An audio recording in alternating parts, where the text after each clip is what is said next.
the hoarse cries of the soldiers cut into the ears. They are united by a common goal, the destruction of the Pale Devil. Their common enemy is a man named Nox von Reinhofer. This is their desperate attempt to restore peace on Earth. We see the main character, a brunette with light green eyes. The guy believes that it all began the way tragedies always begin, by a whim of fate. At this moment, monsters and people have united. They fought side by side, trying to snatch victory from the hands of fate. There was only one person against them, a white-haired man dressed all in black. The knights called this man the Devil and wanted his death. People and monsters rushed into battle without hesitation. The protagonist clearly remembers the words spoken by his once faithful comrade and friend. The boy remembered them perfectly, although he could not fully understand their meaning. The giant monster approached the white-haired man and raised his hand to strike. Reinhofer held his sword at the ready, which was instantly enveloped in dark energy. One thing was firmly imprinted in the protagonist's memory. The boy remembered the expression on his friend's face as he uttered those ominous words. Now, during the battle, his face seemed to express nothing but anger and indifference. But at that moment, a tear of sadness slid from Reinhofer's downcast eyes. Now there wasn't even a tear left of it. As if a complete stranger stood in front of the main character. Reinhofer parried the knight's attacks and jumped up to strike the giant monster. The monster opened its mouth and was ready to bite the man at any moment. However, Reinhofer had a huge reserve of strength, so he acted faster. One blow of the sword was enough for the man to kill his opponent. In an instant, the monster was cut in two. Reinhofer, in turn, landed softly on the ground, shaking off his sword. The blonde sighed and looked forward. He walked slowly closer to the wall that guarded the city. However, his target was not the city, but the main character who blocked his path. The blonde walked past the defeated monsters and knights. Reinhofer remained silent, but came closer and closer. The protagonist did not show a drop of fear and greeted his acquaintance as an equal. The only thing the guy wanted to know was the reason why his friend turned against them.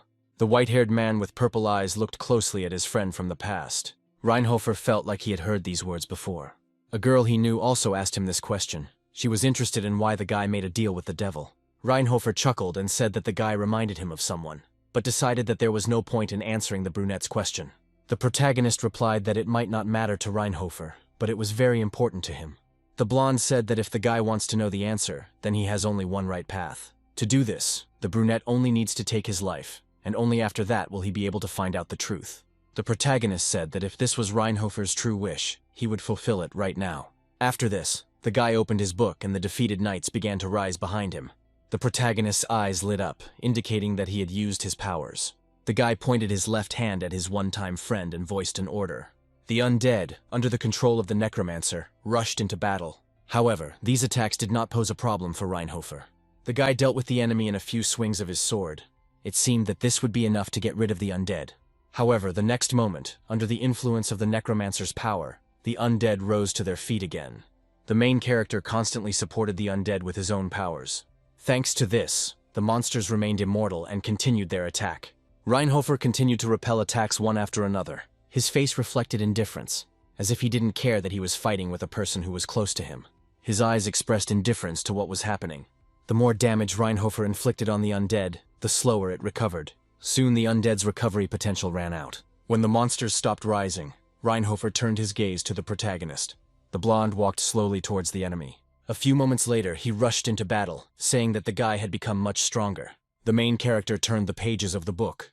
Dark energy began to swirl behind his back, creating a circular black space. Then a pentagram appeared behind the main character. A moment later, two giant hands appeared from behind the guy, crossing their swords, protecting their owner. The protagonist looked at Reinhofer and said that he had really become stronger. Now he had undead of gigantic proportions on his side. This sight made Reinhofer stop for a few seconds.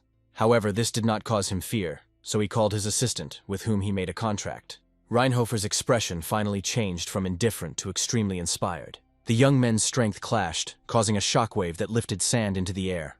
The air moved the protagonist from his place, but he continued to closely monitor the battlefield. Thanks to this, he managed to notice the enemy's approach in time. Reinhofer jumped out of the cloud of dust, preparing to strike the brunette. The protagonist's eyes flashed again, and dark energy thickened before him. Reinhofer launched a blow, but it was blocked by the undead standing behind its master. Finding himself face to face at a distance of less than a meter, the protagonist said that he would get the answer from the blonde by any means necessary. The guy said that he would find out the reasons for what was happening, even if he had to hear them from the lips of a living dead man. The protagonist was very interested in why Nox von Reinhofer suddenly turned away from them. Moreover, he left behind lasting scars. The protagonist knew that this would be a long battle, as it meant that one of them would fall dead on this battlefield. But he could not give up on his goal. The protagonist must find out why someone he knew well hid from the world, preferring solitude as a faithful companion. Now we return to the past, when the main character's family was on the verge of destruction. The sinister edge of the razor-sharp blade cast shadows on the shock of black hair. It was the darkest, most terrible of shadows that could ever hang over the soul of a person. The protagonist looked broken, as if life had already left his body. It was as if only the shell of a once-living person, who looked so much like the main character, remained on the guillotine. The spectators of the execution did not understand how it had come to this, but they were afraid to say anything, as they could become next. One of the men pulled up the girl, who sympathized with the prisoner, because they had already seen how cruel the new rulers could be. The man said they had no choice but to keep quiet and not stand in the way of the executioners. With war raging across the continent, commoners like them have no choice but to keep a low profile. Crows were already flying above their heads, also expecting a bloody spectacle. A time of war and discord hangs over the continent. With bloodshed erupting here and there across the eastern continent, deadly conflicts simply refuse to subside. This is what led the noble Manhwa's family to fall as the last victims of the hellish conflict. The protagonist now faced a terrible task, to save his father from life in this world. The head of the Manhwa's clan understood that desperate times called for desperate measures, but now he had no strength left to fight. The strongest act as they please, while the weak are forced to steal to survive. Unlike the strong, the weak are forced to risk their lives every single day. So now all the people who once supported the Manhwa's family were desperate, and could not protect the people who had supported them for many years. The weak have no choice but to dance a deadly dance with the skinniest. A veritable hellgate, where the weak can only await sweet release from suffering. This is the horrific picture to which the continent is reduced at present. The head of the noble House Sylvester, the first rival of the House Marvis, Count Alan de Sylvester, looked at what was happening with a smile. Looking at the guillotine in which the head of the Marvis clan had already been shackled, the Count smiled. He looked at the protagonist with a solemn expression and ordered him to begin. Residents and involuntary spectators began to whisper after his words. The boy with black hair continued to stand in place, clutching a knife in his hands. The Count didn't like this, and, looking menacingly at the guy, he asked if he had heard his order. The young heir of the Marvis clan was shaking and could not decide on this step. However, he knew he had no other choice, so he gripped the knife handle tightly. The boy approached the guillotine in which his father was chained. Stopping in front of the rope he was supposed to cut, the boy hesitated again. Count Alan, smiling, began to urge the boy on, waiting for the Marva's line to be extinguished at the hands of its own heir. The protagonist, with shaking legs, approached the rope. Before his eyes was his father's neck, and the rope that was the only thing that kept the man in this world. With a blank face, the boy raised his hands with a knife to strike. The city's residents covered their mouths at the terrible scene that unfolded before them. Count Alan moved closer to the edge of the podium to get a closer look. In an instant, the rope was cut.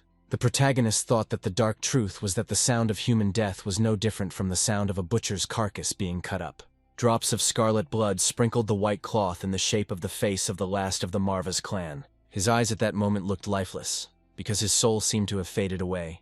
This look was the completion of a terrible picture of an inescapable reality with the smell of iron. According to the cruel cliché of fate, these events will fall as an unbearable burden on the shoulders of the young man. The guy rid the world of Rune von Marvis with his own hands. For him, it looked like he had cut all ties between his father and the mortal world. The main character's name was Leon von Marvis. He was the son of the late Rune von Marvis, and he became a murderer who carried out the sentence against his own father. The head of the family is a person who represents his noble family. As the name suggests, these are not just any aristocrats. The heads are the pillars of support for the entire nation. However, as one famous playwright wrote, they were people with a heavy head wearing a crown. Therefore, the burden of power should be borne only by those who are capable of bearing this burden. Sometime after Rune von Marvis's execution, Leon was supposed to take his place. Soon the boy became the new head of the Manhwa's clan. At one of the meetings, one of the officials reported that the Sylvester's sphere of influence was growing day by day, and the day was not far off when they would invade the lands of Marvis. The landowners demanded that the young leader immediately make a decision to strengthen the defense forces. The man with gray hair and a beard looked calmer than the rest of the congregation, and told Leon that it was time to give an answer. Leon closed his eyes and ordered the members of the assembly to stop the squabbling. The guy stood up and asked to wait a little longer, as he needed more time to weigh everything up. The members of the assembly were stunned, and someone tried to convince the Lord that this issue required an urgent solution. Leon left the room and walked slowly down the corridor. Following the untimely death of his father, Lord Rune von Marvas, Leon rose to the role of head of the family. This happened when the boy was barely 14 years old. House Marvas, once revered as a powerful line of necromancers, has fallen into oblivion. The family lost its glory, having lost its head. Much as he might have liked it, Leon did not possess in his tender years the knowledge that would have allowed him to become a worthy successor. The boy was walking through his estate when he suddenly found himself next to the portraits. Leon stopped in front of them and looked at them for a long time. The boy peered into the faces of his father and mother, as if searching for answers in them. Leon wondered what they would do in his place. The boy understands perfectly well that his questions will remain unanswered, because the dead do not speak, and his parents will not share their wisdom with him from the other world. However, Leon is in desperate need of guidance. The guy thinks only about what needs to be done to bring glory and prosperity back to his home. Leon stopped in front of the large door and raised his head, peering at the portrait hanging above. It depicted Velen von Marvas, a man with long black hair. He became the progenitor and founder of this house. The man was the only necromancer on the continent of his era. It is known that the House of Marwas first received recognition after the founder made a name for himself on the battlefield. However, even during the heyday of the founder's powers, no more worthy necromancers appeared in the family. All subsequent successors of the family were mediocre necromancers who did not bring glory to the house. This tipped the scales towards inevitable decline. Leon took a deep breath and reached for the door handle. The boy understood that all this led to the fact that he had to execute his father with his own hands. Leon opened the door and walked into a large room. This room served as an office for the head of the Marwas clan for generations. The boy walked slowly towards the large table where his father had once sat. There were several books on the table, and one of them looked special because it was black with gold inserts and a red stone. The boy touched one of the books and knew perfectly well that these were the chronicles of the Marvas clan. The founder, Velen von Marvas, was almost a legend. With a wave of his hand, he was able to sweep away his enemies like a deadly storm. He called upon the waves of the dead to move in an inexorable march. Over time, the western regions submitted to his campaign of conquest. He was able to achieve this in just a couple of months. Rumor has it that Velen von Marvas made a pact with the demon Marvas and obtained one of the continent's greatest secrets. According to legend, the secret of necromancy was kept in the terrible Necronomicon. It was this book that allowed Velen to command death itself in these lands. Now this relic lay before Leon, the book that had brought the Marvas family to its heyday as the only line of necromancers on the entire continent. Leon picked up the book and opened it to the first page. Suddenly the boy heard a voice that told the boy to listen to it. Leon shuddered and wondered how a telepathic message could have penetrated the Lord's office through the anti-magic field. The guy looked around and asked who he had the honor of speaking to. Leon heard the voice again, which had no source, but told him that he was not an enemy, neither to him nor to his loved ones. At that moment, Leon felt his body being pierced by energy, after which a pentagram appeared behind his back. When the guy felt that the energy had calmed down, he opened his eyes. Realizing that a shadow was looming over him, Leon looked up. Next to the guy stood the spirit of a lion with sharp fangs and horns and seemed to smile at him.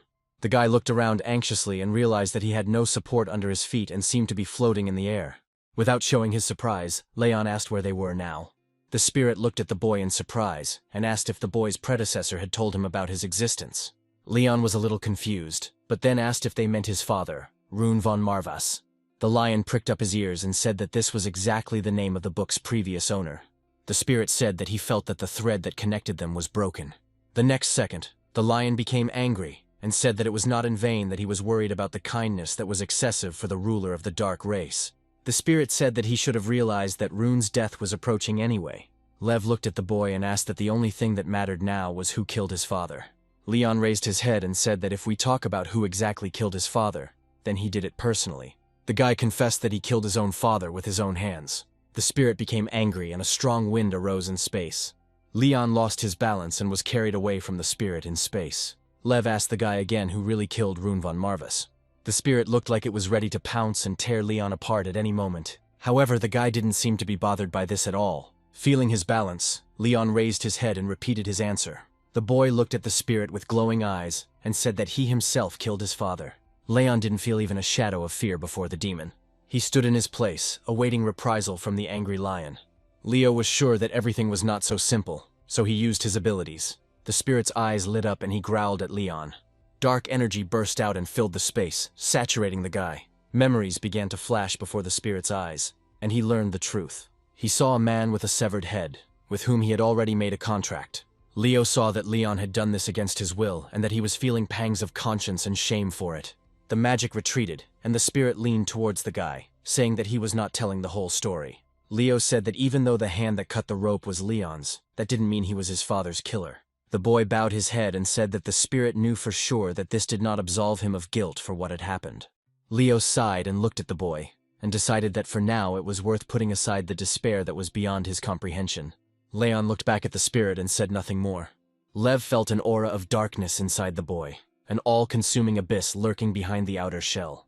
The spirit did not understand what this child had experienced, because all this time a huge reserve of magical power had been hidden within him.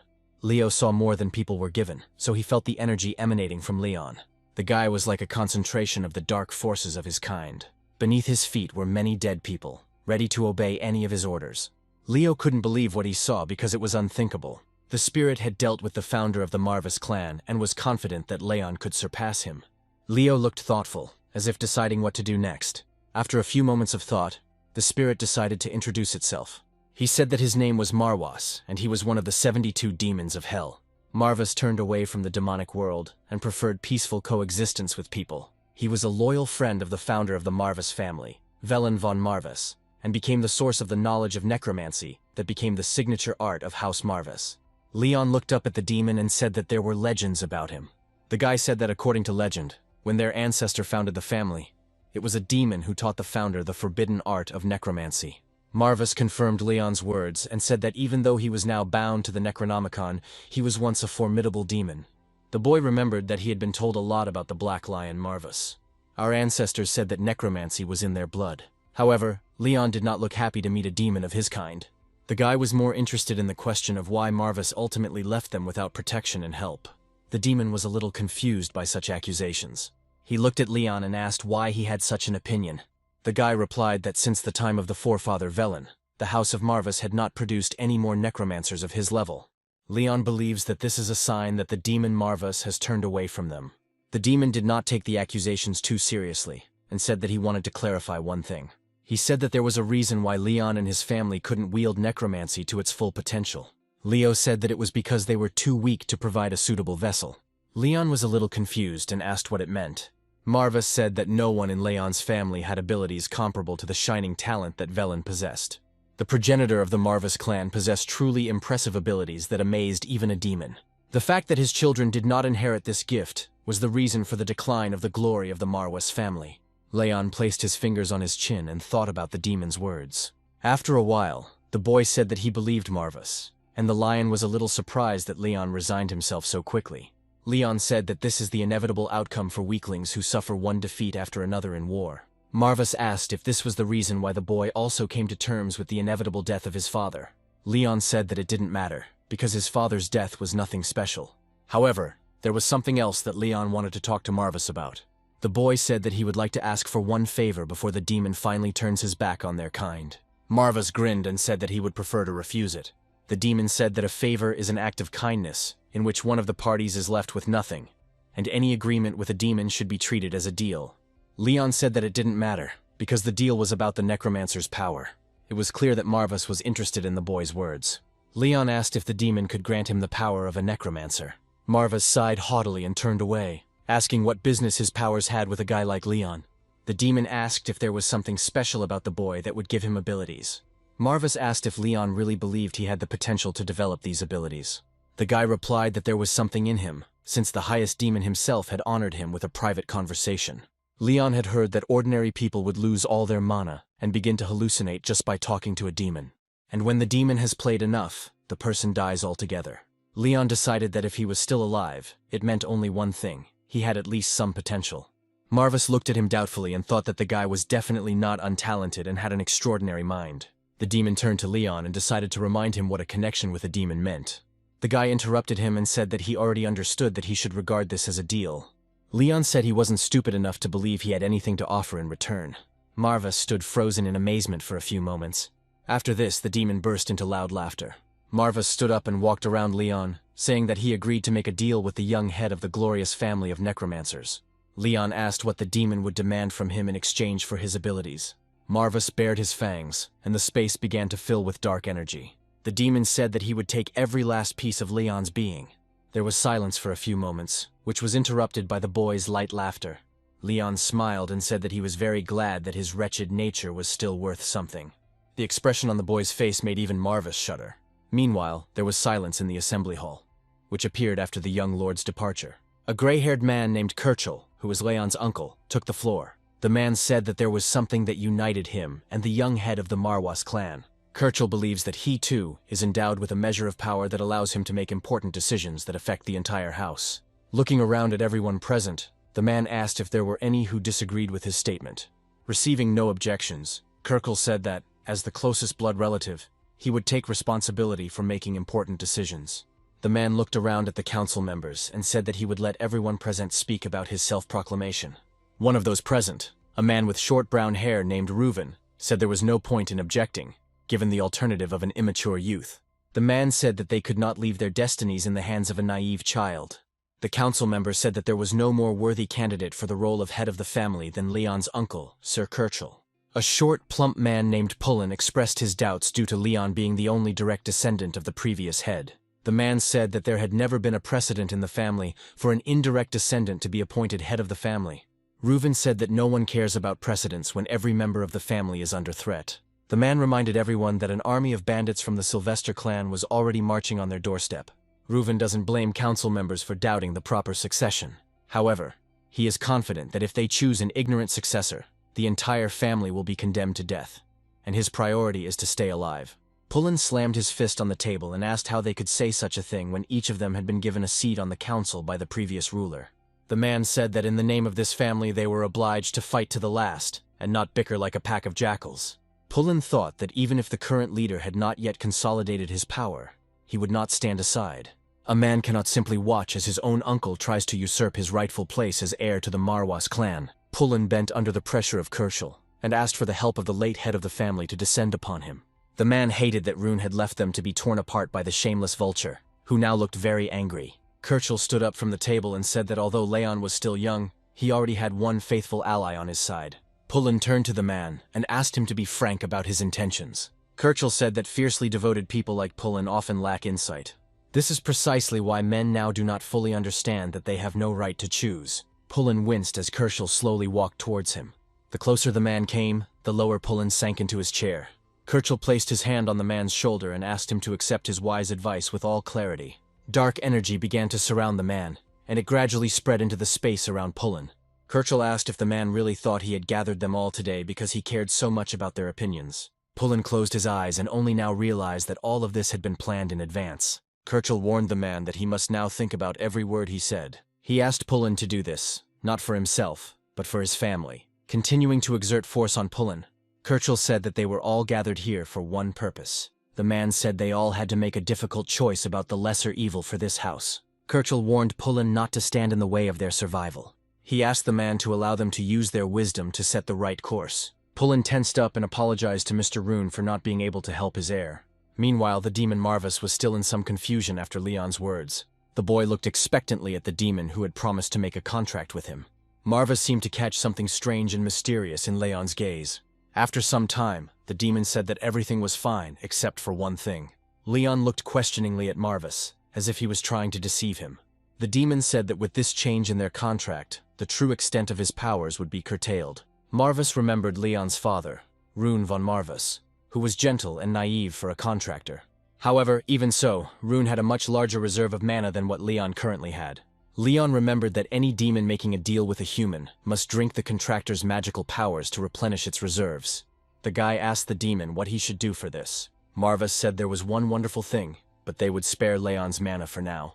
The demon clicked, after which the space in which he and Leon were located began to shrink from one point.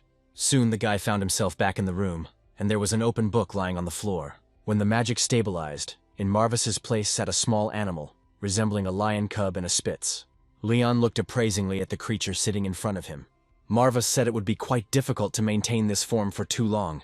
Leon said the demon was adorable enough to be passed off as a pet. Marvis got angry and said that if the contractor called him a pet one more time, he would paint his face with claws and teeth. Leon looked at the demon with boredom and said that it would be unpleasant. Marvis turned around and said that if they understood each other, then it was time to move out. Leon looked at him questioningly and asked where they were going.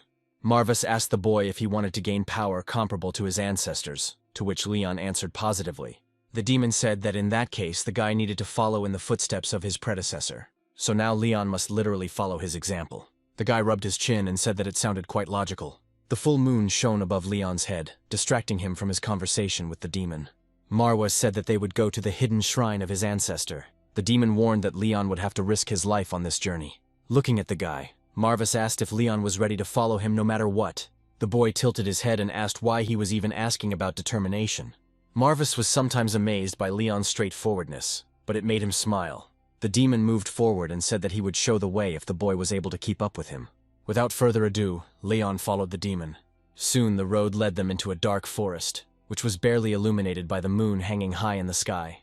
The demon walked ahead. Leon followed behind him, and the Necronomicon book flew through the air behind its owner. The guy looked around and realized that the road led them into the mysterious forest of the Marvus house. The demon confirmed his suspicions, and said that this forest could well turn out to be an impassable labyrinth for those who do not belong to the blood of the clan. Leon remembered that his father had told him about the shrine, but in that case, he did not understand why the previous rulers of the family had not received the power of a necromancer from it. Marwas replied that all the predecessors simply failed to pass the test successfully, since their strength was too small. The demon said that only those who possess the purest shade of the attribute of darkness are able to continue the journey to the shrine. A dark fog appeared before Leon, through which none of his predecessors had ever managed to pass. The guy looked at it and said the fog looked pretty thick. Marvus came closer and raised his small paw. Leon looked at the building they stopped next to.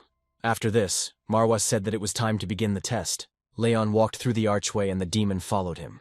A large staircase appeared in front of them, leading downwards.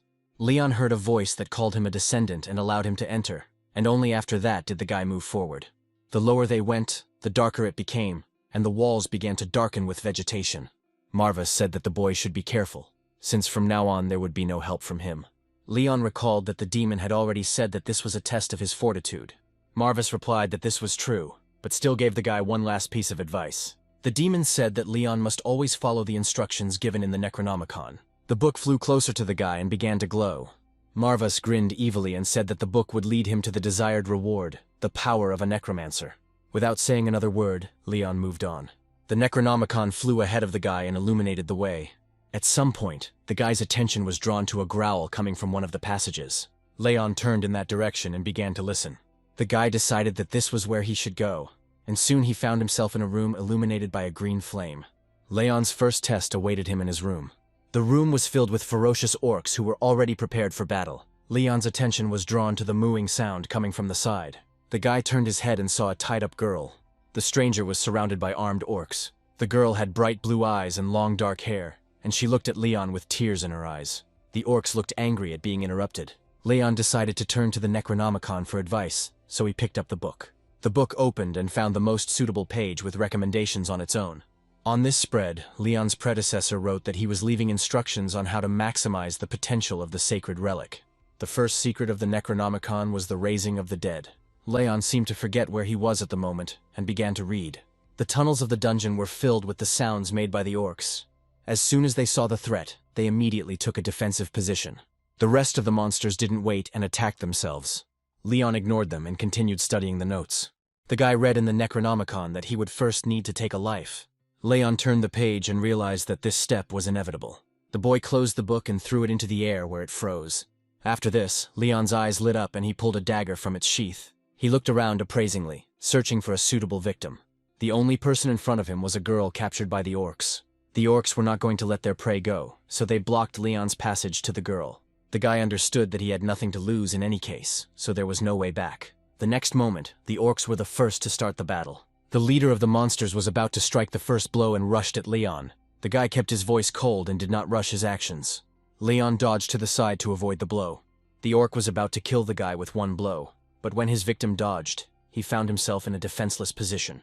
Leon took advantage of this and, intercepting the dagger, dealt the monster a fatal blow.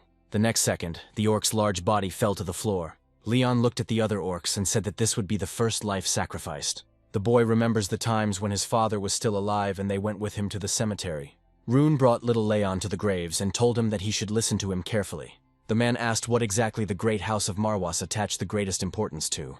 Rune answered his own question and said that they exalt death itself first and foremost. The man explained that they were necromancers who commanded the dead, and so they revered death itself above all else. Little Leon thought about his father's words. Then the boy asked how one could honor death. Leon thought that necromancers were obliged to take lives, whether they wanted to or not, because that was how they gained power, like other dark magicians. Rune praised his son for doing a good job of researching his family history. The man said that their family truly inspires fear in many people around the world. However, Rune said that this does not mean they should become heartless villains. The man put his hands on his son's shoulders and asked him to promise him one thing. Rune said that there would be situations where Leon would have the power of life and death during a fight. Therefore, the boy should try to end them as gently as possible. However, Leon was now wondering whether he should keep this word towards all his enemies. The guy looked at the orcs and decided what he should do. Time passed, but the green torches continued to illuminate the dungeon. For some time, the monsters were afraid to approach Leon after they saw the death of their kin. The monster under the guy's feet was trembling, which meant that Leon had not been able to finish it off instantly. The guy decided that he needed to aim for the cervical vertebrae with deadly accuracy. Leon knew that there was no less painless way to get rid of an enemy. Marvus was thinking at this time that Leon didn't look particularly trained in swordsmanship, but he still struck the spine with incredible accuracy. The demon wondered if it could have been an accident or some kind of innate gift. Marvus watched the battle unfold with anticipation, deciding that he would learn everything during the test. Leon at that moment thought that he had managed to defeat one opponent, but it was more luck than skill. The boy knew that orcs were cunning and treacherous by nature. The guy also understood that fighting everyone at once was not the best solution. Leon tried to come up with a plan that would help him divide the opponents. The guy thought that it was difficult to calculate the height in the dark. There was another problem, which was that Leon's field of vision was getting darker with each passing second. The guy noticed that one of the torches went out with the first killed monster. Leon needs to get used to the darkness while he still can, so he doesn't even have to try to fight his way through the crowd of enemies. To win, he only needed to pierce and move as precisely as possible. So Leon jumped to the side and went behind one of the orcs. After that, with one precise movement, the guy pierced the monster's vital point. All this time, Leon was watching what was happening around him. Another torch went out immediately after killing an enemy. The other monsters didn't wait and rushed at the guy. Leon released his dagger at that moment, as if not noticing the approaching threat. The guy didn't look scared and just sighed heavily. Leon then dodged to the side, causing the monster's blades to clash. While the monsters were trying to figure out what had happened, the guy swung for another blow. With one wave of his hand, Leon quickly got rid of another orc. As if it were a pattern, another torch went out. Leon's eyes gradually adjusted to the darkness, so he could see much more clearly. However, the guy's blade was badly damaged by the claws. But the guy was not surprised by this. He did not expect anything else from a ceremonial blade. The guy was deeply lost in his thoughts, and suddenly realized that a shadow was hanging over him. One of the orcs was rapidly approaching him, preparing to kill Leon. The guy saw that his opponent was striking from a jump, which significantly limited his mobility. Leon couldn't find any other way out of the situation, so he threw a dagger at the monster. The weapon flew past the orc's head, causing him to flinch. However, the dagger left only a small scratch on the monster's cheek. Marvus was shocked that the guy threw away his only weapon. Finally, the orc struck, but hit nothing. Leon managed to step aside in time. The guy's green eyes reflected his determination. The demon even froze in place for a few seconds from such a look. It turned out that Leon didn't just jump aside. He was trying to pick up his blade from the floor. In a couple of seconds, the guy was next to the weapon and grabbed it. Marvus watched everything from the sidelines, but still did not understand Leon's tactics. Not finding an enemy in front of him, the orc turned towards the guy sitting on the floor. Leon turned sharply and pushed off the ground with his feet.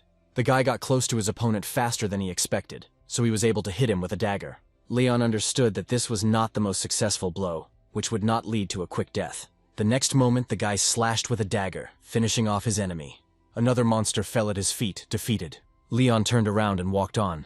The more defeated orcs remained behind him, the darker it became in the dungeon. Leon continued on his way to the more illuminated part of the room. The guy took the sword from one of the orcs and headed towards the girl.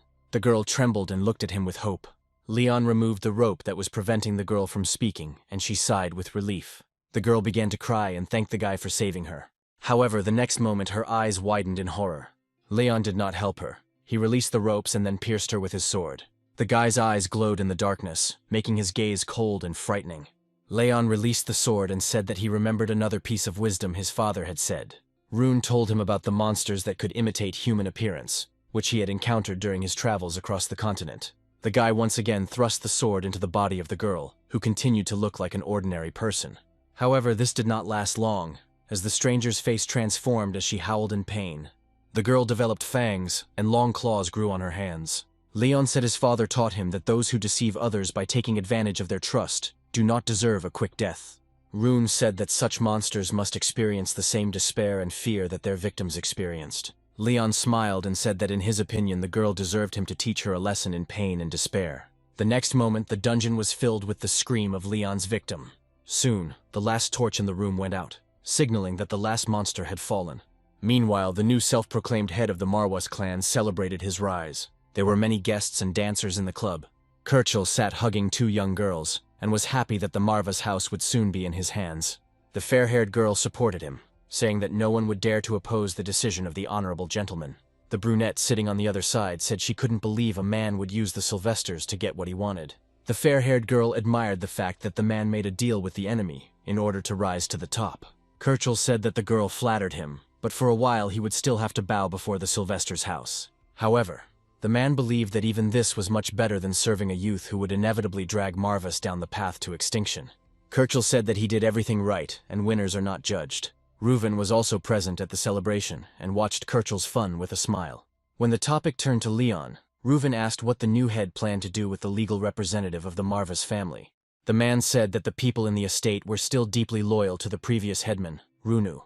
Reuven worries that moving the boy may be more difficult than they think. Kirchel took a bottle of whiskey from the table, and said that there was no need to complicate things, since Leon was very busy. The man said they would simply announce the untimely death after the fact. Kirchel said that the dead do not speak, so their children should also remain silent. Reuven said that the chief was right, because the last time the dead spoke was during the time of the founder, who possessed necromancy. Kirchel poured more alcohol into Reuven's glass to drink to this wonderful plan. Reuven proposed to drink to the next rightful head of the Marvis clan, Sir Kirchel. Everyone supported him, and Kirchel drank from the bottle itself. Reuven, as a sign of respect for the new leader, drank his glass in one gulp. The party continued, alcohol flowed, and beautiful girls danced. Reuven and Kirchel celebrated their successful plan to seize power. Meanwhile, in the Sylvester family's house, his own insidious plan was brewing. The head of the clan, Alan de Sylvester, gathered his subordinates. The man asked his subordinates how things were going with the plan to subjugate the Manhwa's clan. A scarred brunette named Isaac reported that the Eminence Grease Kirchel had already taken his place in their plan, meaning they only had to wait for confirmation of the start of an all-out war. Alan said it was foolish of Marvis to think that he would not go on a second military campaign immediately after finishing the first.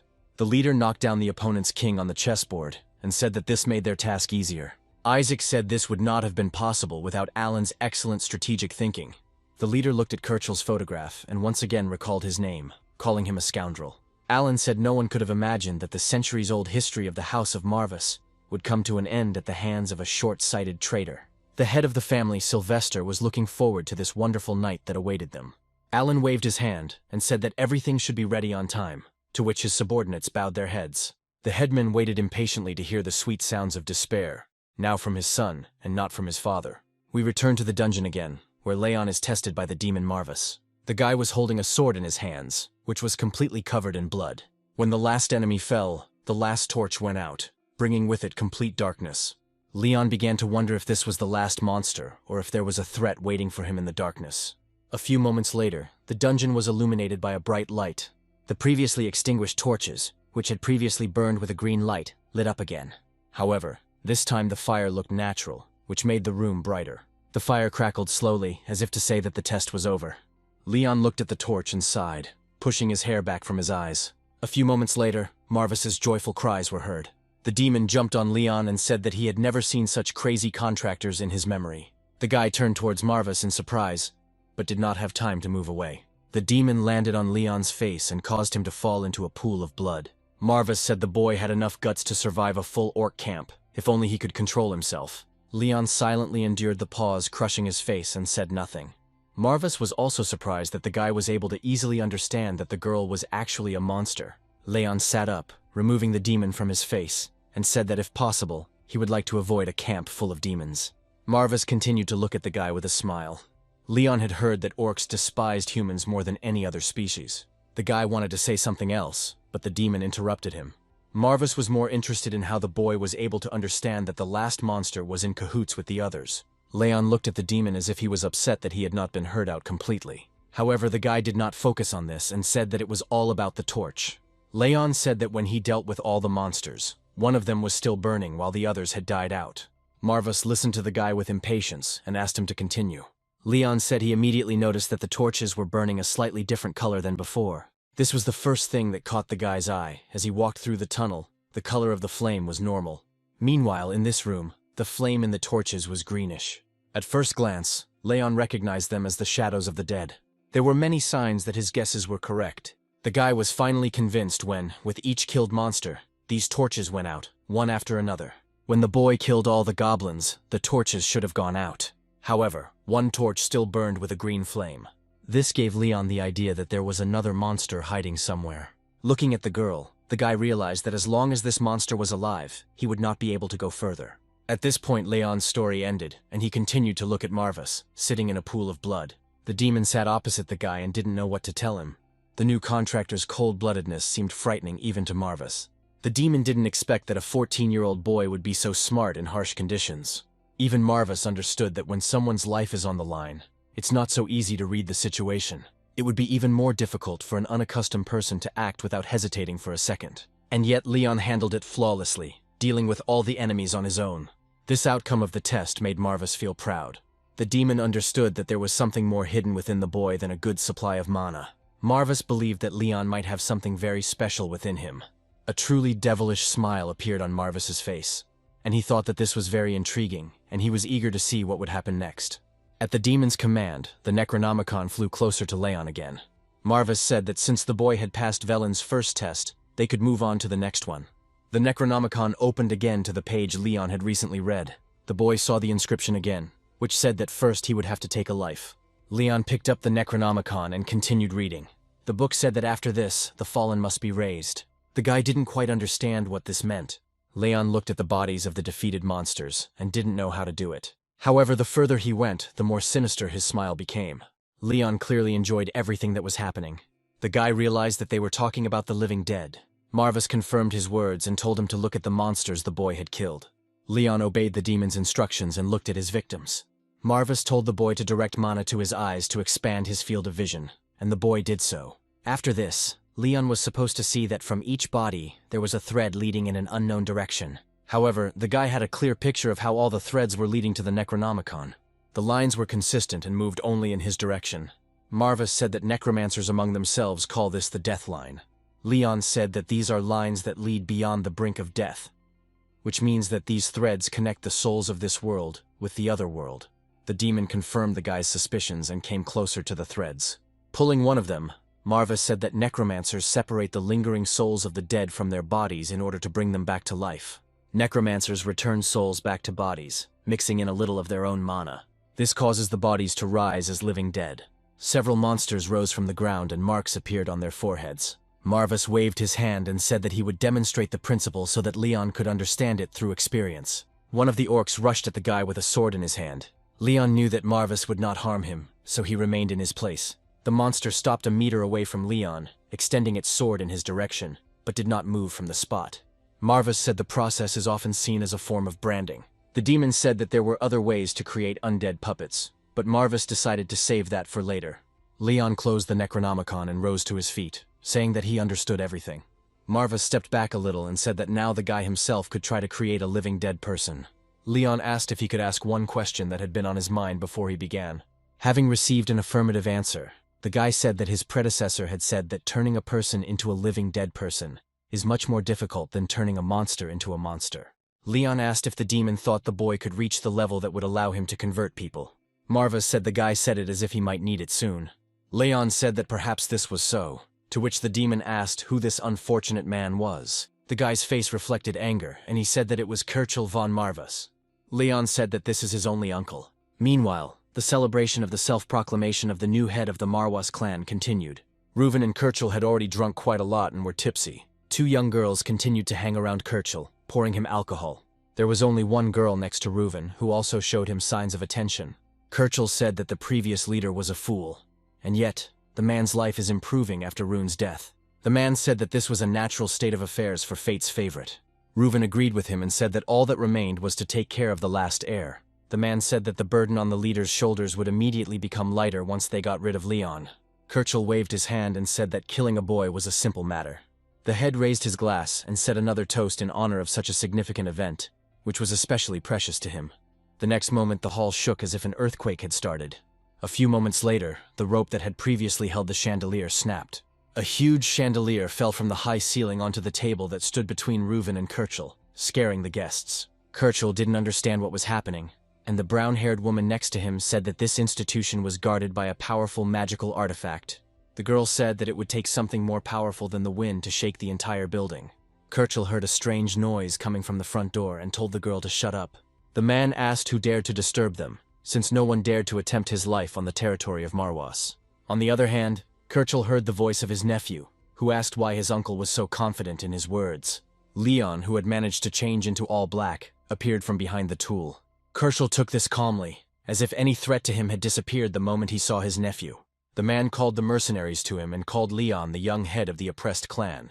The guy's eyes began to glow, and he did not take his eyes off Kirchel. He expressed his joy that his uncle realized that Leon was the master of this house. Kirchel chuckled and said that he didn't see any reason for such a late visit, especially without warning. Leon said that as the lord of the lands, he was not obligated to warn his subordinate for his convenience. Kirchel said that a worthy ruler would not need such a necessity. However, the man mentioned that Leon was far from the concept of a worthy ruler. Kirchel asked if the guy was really afraid that his place as head of the family could be taken away. The man said that Leon realized he was in his place too late. Kirchel reminded him that now Rune would not come running to his aid. Leon didn't look offended or scared and just pushed the tool aside. The guy said that he understands perfectly well that from now on, he is responsible for his own safety. Kirchel asked what Leon's newfound wisdom told him about coming here alone. The man said it was stupid of the guy to come here if he didn't have an extra life in his pocket. Leon replied that it was foolish of Kirchel to think that he had come here alone.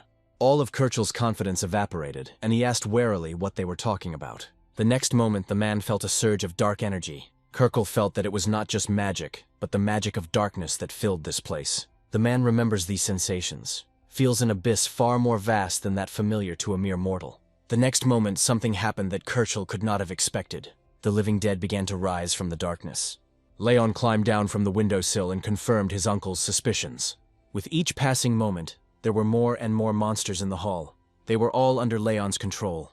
Kirchel could not believe his eyes, because even his late brother was not able to summon them. Leon said that there was nothing strange about this, since the Marwas clan had simply regained its power over necromancy. This made Kirchel even more angry. The man ordered his guards to kill all the living dead. Obeying their master's orders, the mercenaries rushed into battle. Their target was not only the dead, but also their master. One of the mercenaries managed to get close to Leon, and he was already hoping for victory in the near future. The young head of the Marwas clan remained calm and seemed not to see the blade aimed at him. One of the living dead lunged forward, blocking the mercenary's path. With one wave of his hand, the monster knocked the dagger out of the guard's hands. The mercenary seemed not to understand that Leon could not only create the dead, but also control them.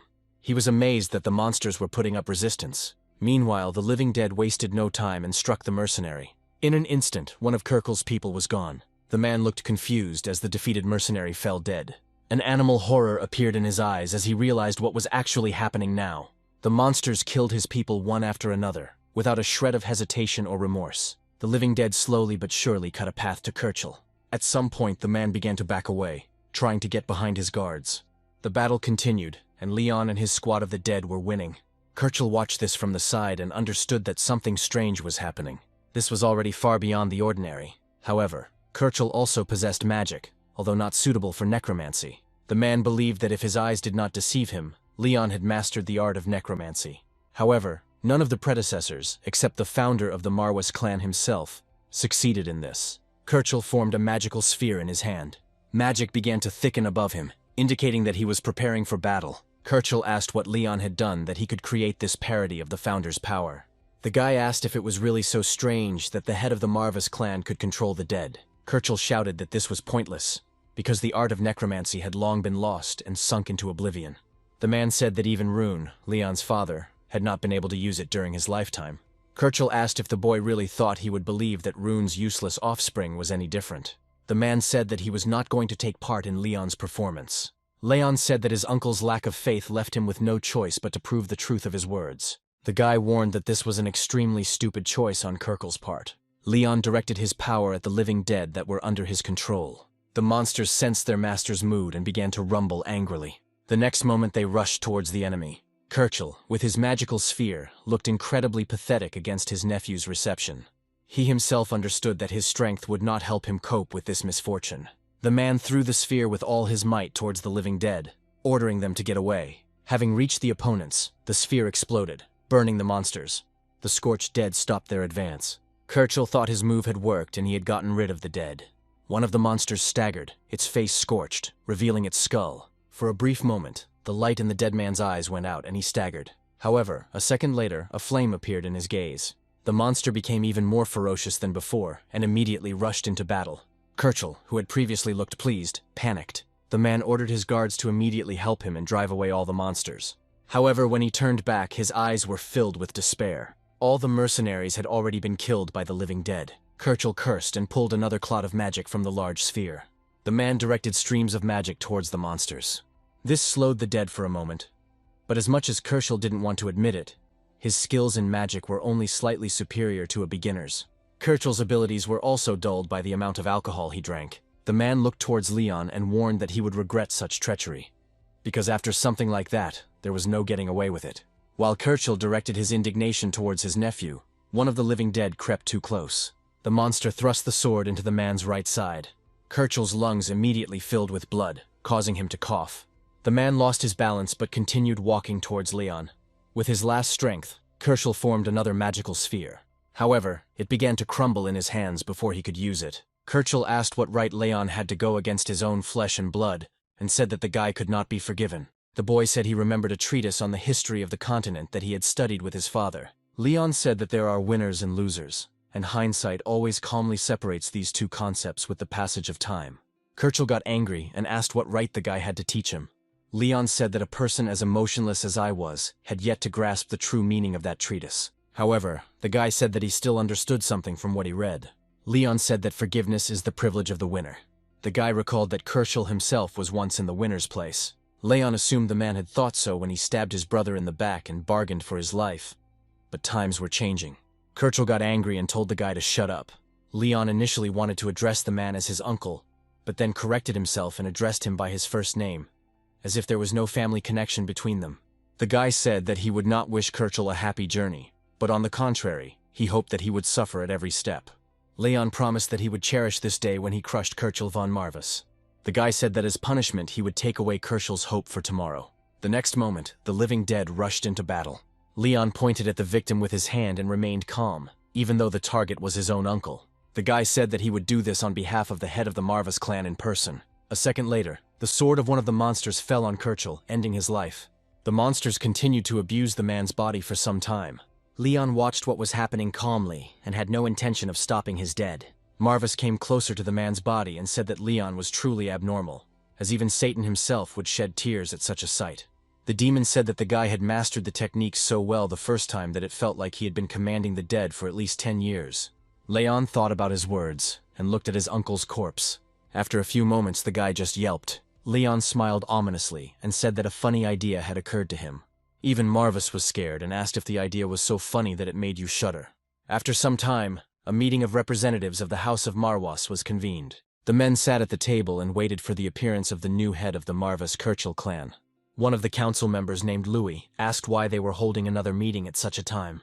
The man asked if anyone present knew why Kirkle had called them all together again. Another golden-haired council member named Smith said he had no idea, and the chief's junior assistant hadn't shown up yet. The third man, a clean-shaven man named Brandt, said that the urgent council meeting was no joke, so they could only wait. He also said that news was coming about a sudden attack from the Sylvester house, while they themselves were in complete disarray here. Lewis said the only thing they needed was Brandt's paranoia, as no one would have the nerve to ruin the recent agreement between the two great families. The man also said that the resumption of the war requires official approval from His Majesty. Smith said that in any case, they could only wait, because all doubts would subside as soon as Kirkle became the head of the Marvis family. The next moment, the door to the conference room opened. To everyone's surprise, it was not Kirkle who entered, but the young head of the family, Marvis Leon. The council members were in some confusion. Smith whispered to other council members that he thought Kirchel had called the meeting. He didn't understand why Leon came then, because he wouldn't be able to challenge his uncle even if he was the rightful heir. Louis said that Kirchel didn't care about formalities.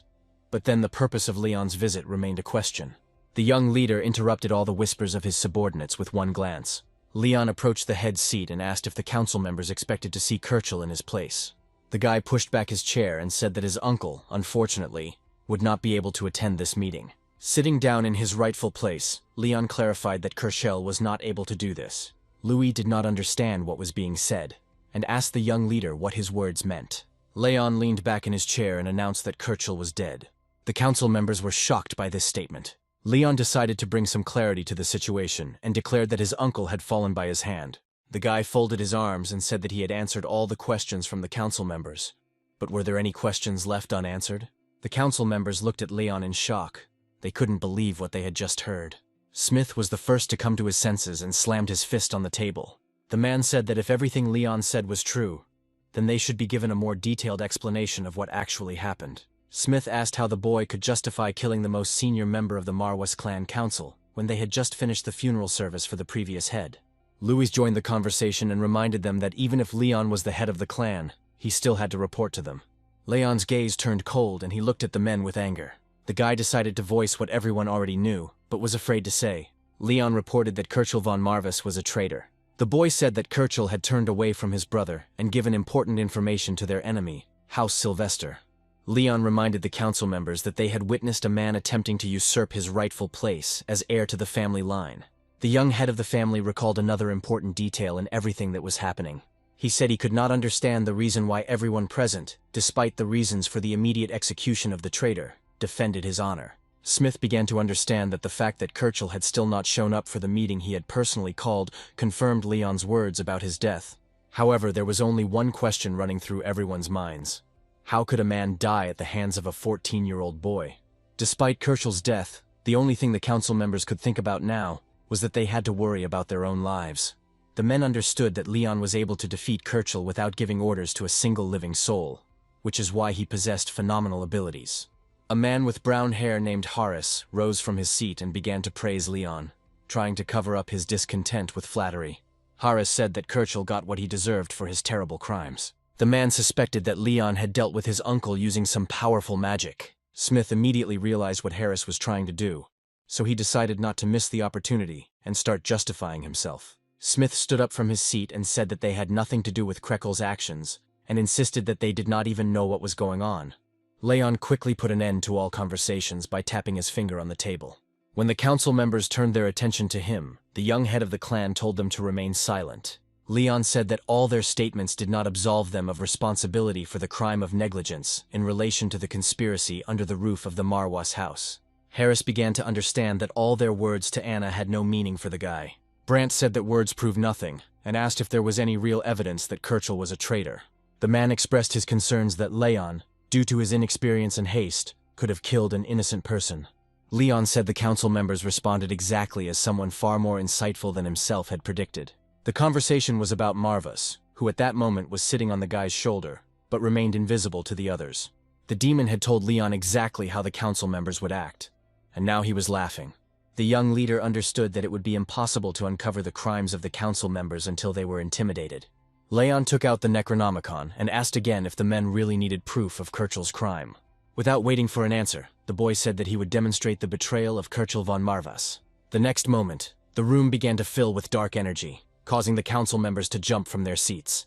Without taking his eyes off the council members, the boy raised his hand over the Necronomicon, saturating it with his energy. Leon said that he, as the legitimate son of the Marwas family, was calling on the lost soul. His words left all the council members stunned. A second later, monsters began to emerge from black holes made of dark magic. Their eyes glowed red, but they did not attack without orders from their master. The Necronomicon page turned to a spell to summon a person from the dead. Smith couldn't believe what he was seeing and couldn't imagine how a 14-year-old boy could summon the dead. A few moments later, Kirchel's battered body appeared in the assembly hall. Harris couldn't believe that Leon the Eagle was a forgotten art of their kind. Now the man fully understood what awaited them all. Using the power of the Necronomicon, Leon approached Kirchel von Marwas. The guy asked if he would confess to what he had done here and now, while he had not yet lost the rest of his mind. Haris seemed to be trying to stop the dead man from speaking and began to shout that it was impossible. Leon warned the man that he was starting to get tired of this question. The guy asked what was so shocking when necromancy is a hereditary craft of Marvus. The living dead sensed their master's mood and began to slowly approach the council members. Smith completely lost his mind with panic and told everyone to run and save themselves. Brant began to curse Leon and wished him to burn in hell. At that moment, Louis turned around, getting ready to run away. But his path was blocked by Harris, who did not move from the spot. Panicked, Louis began to push the man and ask why he wasn't running. However, the next moment, Louis looked up and saw that Harris had already lost his head. A moment later, the man's body fell to the floor, causing Louis to cry out. The man heard screams and pleas for help behind him. He turned around to see Smith, shaking all over and crawling across the floor towards him. In a matter of moments, the dead had cut off the man's feet, and now he was trying to grab onto Louis to get him out of this hell. However, before Smith could reach the man, Leon blocked his path. The guy looked at the man with sparkling eyes and reminded him that the meeting was not over yet. Leon said that the council members should listen to the head of the family until he has said everything he wants. After this, the guy stepped aside, ordering Kirchel to approach Smith. Smith had no way to get to his feet and run, so he could only watch as death approached him. The dead man Kirchel approached the man and bent over him. After this, a loud laugh burst from the dead man's mouth. Kirchel never answered Leon's question, so the boy asked again. The guy asked if there was even one person present who had no idea about his crimes. Leon remained standing behind Kirchel, knowing the answer to his question, but his thoughts needed to be voiced by the traitor himself. Kirchel said that all those who served the previous head of the house turned against him. The dead man said loudly that every single one of them had turned against Leon. Kirchel also confirmed that there was not a single person who was unaware of his duplicity. Leon reacted as if he didn't know about it, but this was only for the benefit of the surviving members of the council. Smith, in a panic, began to beg the boy to spare him. Louis felt the dead approaching him and said that he was ready to repent of his sins. Brant asked Leon to give them a chance to prove their loyalty to House Marvus. However, the young leader did not consider it necessary to give them time to correct themselves, so the dead reached the council members. Leon didn't say anything and just watched what was happening. The dead killed the traitors one after another, not giving them the opportunity to leave this life quickly and painlessly. When the screams died down, Leon seemed to wake up from a dream and let out a gasp. The boy waved his hand, as if to attract the attention of the dead council members. Leon said that he would announce something to the council as the head of the Marvus clan. The guy closed the Necronomicon and took it in his hand. Leon announced that the dark art of necromancy had returned to their glorious line. Leon stood for a while longer and watched what the council meeting had turned into. There was no one left alive, and the living dead disappeared again. Leon glanced at all the dead and discovered that one of the council members was absent from the meeting. The boy began to think about where he could find Sir Pullen. At that moment, he noticed a servant hiding behind the curtains. The boy was shaking with fear, but he reported that Pullen had been sent to prison for inciting rebellion. Leon turned towards the exit and ordered the servant to show him the way. The leader left the boy to follow him, approaching the door. Before leaving, Leon decided to say something to the servant. The boy turned and informed all the servants present at the meeting that they could run if they wanted. The dead did not touch any of the servants, but Leon said that he could not promise that there would be no punishment for escaping. The chief said he hoped his subordinates would make the right decision for their own sake. After this, Leon left the assembly hall accompanied by one of the servants, but silence continued to hang over the frightened servants. Meanwhile, news of what had happened had not yet spread beyond the Marvus house. At this moment, Isaac brought a letter to his master Sylvester. The man handed over an envelope, announcing the arrival of a letter. Sylvester accepted the letter with slight indignation. The man opened the envelope and took out a sheet of paper with text. There was silence in the office for a moment while Sylvester read the message. After a while, a grin appeared on the man's face. Sylvester was incredibly happy that even the Empire had turned its back on the House of Marvus.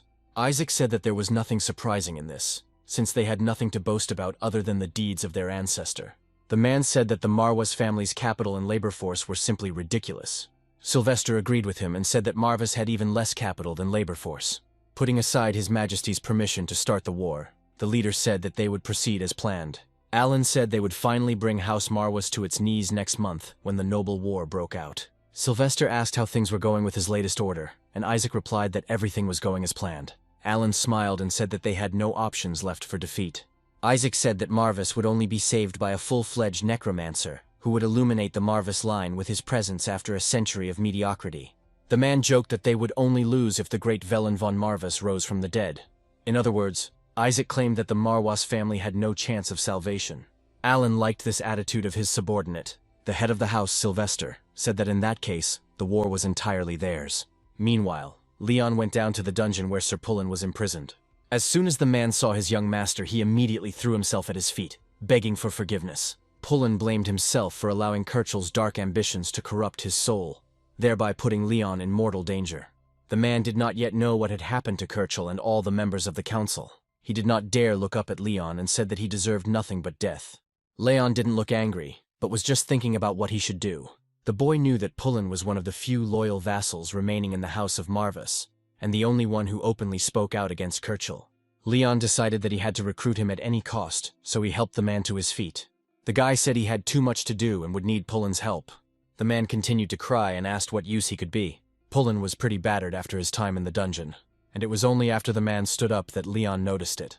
Leon said that the man first needed to take a bath, and then he would wait for him for a conversation in the headman's office. The guy turned towards the exit and said that he would wait for Pullen there to discuss all the details. The man began to bow to Leon and say that he would be eternally grateful to his master. Pullen shouted after the departing boy that he would serve him with endless devotion. While the man was getting himself ready, day turned to night, but Leon continued to wait for him in the office. Marvis jumped onto the guy's shoulder, but Leon didn't pay attention to it, as if it had already become commonplace. The demon began to calmly lick his paws. After a while, Marvis asked the guy what he was going to do next. Having stopped tidying himself up, the demon said that the choice was entirely Leon's. After some more time, Pullen showed up at the head's office, but was shocked when he heard his proposal. The man said he was scared to even think about something so risky. Leon told him that he wanted to go meet the Sylvesters, posing as Kirchell. The man recalled the image of Kirchell, who inspired fear in all members of the congregation. Pullen said it would take a great deal of artistry to convincingly imitate a man's behavior. Leon opened the Necronomicon, used his power and asked if such artistry was enough. Within moments, the room was filled with a strange howl and dark energy. It was as if a purple creature began to crawl out from under the ground. The monster rose to its feet, and gradually the shell began to lick off of it, like a snake shedding its skin. A few moments later, none other than Kirchell stood in front of Pullen. The man looked with fear at the monster that had taken the form of Kirchell von Marvas, and asked what the hell this was. Pullen couldn't understand how Leon could remain so unwavering after turning his own uncle into a walking corpse. Other vassals had already informed the man about the abilities of the new head of the Marvas house. Pullen struggled with mixed feelings of joy and fear, but was glad that Leon had mastered necromancy. The guy reacted to this question more calmly than when the council members asked it. Pullen remembered that in the heyday of House Marvas, they could have had anything they wanted.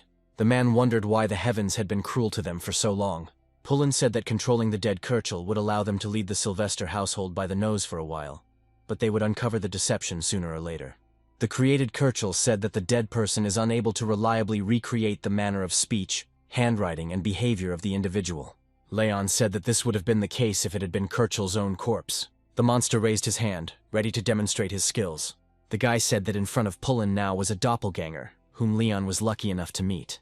The monster created a magical sphere, and Leon said that it could copy a person down to their personality, memories, and even abilities. Pullen looked at the magic in the fake Kirchell's hand, and was surprised that it was no different from the one the man had used in life. While Pullen was thinking about the plan, Leon remembered how he had come to have a doppelganger under his command. We are transported back to the past when Leon killed the monster pretending to be a girl. When the last monster fell, the torch on the dungeon wall went out. Leon thought for a while about what to do next. The guy tried to understand what he had encountered in this dungeon. When the torches lit up again, Leon asked Marvis what the name of this monster was. The demon said that this monster is called a doppelganger. Marvis said that this monster can completely copy a person's appearance and abilities. A doppelganger is a cunning creature that likes to copy travelers who have fallen behind their group, after which the monster pretends to be a victim and attacks everyone else when they least expect it. A doppelganger is a monster that lures its victims' careless companions into its net. Leon seriously considered the abilities of this monster. Marvis seemed to understand the train of his thoughts, and because of this his tail moved from side to side. The demon thought that the apple didn't fall far from the tree, remembering Velen. Leon decided to test his suspicions and used his monster summoning abilities. The doppelganger rose to his feet, following his master's command. Leon cast a spell to subjugate the dead on him. Marvis watched with pleasure how quickly the boy learned.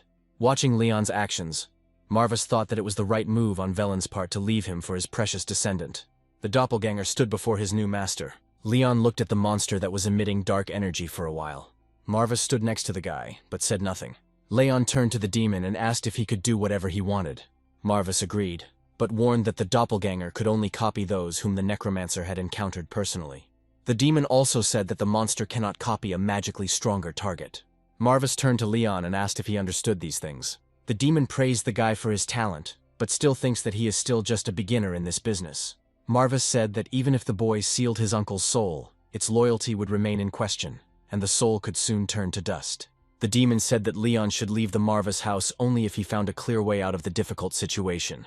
The guy interrupted the demon and said that he would never turn away from his kind, because he understood perfectly well what would happen in his absence. Leon knew that the estate's innocent staff would be killed at worst, and subjugated at best, as a result of the Sylvester invasion. Marvis asked if the boy was really ready to risk his life for them. Leon answered without hesitation that he would gladly accept death for these people. Marvis did not know whether this decision was made out of some inflated sense of duty to the family, or whether there was something else going on. However, then all the demon's thoughts faded into the background, because now they had more important questions. While Leon and Marvis were talking, the doppelganger assumed its true form. The demon told the guy to come up and turn this monster into a living dead, because Marvis was sure that he would find a use for it. Leon asked if the demon knew this creature, and Marvis replied that he was one of Velen's favorite puppets. The demon said that this monster would be of great use to Leon in his current form, but warned that it had a slightly annoying personality. The guy opened the Necronomicon to the right page and activated the subjugation spell. Leon turned the book towards the doppelganger and called him back to the world of the living. The dark fog began to take on human form. Soon, a purple-colored creature resembling a human in shape stood in front of Leon. The monster woke up and looked with its white eyes towards its owner. The next moment, the monster's head was hit by Marvis, who ordered a certain crow to wake up, as a new contractor was calling him. The creature tried to say something, but the demon interrupted it and ordered it to regain its normal form so that they could understand it. His words made Crow pause and think.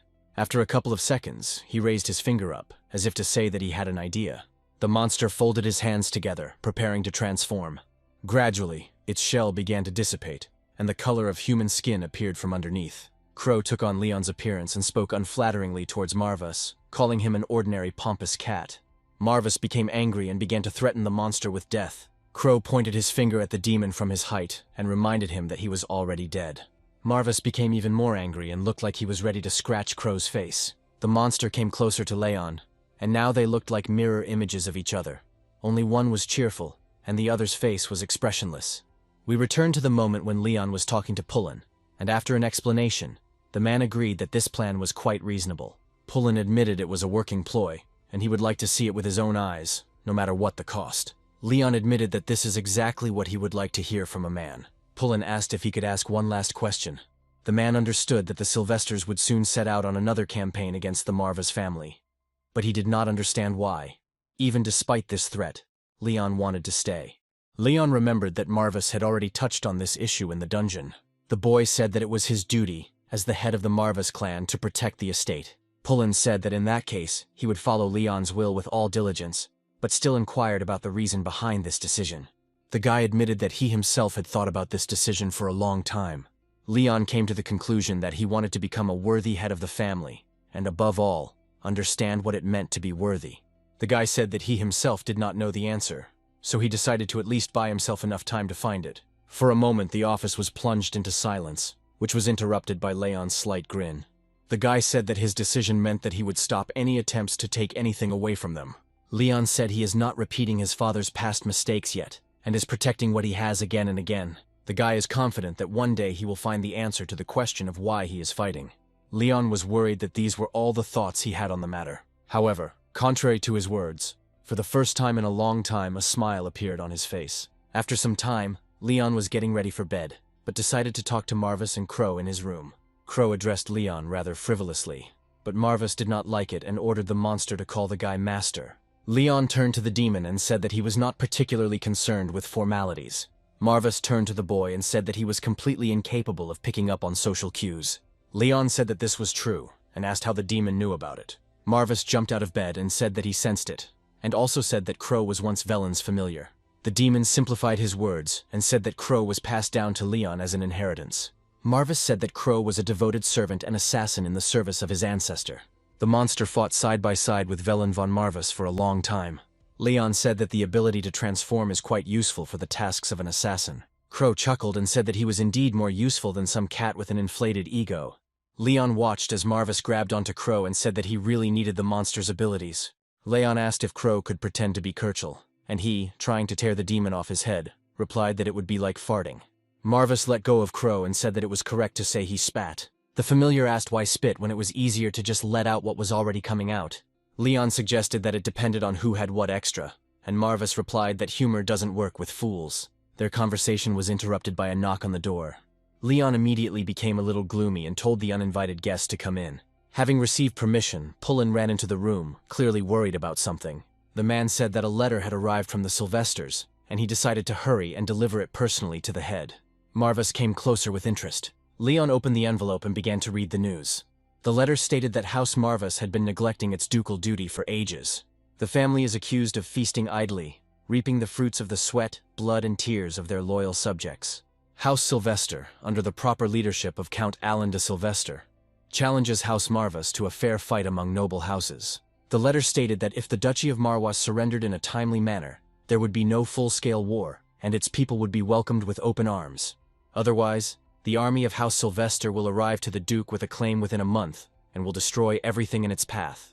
The letter was sent by Count Alan de Sylvestre, in the name of His Imperial Majesty, and with his permission. Marvis also read the letter and said that the thunder had struck as they expected. Leon said that they were given a month, and the demon asked if this surprise scared the guy. Marvis said that since time was short, they could escape and postpone the battle to gather strength. However, Leon interrupted him and said that this was not what he meant when he said that they were given a month to think about it. A smile appeared on the guy's face, and he said that he wasn't sure he could last a whole month.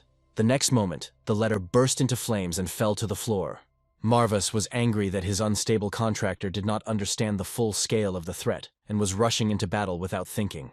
The demon asked if Leon really intended to face an entire army alone. The guy smiled and said that he was completely confident that everything would be fine with them. Leon called upon the spirits of the dead and reminded them that this time there was no need to spare anyone. The guy wants to take the life of every soldier to turn him to his side. Marvis was worried not long ago, but seeing Leon's mood, he calmed down. Soon, rumors about Kirchel's disappearance began to spread throughout the city, and this greatly worried the citizens. People hoped that the young lord was okay, since he was left without both a father and an uncle. One of the shoppers at the market said he hoped Leon could weather the coming storm. The merchant he spoke to said there was no need to worry, because this guy could handle anything. The third participant in the conversation said that the Sylvesters most likely would not appear any time soon to storm the gates. The conversation continued until Pullen approached the people from behind, coughing. The man reminded them that a careless word could sink a ship. Following Pullen was Leon himself with Marvis on his shoulder. The merchants began to bow to the council member and apologize, justifying themselves by saying that they had merely exchanged news during a break. The men immediately began to express their condolences to Leon on the loss of his uncle. One of the merchants said that it was very sad to lose a loved one at such a time, but Leon said that his uncle was alive. Leon understood that it would be good to create the appearance that Kirchel had not died, so he said that the man had simply fallen ill with an unpleasant illness. The guy smiled and began to assure the merchants that there was nothing to worry about. At this point, the conversation ended, and Leon thought that if he wanted to deceive the enemy, then first of all, he had to deceive his friends. Moving away, the leader told Pullen that he needed to make sure that the surviving vassals did not start talking, like the other witnesses. The man said he would do everything, but he was interested in Leon's purpose in visiting the city center if they could bring him whatever he wanted. The guy replied that he was very grateful for the concern and appreciated it, but he had to look at something in person.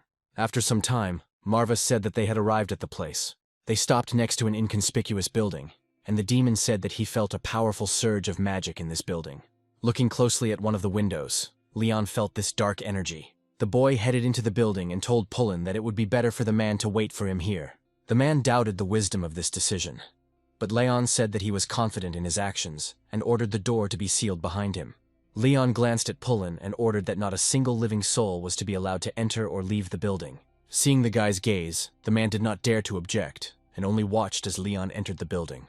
The first thing that caught my eye was the chaos in the room. Furniture was knocked over, and the walls and windows were splattered with blood. At the moment, the premises were being cleaned up, and several men were diligently eliminating the consequences of the disaster. Leon immediately noticed one of the cleaners. The hair on the guy's head was ash-colored, but what attracted attention was not that, but the fact that the guy had cat ears on his head. Leon asked if they had come for him, and Marvis answered in the affirmative.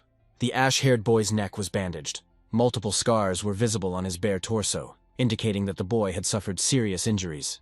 The stranger raised his red eyes to Leon, and a powerful energy emanating from him became visible. Marvis thought it was not right to waste such talent, and said that Leon had no vassals with a keen eye. Leon walked closer to the guy with cat ears and asked if he could give him a minute. The guy immediately bowed his head to the floor and apologized to the gentleman, saying that there had been a disturbance in their establishment last night due to unruly visitors. The ash-haired man said that they would be very grateful if the guy would come see them another time. At that moment, a woman in a white dress approached them and kicked the servant, asking how he dared to speak to his master like that. A moment later, a smile appeared on the woman's face and she apologized to Leon. She glanced at the ash-haired man and apologized for the fact that the master had to communicate with a lower beastman. The woman slapped the beastman across the face again and asked him if he even knew who he was talking to. The woman pointed to Leon and said that this was the young master of the House of Marvas himself. The beastman bowed his head to the floor and apologized, saying that he was still new and therefore did not recognize the master. Leon ignored this and reminded that he wanted to take a minute of his time. The woman thought they were talking to her and happily said that she had plenty of time. Leon interrupted her and said that he was not talking to her. The guy pointed at the beastman and said that he had business with him. The ash-haired man immediately raised his head from the floor and looked at the gentleman. His look was frightened and expressed the guy's confusion. The next moment, the beastman bowed his head without answering. Various thoughts were spinning in the guy's head, and they all boiled down to why this stranger needed him. The beastman remembered that the woman had called the stranger the young master of the House of Marvas. At this time, Leon raised his hand and dark energy began to appear on his palm. After a few moments, energy began to envelop the beastman's body. The boy thought he would experience pain, but he seemed to feel better from contact with magic. Within moments, the wounds and scars on his body began to disappear. When the magic receded, the beastman looked at his body and was surprised to notice that Leon had completely healed him. Leon asked one last time if the guy could spare him a minute of his time. The hostess didn't like that no one was paying attention to her. The woman came closer and apologized for interrupting the conversation, but she said that this beastman was her personal pleasure. The hostess said that the guy has no right to manage his own time, so Leon should ask her everything he needs. Leon understood that the girl was behaving this way because she was not present in the establishment when he came to ask for Kirchell's soul. The guy smiled and said that in that case he would have a few questions for her. Leon's first question was since when slavery had been allowed in the duchy. Secondly, the guy asked why she continued to address him inappropriately, even though his predecessor had long since died. Leon closed his eyes for a few moments, making guesses about the woman's behavior. The hostess immediately felt a dark energy that filled the room and prevented her from breathing. The workers also stopped due to the tense atmosphere. Leon opened his eyes, which glowed with a devilish light, and asked if this was due to the fact that the woman did not want to recognize him as the rightful ruler of the lands of Marvas. The most frightening thing was that the guy got the Necronomicon. Marvas smiled when he heard Leon's threats. The demon said that even though the guy looked young, it was extremely impolite to treat the bearer of the agreement with the demon without due respect. Marvas said that such things are not forgiven. Leon turned to the owner and said that it wasn't only this beastman that was bothering him. The boy demanded that the woman free all the other slaves immediately. Leon gave the mistress 10 minutes to carry out his will, and said that there would be no more mercy. The woman was sure that the guy standing in front of her was the one who would soon be overthrown by Kirchell, so she did not mince words. The hostess smiled and asked if the guy was ready for the consequences. The woman was confident that nothing would happen to her, so she again neglected proper treatment. Leon extended his hand to the beastman, and told his mistress that she could still admit her mistake, since he had been treated worse. The beastman looked at the outstretched hand in surprise. The boy asked what he owed to such mercy, since he was only an unworthy slave. At that moment, the hostess's patience snapped, and she snapped her fingers. The very next second, all the workers grabbed knives and bats, getting ready to deal with Leon. The woman ordered to attack the guy, saying that Kirchell promised that he would cover them if necessary. Leon held the beastman's hand tightly and looked around at the men approaching him. The guy's gaze darkened with the desire to deal with these people. Leon raised his hand and concentrated dark magic. Energy flowed from his hand to the floor like water. Within a moment, monsters began to emerge from under the floor. The living dead immediately rushed to attack. Soon the room was filled with screams. Only now did the hostess understand what she had really gotten herself into, and Kirchell, whom she had bragged about so much, was not there. Without taking his eyes off the woman, Leon took a dagger from his bosom. The guy approached one of the monsters and asked if he could lend him his blade, as his was a little battered. The dead man, without further ado, handed the dagger in its sheath to its owner, and Leon drew it out, promising to return it as soon as he was finished. The guy moved into the very center of the fight, and Marvis jumped off his shoulder to give the guy more freedom of action. One of the workers stood in Leon's way, and the guy, without thinking, killed him. The hostess looked at all this with wide eyes. She didn't understand where this guy got so much strength, which no one had heard of before. The beastman did not enter into a fight, not understanding who he should fight for. Leon turned around and said that the guy might think he was an unworthy slave, but that was far from true. The guy said that from now until the end of time, the ash-haired man would be vitally necessary to him. The beastman did not understand what was being discussed, because he had no idea what benefit Marvis could bring to the ruler. The guy was just a vagabond, wandering the vastness of the continent. The beastman remembered his childhood, when he was humiliated and beaten. Many people were hostile to his species, so they blamed the beastman for all the troubles. One day, a guy was beaten because the year had been a bad harvest, and he was considered to be the one to blame. Since childhood, Ash-haired did not understand why human children were so cruel to him. They all enjoyed watching him suffer. Back then, the beastman was just a child who didn't understand how the world worked. With each beating, the strength began to grow in the guy. One day it got out of control and overwhelmed the boy's body. At that moment, the beastman understood everything and fought back against his offenders. They had no rational reason to make his life a living hell. The only reason these kids were picking on him was because of species difference. It was only because of this that the boy became an object of hatred from people. One day, the guy suddenly realized that he was too naive to understand all this earlier. When the boy came to his senses after his body was controlled by anger, he saw the torn children. He didn't remember how he dealt with his offenders, but fear filled his mind. At first, the beastman couldn't bring himself to accept this. He was afraid to face the truth that he was the heartless monster he was believed to be.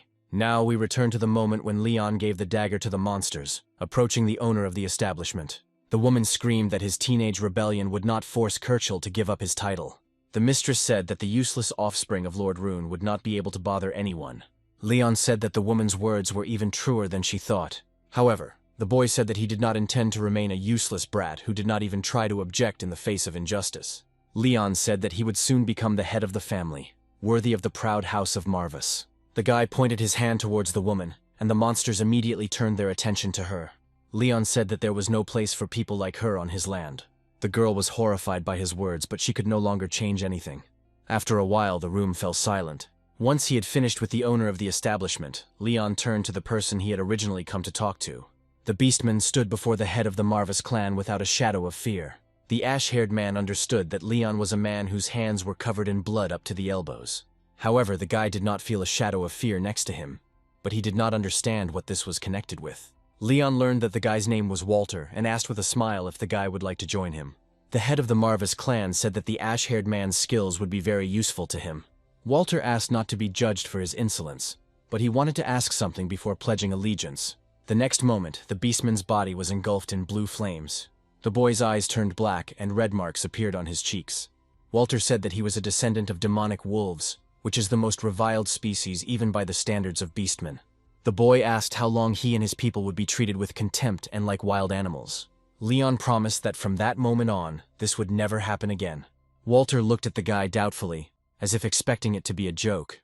Leon admitted that he didn't know much about the state of affairs of Walter's kind, nor about the intrigues surrounding him. The chief said that if the boy was burdened by unfounded prejudices, he should make them known, and then he wouldn't have to endure them. Leon promised that Walter would become a full vassal of the House of Marvis. The leader gave the ash-haired man some time to think, leaving him in silence. After some time, Leon said that he was giving his word. The head of the Marvis clan extended his hand to the beastman, as if asking if he would follow him. Tears came to Walter's eyes. Leon promised that the boy would become a full vassal of the House of Marvis. The head of the house, Marvis, extended his hands to the ash-haired man and gave his word. Walter was overwhelmed with happiness and could not hold back his tears. The boy extended his hand and placed it in his master's hand. Leon asked if he could take silence as consent. Walter bowed and said through tears that he would be happy to serve Leon. Meanwhile, we move to the capital. A huge castle with blue towers appears before us. At the moment, a reception with the emperor is taking place in the throne room. Before the emperor stood a man who had come to address his highness.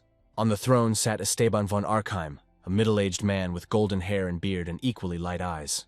To his left stood the empire's crown prince, Louis von Archheim, who looked very much like his father, but was a younger version of him. The crown prince asked the vassal Eldaraz why he had requested an audience with the emperor. The man reported that a letter had arrived from the noble house of Sylvester. Louis was angry and said that as prince regent he was dealing with the affairs of the people and the duchies, But should he really be dealing with the Count's problems? It becomes clear to us that the Emperor is not in his right mind at the moment, and the Prince is in charge of all affairs. The vassal immediately bowed lower and said that he was only in a hurry to share the good news.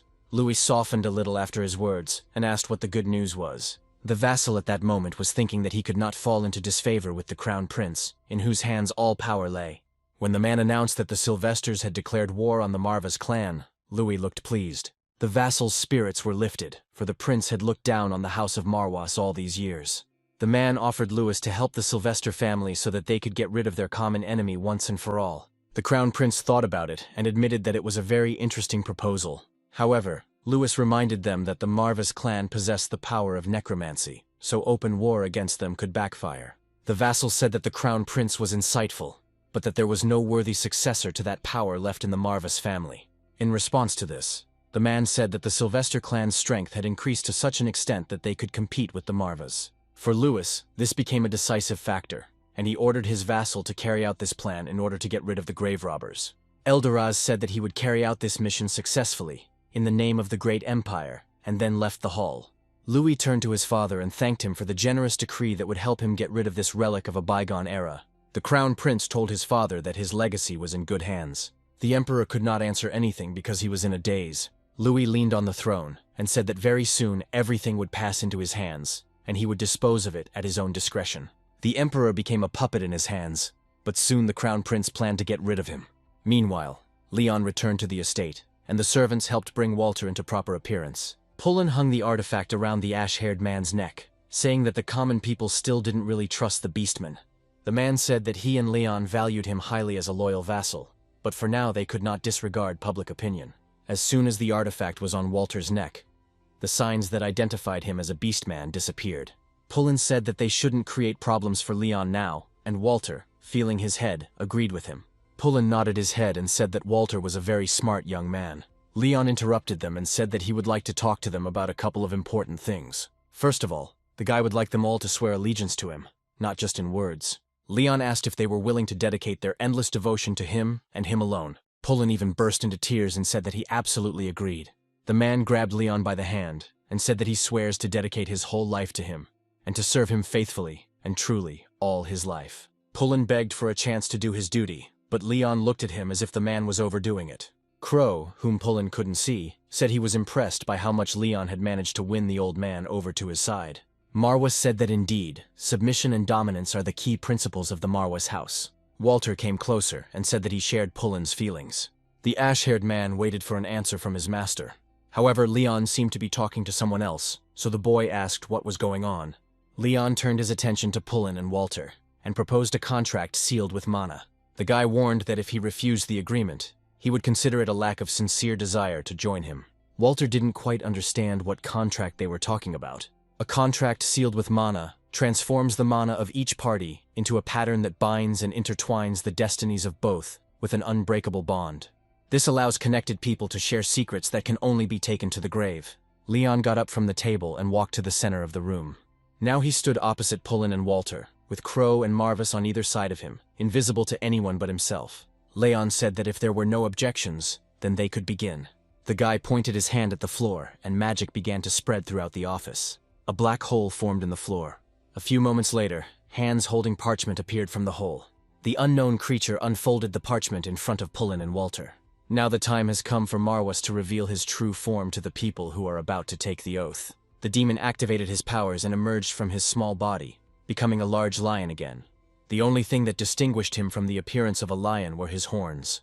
The demon said that he, as the patron of the House of Marvas, and the demon who lent his name to this family, would witness this magical pact. Pullen and Walter looked at the demon with fear. Marvas said that he would allow those who swore to serve his contractor to have their souls bound by Marvas's power. Leo said that this is how it will be, so they must see the simple truth. Marvas said that the Lord of the Living Dead has returned. The demon looked as if he had come out of the underworld itself. He inspired fear in Pullen and Walter. Leon's new subordinates couldn't take their eyes off Marvas. Leon interrupted the demon's speech and said that there was no need for so much drama. The guy said that Pullen and Walter were his loyal subjects, so Marvas should treat them with respect. The demon sighed and said that the agreement was made. Finally, Marvas said that the price for breaking the agreement was the soul itself, so no betrayal would go unpunished. Pullen bowed his head and said that such blasphemy had never entered his mind. The man wondered if this was really the real demon Marvus, with whom the founder had made a contract. His suspicions were confirmed by the fact that the young lord was able to obtain the power of necromancy. Walter was thinking at this moment that he felt a very overwhelming concentration of mana. The guy's appearance is sensitive to mana in itself, but now he was frozen in place. Walter wondered who this menacing black lion really was. The guy was even more interested in who his new owner was. Within moments, the need for Marvus's true form was no longer necessary. The demon was once again reincarnated into his small form. This time his appearance was visible to Pullen and Walter. Walter gasped and said that the demon had transformed into a very cute cat. Pullen quickly shut the guy's mouth, as he was afraid of how Marvus would react to this. The demon licked his paw and asked in a threatening tone if Walter was talking about him. Pullen said the boy was simply amazed by his impressive image and menacing presence. Marvus was flattered by the man's words, and his anger changed to mercy. The demon warned that they should not reveal his existence to other mortals. Marvus said that in their situation, mistakes were unacceptable and could cost lives, and his appearance was visible only to those to whom he revealed himself. The demon asked if the aristocrats were really that interested in Kerschel. Pullen and Walter were a little taken aback by this sudden change of topic. Walter replied that his mistress had received a letter one day, or perhaps she was supposed to give it to Mr. Kerschel. Marvus jumped on Leon's shoulder and said that this letter was their next target, and the leader asked where they could find it. Before Walter could answer, Crow said he knew where it was. The monster pulled out a chest from nowhere, and said that he could not leave without picking up the spoils of war. Crow opened the chest and it turned out to be filled with all kinds of jewelry. Marvus grabbed his head and said that he had already forgotten how petty Crow was. The demon said that since Leon had destroyed the entire building and removed its owner, Crow decided that he could get his hands on everything that wasn't nailed down. Leon took the chest from the monster and began to look for the necessary things in it. Soon the guy's eyes caught the thing he needed. Among the mountain of precious stones lay an opened letter. Leon took it in his hands and raised it above his head, saying that they had found their target. Marvus admitted that Crow could be useful at times, after which the monster began to ask if it was a compliment. Leon opened the letter and began to read it aloud. The letter stated that the present noble house of Sylvester declares that, following the will of His Majesty the Emperor, war has been declared on the Duchy of Marvus. Alan accused Marvus of neglecting his duty to His Majesty, Emperor Louis von Arkheim. This neglect of duty is a grave crime, and Sylvester will hold them accountable on behalf of the crown. Alan gives them a month to raise the white flag and surrender to House Sylvester for subsequent absorption. Otherwise, the houses will have to meet in a fair fight to prove their innocence. Pullen and Walter were frightened by the contents of the letter. Marvus asked if this would be enough time for Leon. Leon said he didn't care about the time, but he had one funny idea. The guy said that now that he can control the living dead with the power of thought, a whole new field of fun has opened up for him. Leon and Marvus slowly turned their heads towards Crow. The owner turned to the monster, and it immediately paid attention to them. Leon, with a sinister expression, said that he had a separate mission for Crow. Sometime later, a meeting was held at the Sylvester house, where the knight reported to Alan that the declaration of war had been successfully delivered to the Marvus house.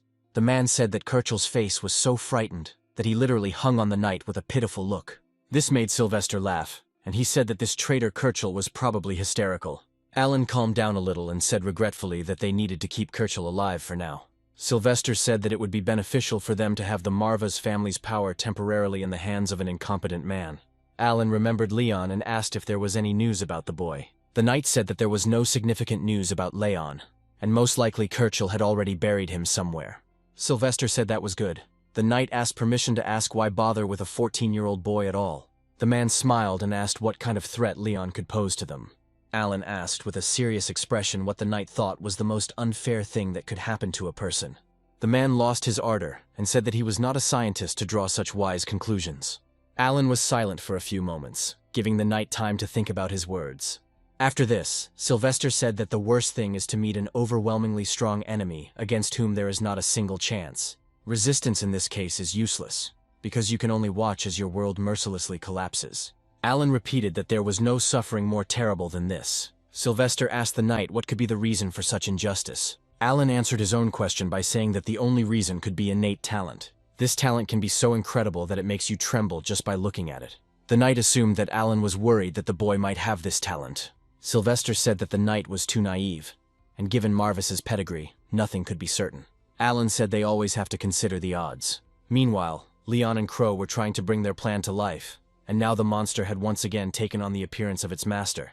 Leon said that human speech sounded weird from Crow's real form, but now it's different. The monster absorbed the boy's memories and can now imitate his speech with incredible accuracy. Crow looked at Marvus and said that he really was more useful than one bald cat. The demon again could not stand such treatment and attacked the monster. However, Crow only smiled and restored his Leon form to its previous perfect appearance. Marvus continued to be angry with him and called him a dirty worm. Walter stood to the side and watched what was happening in shock. Watching Marvus and Crow fight, the boy asked Pullen if it was always this noisy there. The man advised Walter to keep quiet, and then he would live longer. After a while, Leon walked up to the wall and took the sword off it, saying that they only had a month left, so it was time for them to start. The leader walked up to Walter and handed him the sword. Leon asked to showcase his talents during this month. Walter accepted the sword, and asked if this meant that if his talents were not put to use, he would be of no help to the master's plan. Leon confirmed his suspicions, and said that there was no use in a vassal who would easily die, so the choice was Walter's. The ash-haired man gripped the sword tightly in his hand. Walter said he was ready to overcome any obstacle in his path to find his rightful place at Leon's side. The ash-haired man asked if the master could fulfill one of his wishes, if he lived up to his title as the most skilled soldier. Leon smiled and nodded his head, giving his consent. Pullen intervened and said that in that case it was necessary to find suitable combat training for young Walter. The man said that the boy's limits would immediately become apparent if he trained with the worthy knights of the Marvus house. Leon gave his consent to this, and Marvus jumped on the guy's shoulder and said that it was time for them to go too. The demon said that it wasn't just the wolf cub who needed training, as Leon himself was still far from his true potential. The guy said that he readily believed it, so he enthusiastically went to train. So some time passed, during which both Leon and Walter trained diligently. At that moment, a fight was taking place in the training hall that was supposed to decide the fate of the Beastman. Walter fought on equal terms with the knight of the House of Marvus. The boy's eyes burned with a thirst for victory as he crossed blades with a worthy opponent. Leon decided to test how Walter would act in a situation where he was in real danger. Chief Marvus summoned one living dead man. The monster immediately rushed at Walter while he was distracted by another fight. However, this did not take the guy by surprise. His eyes, on the contrary, began to glow with a blue flame. With one blow, Walter cut off the dead man's head. At this point, the fight was over, and the beastman eagerly awaited his master's conclusion. Walter walked closer and knelt before the head of the Marvus house. The room was silent for a moment as Leon thought about his answer. Without thinking twice, Leon smiled and welcomed Walter to the Marvus house. The head of the clan announced that from now on, the ash-haired man was the vanguard knight of his army. Walter tried his best, and was glad that his talents were recognized. A month later, the day of the declared war between the Marvas and Sylvester families arrived. Alan arrived at the gates of the Marvus house with an army, and said that he had a message for the current head of the Marvus clan. Sylvester said that despite his benevolent offer of a peaceful solution, this would now lead to the death of innocent subordinates. Leon sighed and said that finally it all began. Pullen stood next to the chief and said that these jackals had no concept of honor. Marvus said that there was no need to fall for this provocation, because he saw how fear had settled in the hearts of the enemies, and their menacing cries were only a reflection of doubts. Pullen did not deny the possibility, but there was something that worried him most. House Sylvester had the advantage over them on all fronts. Crow approached them in the guise of Kerschel, and Marvus said that they had the advantage of having exposed Sylvester's plans. Pullen immediately guessed that they were talking about the late Sir Kerschel. Now the man realized that if Kerschel had been alive, they would have raised the white flag. But his death alone had shaken the enemy's composure. Marvus noted that mortals are fragile creatures, and any fluctuations in events often give rise to endless confusion. The demon said that in moments when doubts begin to overcome the enemy, even a steady hand can waver in battle. Pullen agreed with this, but said that even trembling hands could overcome them with numbers.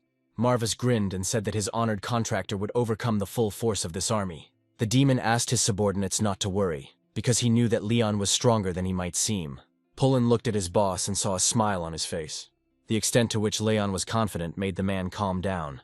Marvus himself did not doubt his words, since he himself was amazed by the boy's absolute talent. Leon, in turn, was looking forward to the upcoming fight. The guy not only watched Walter's training, but also spent a lot of time developing his own skills. In the late evenings, he, Marvus, and Crow would increase his mana by depleting it. Leon needed to saturate the crystals with his energy. As soon as the crystals began to glow, Marvus began his part. The demon summoned the dead under his control. Numerous undead appeared on the training field and attacked Leon. The guy, in turn, had to remain calm, continuing to maintain the power of the crystals. Leon summoned his living dead onto the field. They defeated their opponents without much effort. Looking at them, you wouldn't know that they are the weakest walking dead that a necromancer can summon. It had barely been a week since Leon had learned to control his magical power. However, the boy is already able to read the flows of mana with his eyes closed. Marvis watched the boy's training with a smile, as the depth of this boy's talent was truly astounding. Even Crow said that the current contractor is truly a talent, like the rising star of the infamous founder. Marvis said that Leon had the power to once again drown the continent in blood, and that the time would come when he would get everything he wanted. Crow asked if he could get as much of the delicious peanuts he loved so much, but Marvis said he had to aim higher. The demon is confident that Leon is capable of acquiring the most forbidden dark magic, the terrifying power of reversing time. While Marvis and Crow were talking, Leon continued to saturate the crystals with energy. The boy opened his eyes when he completed all the demon's tasks. Leon rose from his seat and walked closer to Marvis. The demon looked at the guy who approached with a satisfied smile. The pride he felt was visible in Marvis's eyes. With a smile, Leon said that he was finished with this task, and asked what kind of training they would do next. The entire field where the training took place was strewn with dead bodies. Leon stood in front of Marvis and Crow and asked what they would do next. The demon turned around and said that first, they should move to another place. Leon returned to his office, where Pullen immediately arrived. Before moving on to the next skill the boy had to master, Marvis asked him a question. The demon asked how much Leon knew about dark magic. The guy replied that he knew it a little, since he had learned it as part of the basic program for his family. Marvis immediately remembered the magic that Kirchel used, which is why he immediately told Leon to throw this pathetic parody out of his head. The guy thought about his words and said that in magic a lot depends on the person who uses it. Considering the speed with which founder Velen conquered the eastern continent, it would be foolish to think that the Walking Dead alone helped him do so. Leon was sure that there was something more that he had not yet been told. Crow took on Leon's appearance to make it easier to speak, and confirmed the boy's suspicions. The monster snapped his fingers, activating his abilities. Magic flared above his palm, and Crow said that necromancy was just one branch of dark magic. The monster said that it is the supply of dark mana and mastery that determines the power of the army of the dead. Pullen, after these words, immediately began to pay tribute to the founder and his faithful followers. Marvis said that he was not a follower of Velen. He was his friend who fought shoulder to shoulder with him, unlike the stupid face smasher. Crow just laughed at his words and said that, on the contrary, he was proud of his loyalty to his master. Marvis said that Crow was just being sarcastic, hiding under the guise of a contractor. But the monster noted that no one would hide from a kitten. Leon ordered them to stop this argument and show him the spells they wanted to teach him. Marvis said that before he could begin, the boy had to fulfill one precondition. Leon listened to the demon's words with interest. Marvis said that this would require risking going down into one's own subconscious. Leon asked what this meant. Marvis replied that the hidden depths of his mind were a kind of vessel that contained enormous reserves of magical power. Once the boy learns to control this unbridled energy, the noble war will seem like a sandbox compared to what Leon will become capable of. However, Marvis warned that dark magic requires a lot of mana. Leon replied that he had no doubt about it, and was ready. Marvis said the boy had nothing to worry about, and asked if Leon understood what it was all about. The demon said that he sensed in the boy a reserve of mana equal to or even superior to his ancestor. However, Marvis himself has not yet understood whether this is for good or for bad. But they have no choice but to take the risk if they want to return glory to the family. Demon warned that this process was not without risk, as they had very limited time frames, so he could not guarantee the contractor's safety. Leon wasn't scared by this. On the contrary, he enthusiastically asked what this wonderful method was. Finally, Marvis was able to notice that the light was flickering again in Leon's lifeless eyes. Looking back, it becomes clear that the young man was driven by only one desire and uncontrollable curiosity. Marvis said that first they needed to deplete the guy's mana reserves to the limit. After this, Leon's subconscious and potential came into play, and they will guide him. Leon said that in that case they should get started, after which he began to throw out a huge amount of mana. Marvis understood that the primitive thirst for power was the greatest motivation. So some time passed and it became noticeable that the amount of mana being thrown out had sharply decreased. Leon grabbed his head and said that this should be enough. The boy began to fall from exhaustion, but Pullen was quickly there to cushion his fall. The man immediately panicked and began to beg Leon not to leave them so suddenly. Marvis immediately hit Pullen on the head and told him not to touch Leon, and to show at least a little faith in his leader.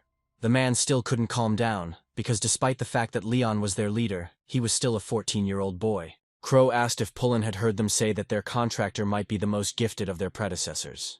Marvis noted that Crow was, for once, speaking to the point. The demon said that the guy is capable of competing with Velen in terms of potential. so he is confident that everything will be fine with Leon. Marvis advised him to save his tears for another time, and Pullen replied that he would try. At that moment, Walter burst into the office with a sword in his hands and said that he had succeeded and was named a swordmaster. However, all his spirits vanished when he saw his master lying unconscious on the floor. Walter immediately rushed to Leon and began to shed tears, and Pullen, who had already calmed down, said that he had already made a fool of himself for both of them. The ash-haired man quickly calmed down and said that he believed that Leon would overcome everything. Watching this picture, Marvis noted to himself that mortals are all the same. The demon was more interested in how it happened that such an incredible talent had been hidden all these years. Marvis was no longer surprised that the Marvis family almost died out. Meanwhile, Leon was going through his test alone. As Marvis said, the boy found himself in his subconscious, but darkness surrounded him. The guy looked around and decided to go in one direction, hoping to end up somewhere. Leon soon found himself in a city whose streets had been damaged by an unknown disaster. A man was waiting for him in the ruins, who said he had a feeling that Leon would come to see him soon. The boy immediately recognized this voice, familiar from childhood, which caused his eyes to widen. The man turned around and we saw Rune, Leon's father. Rune invited the guy to go for a walk together, since they had a lot of topics to talk about. Leon didn't understand what his father was doing in his subconscious, so he fell into a stupor, not believing that Rune was standing in front of him. However, the boy still followed his father, walking through the destroyed streets. Even though Rune said they had a lot to discuss, they remained silent. The city was deserted, and they met no one else. Rune walked up the stairs towards the castle, and Leon followed him tirelessly. At some point the man stopped but did not turn around. Rune said that since Leon came here, it meant he decided to awaken the magical power dormant within him. Leon had come to his senses a little by this point, and said that he had clearly not come to tell how well he was doing. However, during this time, the guy has acquired a circle of loyal subjects for whom he is responsible, so he must hurry. Rune smiled and said that the guy was very lucky. The man turned around and said that Leon should have realized by now that he was just a figment of his imagination. Rune met his end at the hands of Alan Sylvester, so this form is just a magical echo, and Leon said he understood that. The man said that this happened because of a banal, innate lack of potential. Rune thought it was a cruel fate, but he was glad that he could still be of use to his son. The man assumed that Leon already knew that he had failed to secure Mr. Marvis's support. The man also failed to cope with the Necronomicon, the sacred relic of their family. Rune did not have enough power to use dark forces since childhood. However, the man is sure that Leon should take a different path. Rune said that during his life, he developed a spell that could transform all parts of the ancestors' mana into Leon's own magical fuse. Leon will only be able to manage this reserve partially, but it will undoubtedly help him strengthen his position as leader. Leon remembered that during his life, his father had said that accepting someone else's mana as his own was very dangerous. The boy remembered that there was a risk of mana getting out of control, simultaneously destroying the caster's mind. Rune said that magical energy is marked by its owner, so it is not easily given to another sorcerer. The man said that Leon was an exception, so first he needed to imagine that they were a blank slate. Leon asked why this was so necessary. Just a second ago, Rune was holding his son by the shoulders, but now he took a couple of steps away. The man said that only Lord Velen von Marvis, the founder of their line, was the only one who possessed the dark mana of perfect purity. Rune began to form a magical sphere in his hands. The small sphere was surrounded by dark energy and continued to fill with it. Rune said that Leon was blessed with this great gift of their bloodline. The guy's entire attention was focused on the overflowing sphere. It became noticeable that there was an excess of mana, and the sphere began to burst at the seams. The next second it exploded, spreading a huge amount of mana everywhere. Rocks and debris from the city began to rise into the air. Rune said that his son is who he really is. However, the guy should not forget about the source of this power. Under the influence of mana, the city in Leon's subconscious changed its appearance. The guy watched this and couldn't do anything. Rune looked at his only son with a smile. When the noise died down, Rune placed his hand on his son's head and ruffled his hair. Above their heads, a huge sphere filled with dark energy shone. Rune said that the time allotted for their meeting was coming to an end. Leon looked at his father and asked if they would ever meet again. Rune smiled and said that he still had much to teach his son. The sphere began to slowly shrink and soon fit into the man's palm. Rune aimed the sphere at Leon's chest, and it began to be absorbed into his body. The guy opened his eyes and said that he had never felt such impressive magical power. Leon felt mana flowing out of him in chaotic streams. An amulet appeared on the boy's chest, and Rune said that its name was Greed. The man warned that, as the name suggests, it was capable of consuming everything in Leon's path in an instant. The guy picked up the amulet and saw that it looked like a cross with a snake wrapped around it. Leon said he would remember his name. The ground beneath their feet began to crumble and rise upward. Rune said that they would meet again when Leon's heart desired it most. There was only darkness around them, and Leon said he would pray for that day to come soon. The next moment, the guy disappeared, leaving Rune in his subconscious. Rune said that if fate so decreed, Leon would shine like a rising star like no other. The man only regrets that he won't see it with his own eyes. Rune said that no one knows where this power will lead Leon, to the rays of glory or into the abyss of destruction, and the man is afraid that it will be the latter. Meanwhile, Walter, Marvis, Crow, and Pullen were leaning over Leon, who still hadn't come to his senses. The head was carried into the bedroom and laid on the bed, surrounded on all sides. Pullen looked at Marvis doubtfully and asked if Leon would really wake up. The man had no doubt in Marvis's abilities, but he was worried about how this might affect the young lord. The demon said that if Leon did not wake up, Pullen would meet his father in the afterlife much sooner.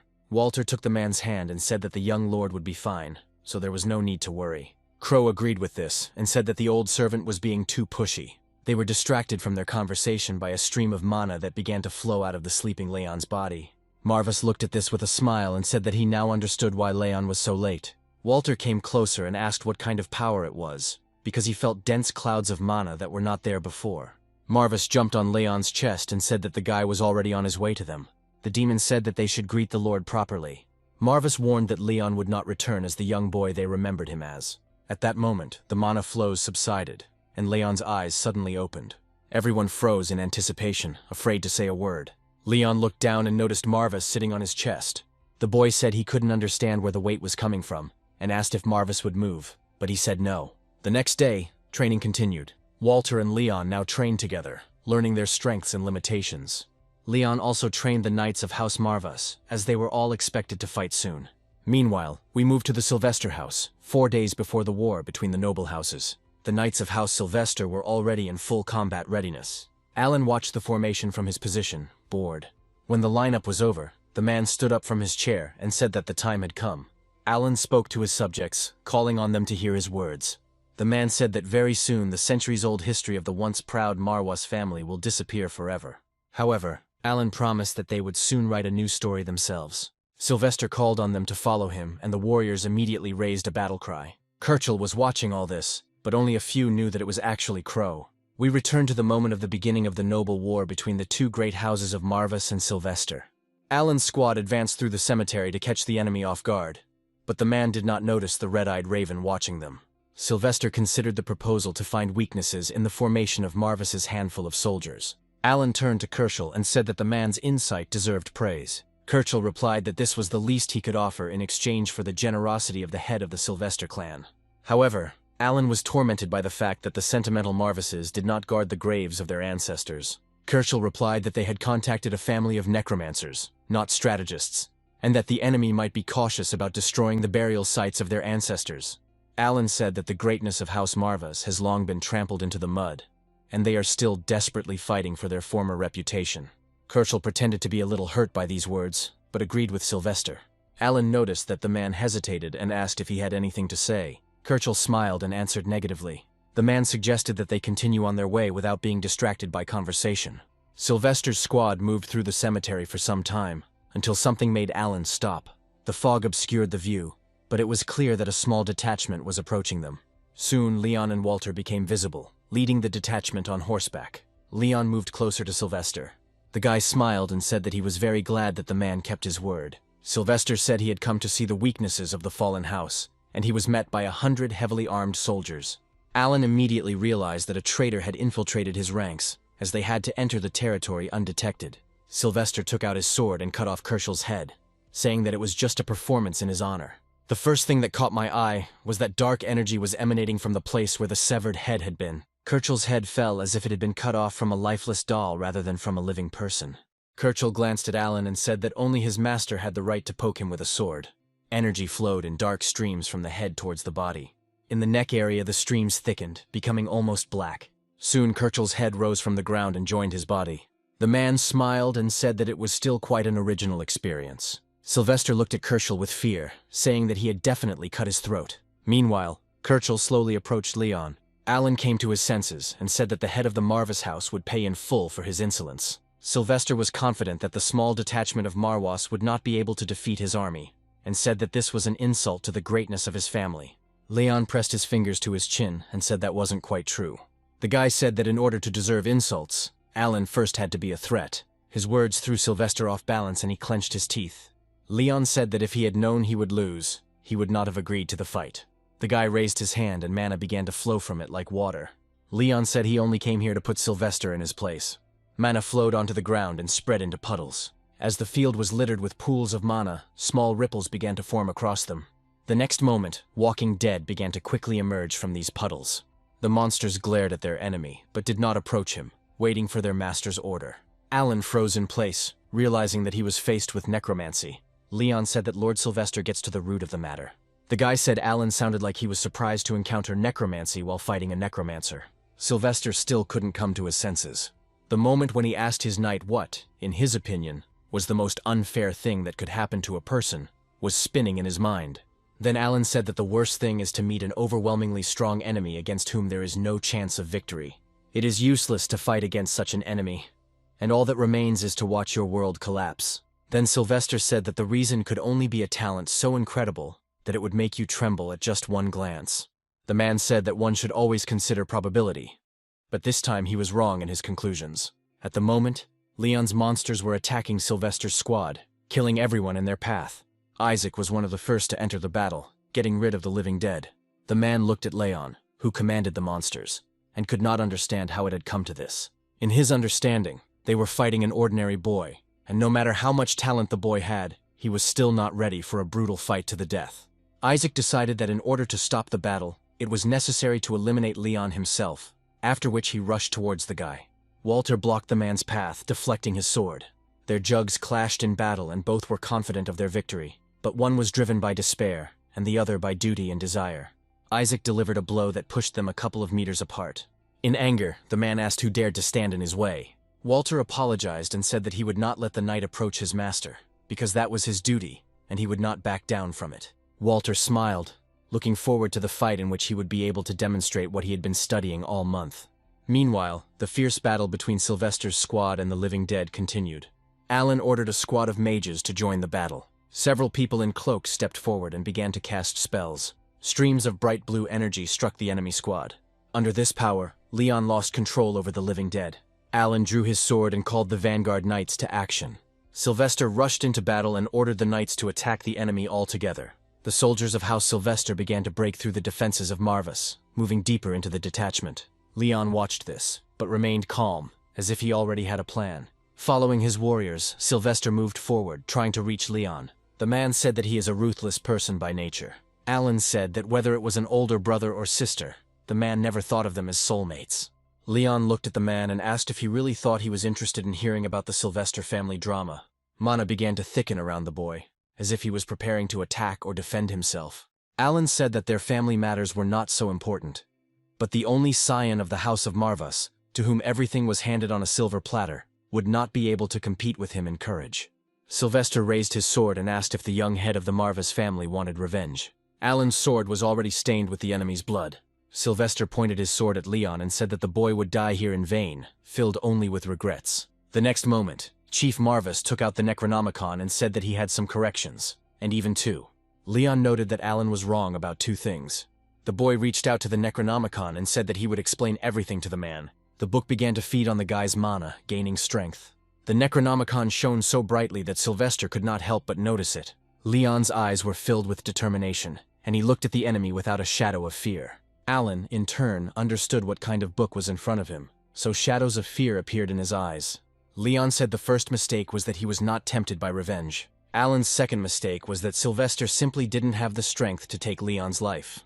A few days before, Marwas's detachment had set out and set up camp at a distance from the estate. Leon assembled a council consisting of himself, Pullen, Marvas, Crow, and Walter. They thought through in detail the plan for their squad's movement, and the route along which Crow would have to lead the enemy. Marvas listened attentively to Leon's plan without making any changes. However, when the report was completed, the demon said that over the centuries of existence, he had seen worse tricks. But this one was too risky. Marvas was not against carrying out the operation in this area, but everything else gave him doubts. Leon said they couldn't afford to err on the side of caution when the optimal solution was right in front of them. Crow joined the conversation and said that he believed in the master's plan. The monster looked at Marvis and asked what right a ball of fur had to give advice. Walter carefully said that he supported Leon's plan, but indicated that he respected Marvis's wisdom. Marvis fell onto the map and said that no one cares about his opinion, so they can do whatever they want. Pullen said that for his part, he was obliged to mobilize all his forces, because he could not leave Leon alone on the battlefield. Leon stood up from his seat and said that since everything had already been decided, they could begin to act. Before everyone left, Leon asked if he could ask Marvis one question. The guy pointed to his amulet and asked if the demon knew anything about the negative consequences of using it. Marvis looked closely at the pendant and said that he had no idea, but it was quite possible that it could be death. Crow approached Marvis and whispered that he was a pessimistic ball of wool. The demon told Leon that Rune had not revealed the whole truth, but that this amulet contained a power akin to poison, and it was difficult for the boy to withstand it in his current state. Leon reminded that it was Marvis who sent him for this amulet. The demon did not deny it, and said that they would still need it in the future. Marvis said that Leon was now strong enough for his purposes, and the gift he received was too outstanding for an ordinary vessel. However, the demon noted that the guy's potential was a fruit that had yet to ripen. Marvis also said that Leon's followers may be loyal to him, but mortals are not without flaws. The demon poked the guy in the stomach with his paw and said that he, as a mortal, could guess what might be on their minds. Marvis warned that people could turn against him at any moment, as happened with his father. The demon asked what made Leon believe that these mortals were worth risking everything for. The guy thought for a bit and was about to give his answer, which we will find out later. Now we return again to the moment of the battle between the houses of Sylvester and Marvis. Leon engaged in battle with Alan using the Necronomicon. The guy was determined to win, and it seemed like everything was going according to his plan. Sylvester came to his senses a little, and asked if Leon really thought he couldn't take his life. The next moment, Leon's eyes widened, shining brightly in the darkness. Alan immediately felt his entire body become heavy from the thick mana that emanated from the young head of the Marvis house. Sylvester hesitated for a few moments, and did not dare to come closer. Alan had only heard of mana the color of the blackest night with an aura of pure darkness before. The man was amazed that the boy used this power with incredible precision and caution. Leon addressed his faithful servants of the Marvis clan, wandering in the afterlife. Alan felt like every instinct he had was screaming. The man already guessed what kind of performance the guy was planning to put on in this battle. Alan had to stop him at any cost, so he ordered his men to prevent the boy from completing the spell. Meanwhile, Leon continued to read the spell and said that he, as the true heir of the Marvis family, calls his servants to arms. The boy ordered them to come to his call and perform their duty under his banner. The next moment, dense energy filled the space, infusing the corpses with life. The already defeated monsters rose again with weapons in their hands. However, this time they were joined by new dead people who rose from the ground. This sight caused Sylvester to completely lose the remnants of his sanity. Now before him was no longer a small detachment of people from the House of Marvis, but an entire army of the dead under the command of young Leon. Marvis watched all this from a distance. The demon swore that this boy was as wild and unruly as his predecessor Velen. The amulet of greed shone brightly on Leon's chest, feeding him with the energy of his predecessors. The monsters grew more and more angry with each passing minute. The new living dead no longer resembled fallen warriors and began to resemble monsters. One of them was about 3 meters high, and with one blow got rid of several soldiers of the Sylvester army at once. The other monsters were deceased mages who retained their ability to use magic. They were no weaker than their forms in life, but now they were not constrained by the limits of life. Alan began to realize that they had fallen into a trap, as Leon had deliberately lured them to the cemetery. Sylvester continued to fight off the enemies and said that the guy had a whole army of the dead under his command. However, Alan's view soon changed. He noticed that Leon didn't look as good as he had when the battle began. The guy grabbed his chest, and it was obvious that he was in a lot of trouble. A few moments later, Leon started coughing and blood started coming out of his mouth. Alan told Leon to stop immediately, as he was risking his own life, and promised to spare the boy and his subjects. The man thought that the boy was senselessly risking his life, but Leon interrupted his speech. The boy recalled his conversation with Marvis in the tent of the camp.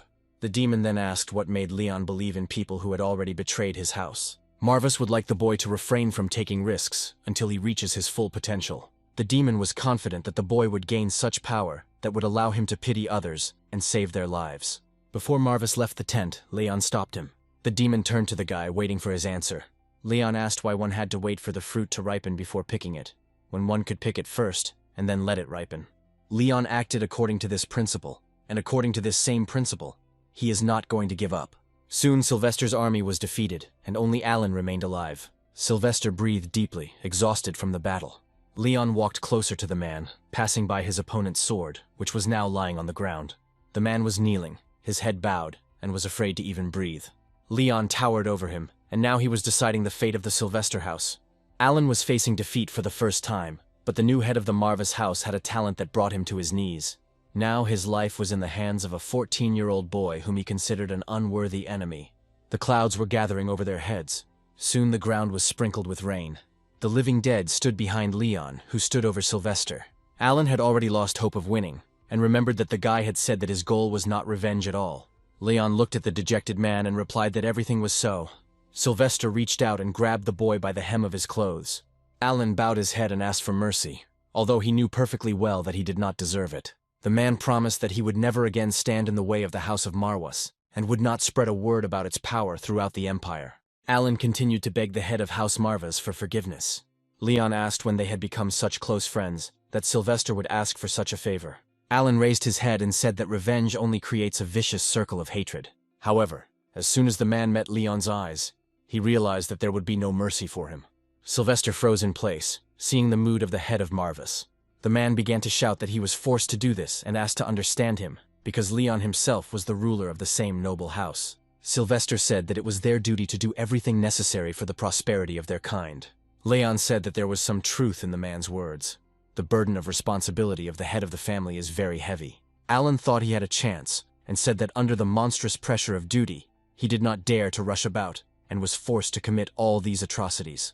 Leon turned his gaze to the man, and said that even taking all this into account, he did not see a single reason to spare Sylvester. Just a moment ago, Alan felt like he had managed to persuade the boy to spare him, but now he realized that he had been wrong. Leon took out his sword and said that he was not doing this out of personal grudges. The guy said that he would take Alan's life based solely on cold calculation, because the man's further existence has no meaning for the House of Marvis. All this time, Alan had been enduring and humiliating himself in front of the 14-year-old boy, but now his patience had snapped.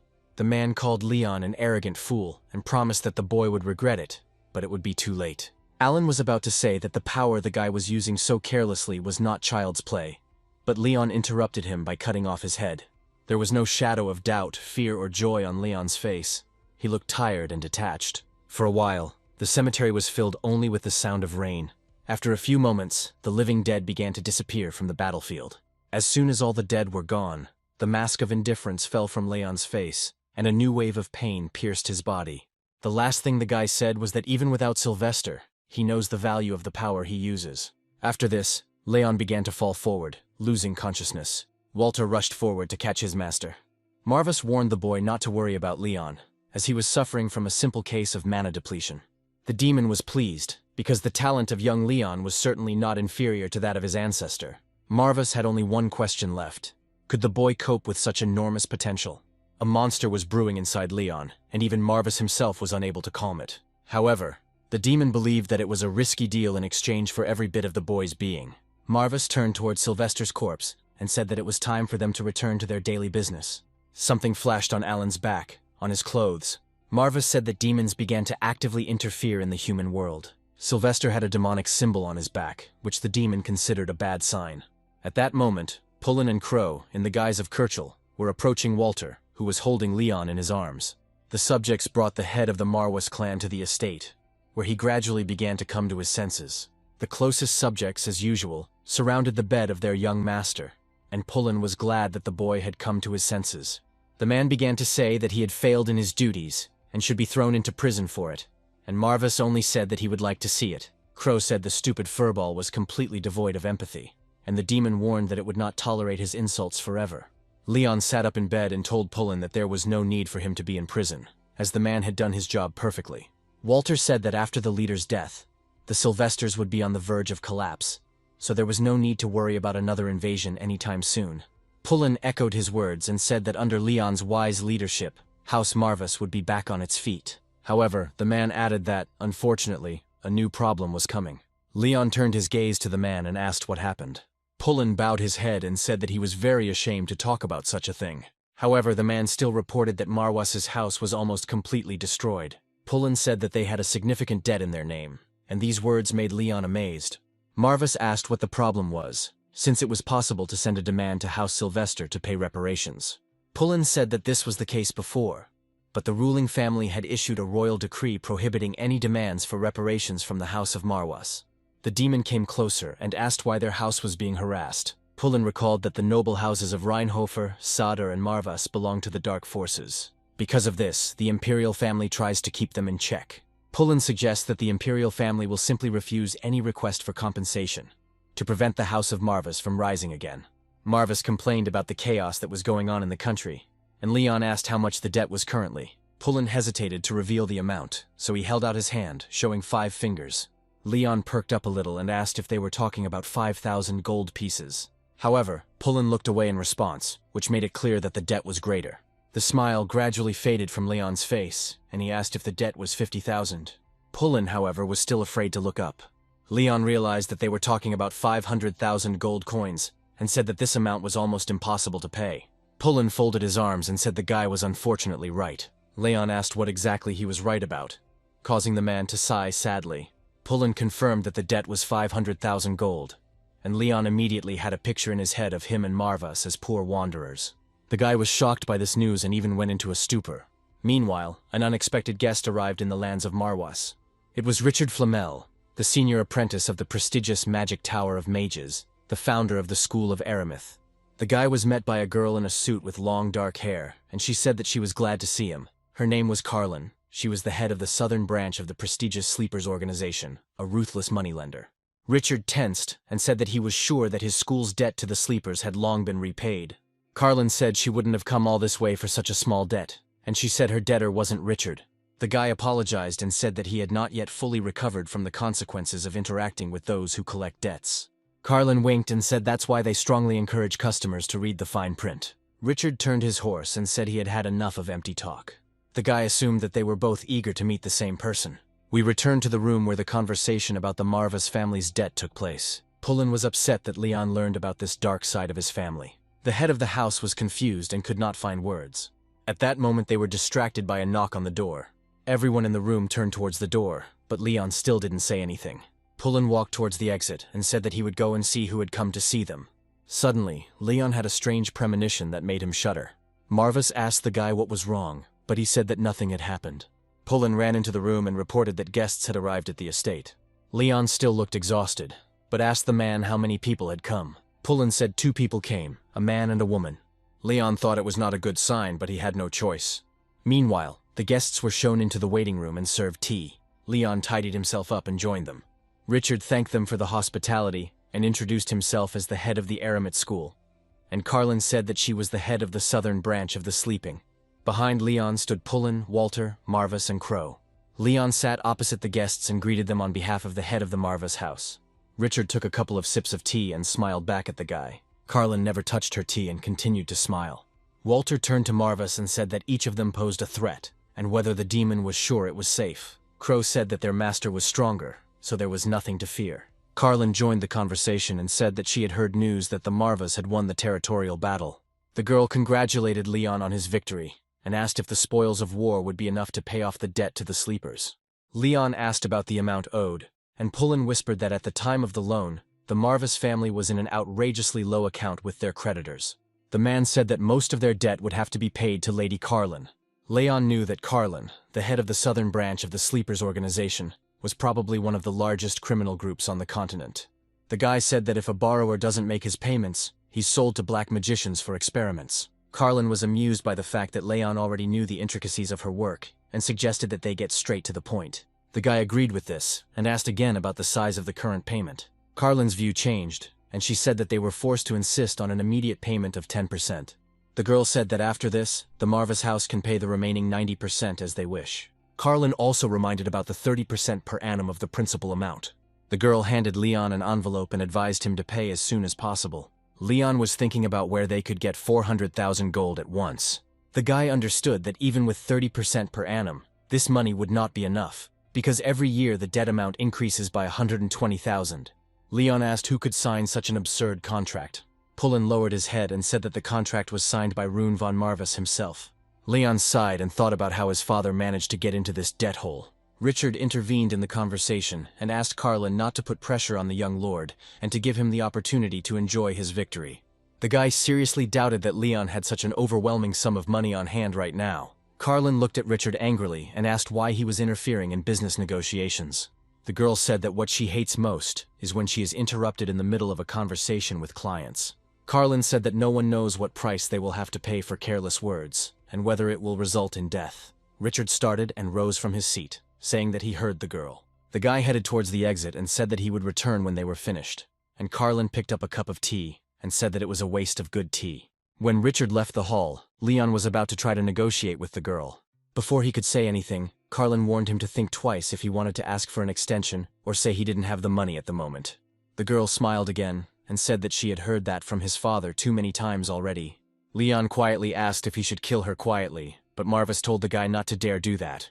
The demon said that Carlin is not the kind of enemy who leaves the guy a chance. Marvis said the guy could try it if he wanted to be torn to shreds in a second. Crow said that at this rate they would be left without pants, and stated that he was disappointed in the contractor. Pullen said Lord Rune had acted with the best of intentions.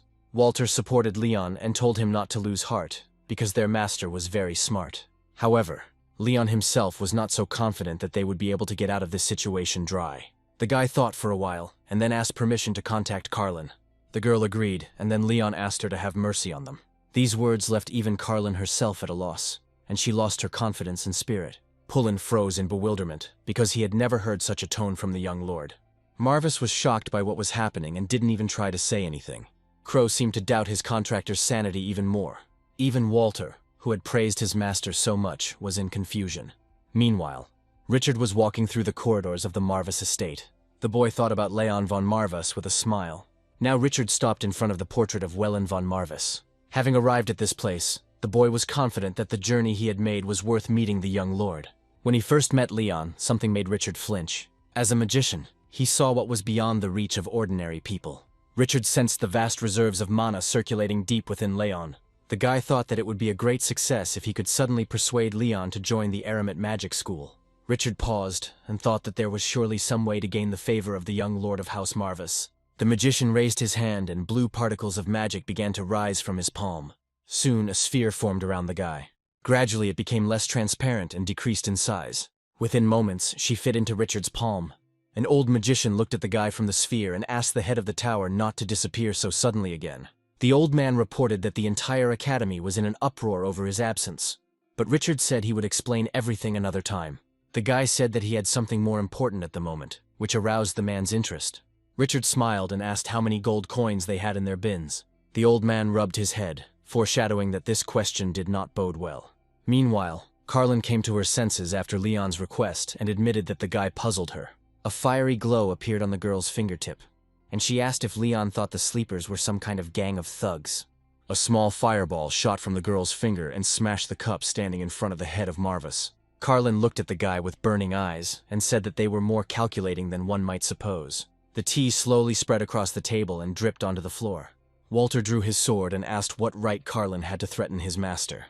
The girl said that only those who fail to repay their loan obligations will experience their wrath. Carlin became more serious, causing everyone in the room to flinch.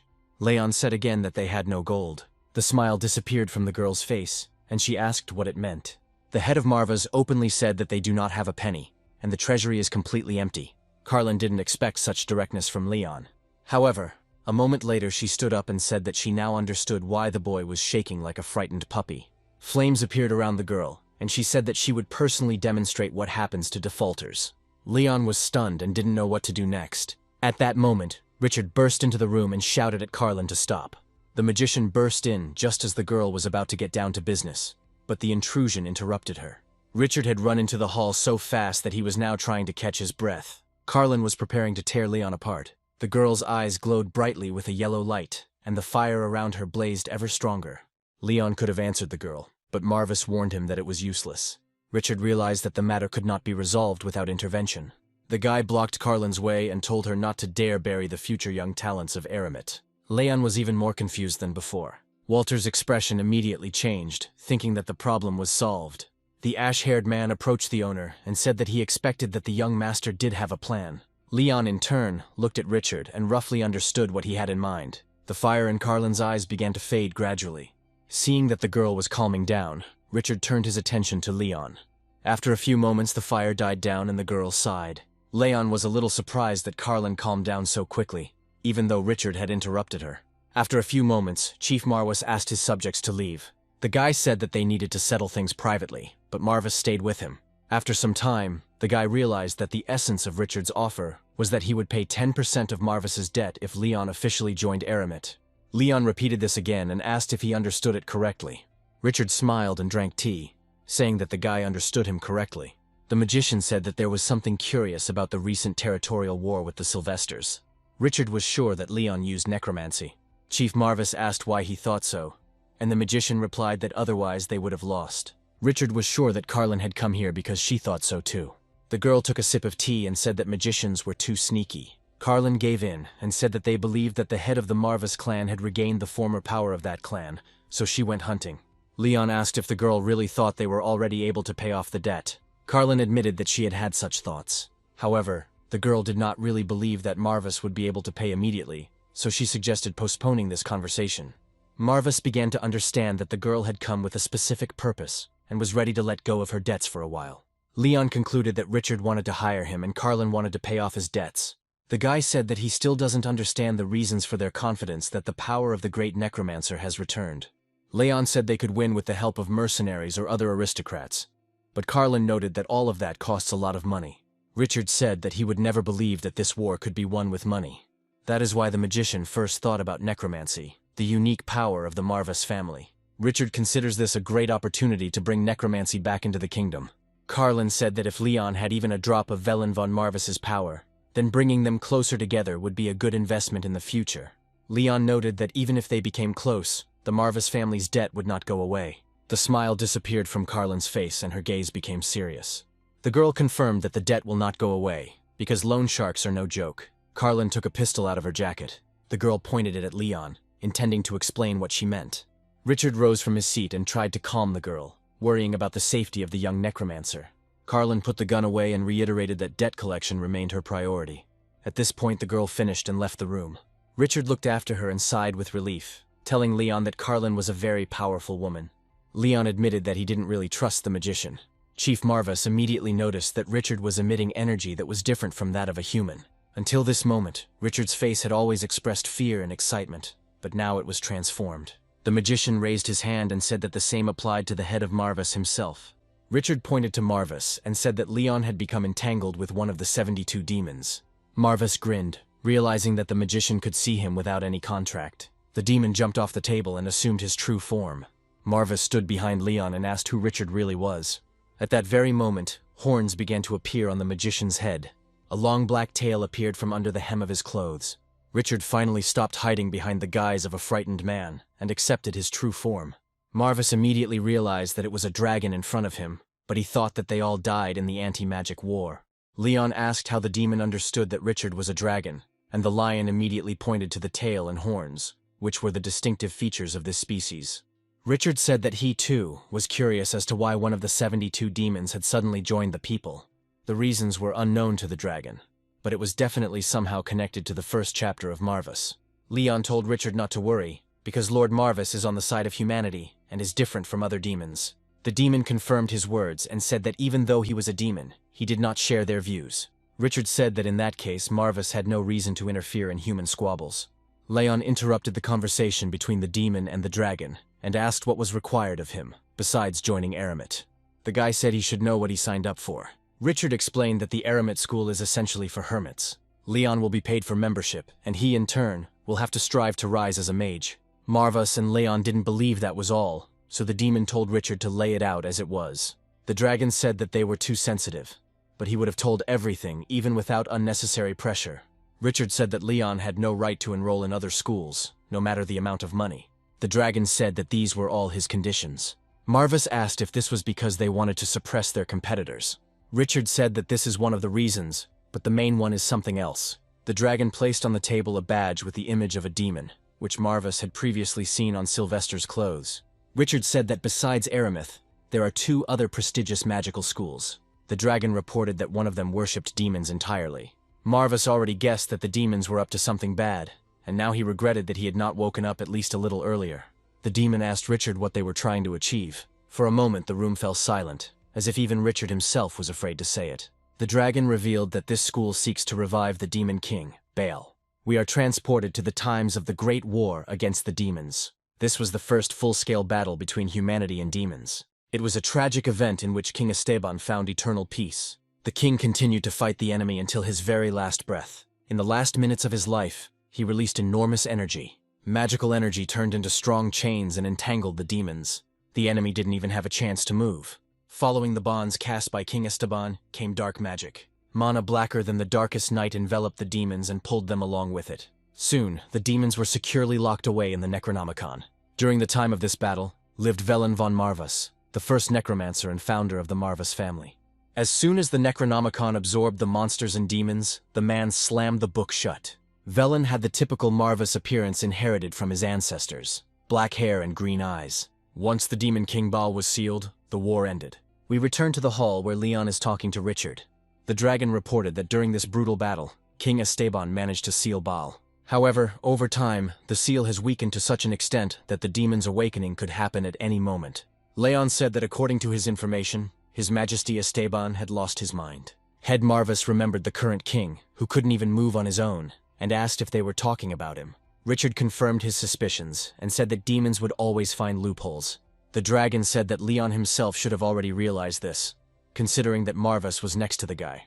Leon remembered that many other races, including dragons, had died in that war.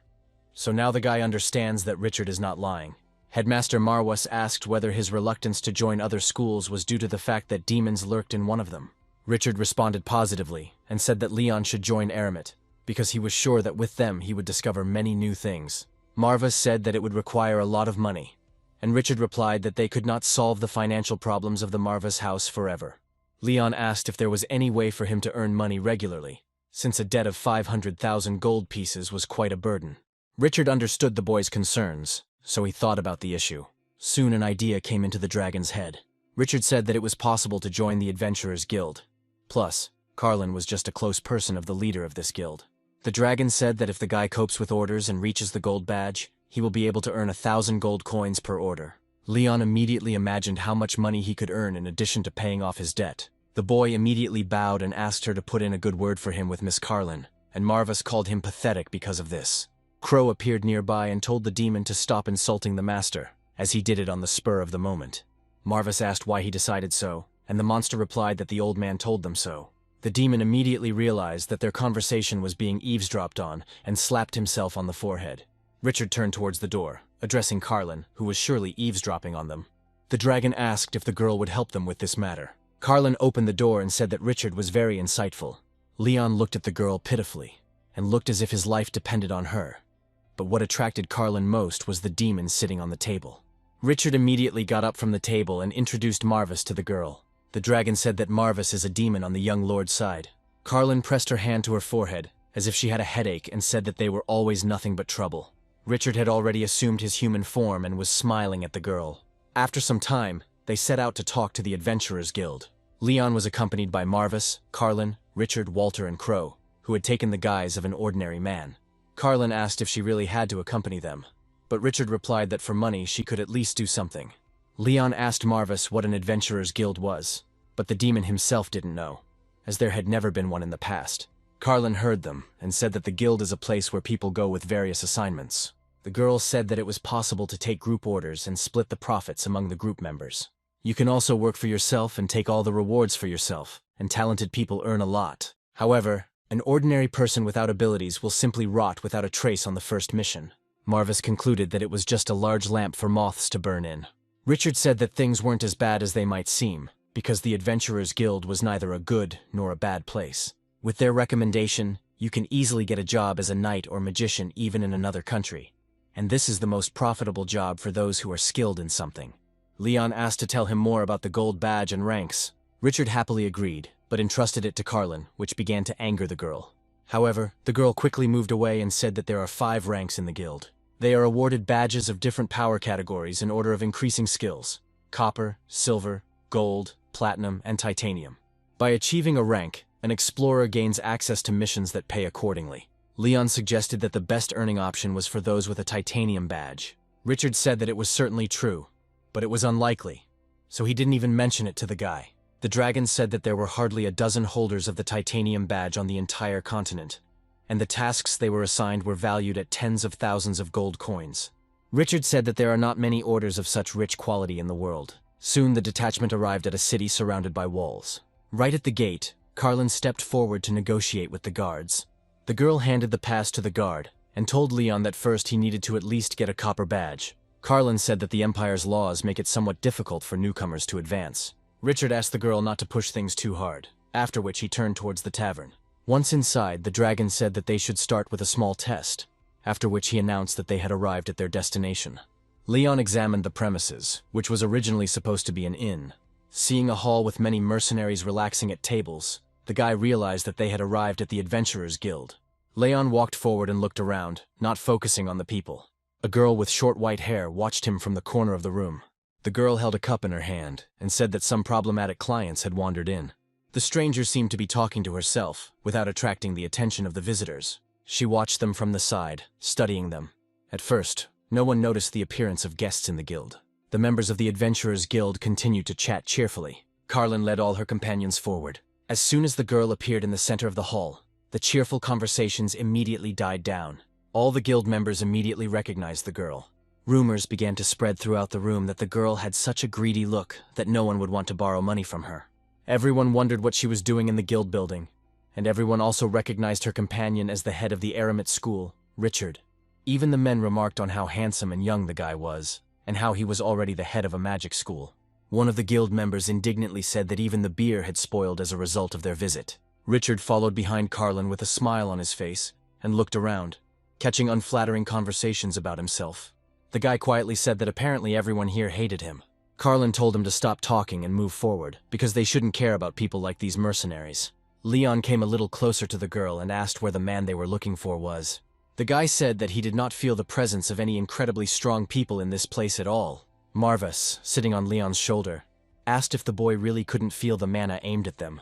At that moment, Crow shuddered as if he had been struck by electricity. After pausing for just a second, the monster moved after the contractor. Marvus, who was in front with Leon, was happily wagging his tail with a bright red tassel at the end. Leon closed his eyes to listen to his feelings. After a few moments, the guy felt as if they were all in a magic circle. Leon turned to Marvus and said that he felt something now. At that moment, the same white-haired girl who had previously been sitting in the corner of the room jumped out at the guy.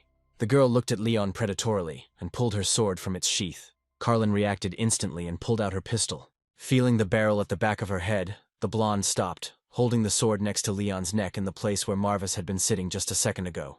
All the members of the Adventurers Guild looked at what was happening in shock. Leon couldn't move, as if he was immobilized. Carlin chuckled and said that Raleigh had become more aggressive since their last meeting. The blonde turned around when she heard her name. Raleigh recalled that she had asked Carlin not to call her by her first name so thoughtlessly. The girls definitely knew each other, but until now it remained a mystery whether they were friends or enemies. Leon attracted the attention of the girls and asked Raleigh if she was really the strongest one here. The girl put away her sword and asked if she had given the boy the right to speak, after which she asked who he was. Marvus thought that Raleigh was a real monster, perhaps much stronger than everyone present. Leon introduced himself to the girl as the head of the Marvus clan. The guy seemed to be asking if he had the right to speak after his identity had become known. Perhaps this really did change something for Raleigh, because within a few minutes they were sitting in a separate room, which Walter remained to guard. All the other members of the squad were invited inside for a cup of tea. Raleigh took her cup and said that she had heard rumors that the head of the Marvus clan had changed. However, there was something that confused and irritated the girl the most. She didn't know that the new head of the family was a 14-year-old boy. Carlin said that Leon's magical potential was incredible and vouched for it. Raleigh didn't like all this and asked what they were doing in this humble abode, and Carlin replied that she was forced by circumstances. The blonde said that what was equally strange was that Leon was traveling with a demon, which made him very strange. Marvus immediately shouted that the girl should immediately apologize to his contractor, and Crow took up his statement. While Crow and Marvus were again engaged in a quarrel with each other, Leon said that he had debts that he needed to pay off. The guy said that he came here to find a job. Carlin asked Raleigh if the ability to work anonymously was one of the guild's most enticing features. The girl said there was no reason to refuse Leon, and Richard supported her. Raleigh said that the guy and the girl were quite convincing, but reminded them that you can die on missions. Leon said that death is a faithful companion of the House of Marvus, and Richard had already warned him about this. The guy said that there was no worse fate than not paying off the bills with Carlin. Rally immediately remembered Carlin's workers who collect debts and agreed with him. The girl spilled tea from her cup on the table and said that she would give Leon a chance. The drink immediately spread into several squares placed together. The same squares appeared on the floor in the hall where the guests were sitting. Leon felt as if they were locked in a cage of pale bars. Marvus told Leon that it was some kind of teleportation magic, and admired the ease with which Rally used such a complex formula. The demon said that this sorceress is extremely gifted. Soon they were transported to a spacious hall, along the walls of which stood rows of statues in the form of knights. All the guests began to look around the new room. Rally stood up and walked deeper into the room. The girl said that the entrance test was quite easy. She approached the statues and said that among them there was only one that contained mana, and Leon only needed to find it. Rally said that the task was given 30 minutes to complete, and if the guy failed, he would return home. The girl asked the guy if he was ready, and he replied that he would try to do it. Rally said the countdown had begun, and asked Carlin to get the hourglass ready. Carlin sighed and said that she was already tired of all this, but agreed to help just this once. The girl created a large hourglass, which immediately turned over, starting to count down the time. Leon walked along the rows of huge statues and peered at each of them. The guy was trying to identify his target when he heard a noise. Rally pretended to forget to mention that these statues were quite nimble. At that moment, one of the statues came to life and raised a giant sword over Leon. The guy froze in place, because now this sound was coming from all sides. Marvus shouted to Leon to get ready for battle. Immediately after this, one of the statues brought down its sword on the head of the Marwas clan. Luckily, Leon managed to jump aside. The force of the blow was so great that it destroyed the floor under the boy's feet. Leon was only distracted by the destroyed floor for a second when another statue flew towards him. The guy leaned over, causing the blow to miss again. Carlin sighed in frustration, but it wasn't clear what exactly upset her, Leon dodging, or the fact that he had gotten into this situation in the first place. Richard said that Lady Rally had made the test too difficult, as even experienced wizards would have difficulty passing it. The magician said that Leon had outstanding talent, but he was still too young. Carlin disagreed with him and noted that Leon was a young man who knew only too well what happened to the weak and innocent. The girl said that the guy's chances were slim, but suggested not to interfere and just watch. At that moment, Marvus was thinking that the statues themselves weren't particularly powerful, but finding a real golem among them was almost impossible. The demon sat on Crow's head and thought that the mana embedded in the golem was too insignificant. Crow said the task was difficult, but even a stupid cat would understand that the contractor would fight. However, Marvus seemed to be plagued by some doubts. He could only watch as Leon went through his ordeal, as he couldn't help him. Marvus continued to ask himself what Leona would do. Rally also watched the fight and thought it was too risky to accept such a child into the guild. The girl knew from experience that even great talents were capable of breaking these lands. The only one who had no time to think was Leon. He stoically dodged every blow, trying to figure out where the golem was among the statues. The guy looked closely at each statue and made his plans. Seeing Leon, who jumped aside again, the statues moved towards him again. The guy decided to take advantage of the fact that the statues were still too far away, and began to release mana. Sensing the alien force, the statues stopped, as if something had nailed them to the floor. Leon continued to release more and more mana to subjugate all the statues to himself. Soon, all the statues were completely immobilized. The guy looked at them and said that this option was the most effective. Everyone present froze in shock. Marvus began to understand what Leon had planned, but he couldn't believe it. Leon recalled that Marvus himself had taught him that he would not always have an abundance of black magic spells at his disposal.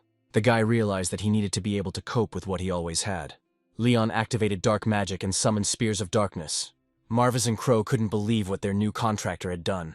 Carlin and Richard were also shocked, because they know what kind of spell it is. With a wave of his hand, 100 spears of darkness headed towards the statues. One after another, they hit the target, shattering the stone into pieces. This spell alone was enough to deal with an entire squad of giant statues. Soon, everything was over, and only the sound of falling stones could be heard throughout the hall. Absolutely all the statues were destroyed at once. Marvus chuckled and said that this was crazy. Carlin came closer and picked up a piece of stone from the floor, after which she said that Leon's mana reserves and control were impressive. However, the girl reminded that the goal of the test was to find a statue in which mana was invested. Carlin turned to the others and said that Leon had failed the test after all. Richard said that the guy still had one way to pass the test. The magician said that if Leon figured out how to use this method, then he would simply have to get it to the eremit school. His words made Carlin freeze in place, guessing what he was talking about. Meanwhile, Leon stood up from behind the debris and began casting a spell. The boy addressed the wandering spirit of the afterlife and asked to hear his call as a descendant of the Marwas clan. Rock fragments began to slowly rise into the air. Leon commanded the wandering spirit to open its eyes and rise. The next moment, stones larger than before began to rise into the air. The stones were united together, following the order of the new master. Raleigh already thought that the guy had failed the test, but now she couldn't take her eyes off what was happening. Carlin immediately realized that Leon had actually used the method that Richard had spoken about earlier. The magician himself looked at Leon with admiration and a shadow of fear, and understood that the guy had a plan from the very beginning. Mana is identical to life force, meaning that a creature filled with it can be considered alive, which is why a necromancer will be able to summon it after killing it. Richard watched Leon and said that the guy, contrary to everyone's expectations, would go far. Carlin admitted that the guy is an outstanding sorcerer. Initially, the girl thought that the most impressive thing about Leon was his mana, but now the guy has found an incredible use for it in a short time. The only one who didn't say anything during this time was Raleigh. The girl approached Leon and asked how he did it. The guy replied that he just killed everyone and then raised the only living creature. Raleigh asked why the guy thought the statue was alive. Leon said that based on his knowledge, golems are considered alive. The guy pointed at the summoned golem and said that this golem was real, since it had mana. Leon raised his head and noticed the hourglass that had been flying above their heads all this time. There was still sand left in the top compartment, indicating that the guy had completed the test within the allotted time, so he asked if the test had been passed. Raleigh smiled and said that the guy was something else, but he said that it was just the tactical thinking that every head of a noble house should have. The girl agreed to accept Leon into the guild and promised him a silver badge, since a bronze one was too weak for the owner of such enormous power. Carlin was surprised by this action, because Raleigh had never given a silver badge at the start before. Richard said he had so many discoveries on this trip and Leon turned out to be extraordinary, to which Marvis said that it was not surprising, knowing who taught the boy. Crow immediately said that the furball doesn't even know how to accept compliments properly. Leon no longer paid attention to the fact that the demon and the monster were constantly arguing. While everyone was discussing what had happened, Walter entered the testing room. The guy immediately realized that Leon had to deal with golems. Walter knew that most golems were of magical origin. However, there are also cases when a real living entity with a core turns into a golem. Using this unique trait as a basis, Leon was able to find the real golem among those created using magic. Walter never doubted for a second that his master would cope with the task. Raleigh, meanwhile, acknowledged that the case was truly unprecedented. The girl was not happy to admit it, but Leon had everything she needed. Leon thanked Raleigh for the praise, but immediately turned the topic to the question of the average mission earnings for the silver badge. Everyone was surprised by the guy's thirst for money and straightforwardness, but Carlin still said that the earnings amounted to about 300 gold coins. However, it all depends on the difficulty of the mission, so this won't be enough for Leon. Carlin said that given the amount of the principal debt, Leon should hurry to earn the gold badge. Richard said it was a pretty good start, as he'd thought it would be years before the guildmaster would even condescend to award a silver badge to a newbie. Raleigh told Leon that he would receive the first mission and accompanying instructions tomorrow, and for now, they should return to their place and rest. Leon bowed to the girl and thanked her for her time. Raleigh didn't answer him and just waved her hand. At that moment, all the remaining broken statues began to come together. One after another they rose up and moved to their places. Soon they were all standing in their places in the same position they had been in before the battle began. For a while the hall fell silent. Walter was surprised that Raleigh restored all the statues with a snap of her fingers. The guy knew that the girl's mana was impressive, but her control over her powers amazed him no less. Richard turned to Leon and said that since they were done with this, it was time to take a break. After a while, Raleigh returned to her room, changed into her home clothes, and sat down to think about today. The girl was tormented by thoughts about the limits of the new member of the Adventurers Guild. Leon had only recently discovered his talent, but he could already handle such complex spells as the Dark Spears. Raleigh already thought that the test would end there, but the candidate suddenly discovered a completely unprecedented method that ultimately allowed him to pass the test. The girl understood that the task of recognizing a golem filled with life force would indeed not present any difficulty for the young lord. However, Raleigh noticed that at the end the guy seemed to hesitate. It was only for a moment, but it still caught his attention. The girl came to the conclusion that Leon was trying to hide his powers from prying eyes. Raleigh knew very well that the Marvis family always stood on the brink of life and death. However, after a long decline of the race, they were finally able to obtain the monster. But there was something else that was bothering the girl. Raleigh walked out onto the balcony, watching the full moon in the sky. The girl was very worried about Leon's lifeless eyes. Raleigh didn't understand where the guy's gaze was directed or what he was thinking about. The next day, the previous lineup gathered in the break room where their previous conversation had taken place. Rally awarded Leon a silver badge and handed him a parchment with his first mission. The guy looked at the extended scroll for a few seconds, then accepted it and began to read. The scroll spoke of the city of Chalice, and the head of the religious sect of Ardenism, a worshipper of Arden, the goddess of creation. The task was to find this priest and capture him. Raleigh confirmed his conclusion and reported that Chelsea is a city south of the capital. The girl said that rumors about the priest's corrupt practices were already circulating around the world, so Leon must complete the mission with all diligence for a reward of 100 gold coins. Carlin found the mission too difficult and asked if it was too harsh on a newcomer. The girls' eyes met, and a silent argument clearly began between them. After a while, Raleigh said that given Leon's skills, this task would not be difficult. Richard assumed that death traps were a possibility, but was glad that this task would help Leon move forward. Leon agreed to the task and said that he would try his best. Raleigh warned that if he failed, the guy would be demoted to bronze level, and Chief Marvus considered this fair. The guild leader turned to Richard and Carlin, allowing them to help as much as they could, which greatly angered the girl. Richard was happy to support Leon on his first mission, but Carlin didn't like being forced to do something she didn't have to do again. Leon didn't pay attention to this, bowed and thanked for the help given to him. The boy said that his father taught him that any help should be accepted with gratitude. Crow laughed at his contractor's impudence, and Marvus noted that this was a distinctive feature of the guy, like any demon. Walter didn't quite understand these words and reminded that Leon was not a demon. Marvus stopped laughing and glared at Walter. The guy immediately understood what this look meant. For the rest of the time, Walter looked away, pretending that he was not in the room at all. Leon, meanwhile, promised that he would not let them down because they desperately needed money now. We are transported to the city of Chalice, where Leon's mission will lead him. In the temple, 2 priestesses stood in front of the altar and offered prayers. The priest, who had become Leon's main target, approached the girls. The man apologized to his daughters. The girls did not take their eyes off the vessel with water. The man said that only one of them would rise as a divine miracle maiden, embodying the blessing of the holy will of the Creator. In order not to interfere with the sun, alone in its rising, the second is doomed to oblivion. However, at the end of their journey, they will still become one. To carry out this plan, one of the twins must die. Faith on the continent is basically divided into 2 opposing teachings. One is addressed to the goddess who created this world, and the one who is behind the creation of the Philosopher's Stone. Her name is the winged goddess Arden. Statues of this goddess stand in temples. This side of the teaching is worshipped by the Ardennes Church, the Servants of Light. The second teaching is addressed to the devil and his army of 72 demons, including Baal, the king of the demons. This movement is called the Cult of the Resurrection of the Devil. With the exception of a few outcasts, most lean towards faith in Arden. Among them are the Chosen Ones, whom the goddess endowed with divine power. They are revered throughout the continent as holy virgins who perform miracles. We return to the main character, who is currently on his way to the city of Chalice. Leon's team chose a carriage as their mode of transportation, and hired a coachman who was clearly frightened of something. The man kept glancing excitedly through the mirror towards the cabin. There was a slightly tense atmosphere in the carriage, and Richard's smile made it even more tense. Leon glanced at the coachman from time to time, but his movements were restricted by Marvus, who was sitting between his legs. The boy remembers how the coachman reacted when they approached him and asked him to take them to Chelsea. There were 5 people in front of the man, half of whom were well known among the locals. The coachman then said that it was difficult to get to Chalice because of religious unrest, and even pilgrims had stopped visiting this place. The man asked why they needed to go there, and Richard replied that it was a long and boring story. The magician began to understand that the coachman could not be persuaded with simple words, so he gave Carlin the opportunity to enter into negotiations.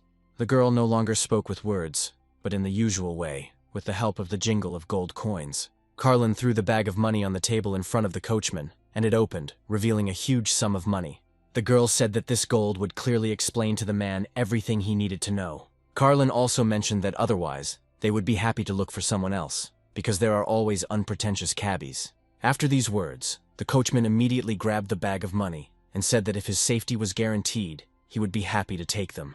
Now the man was already driving his customers to Chelsea and thought that the gold had clouded his mind at that moment, but now he is not so sure.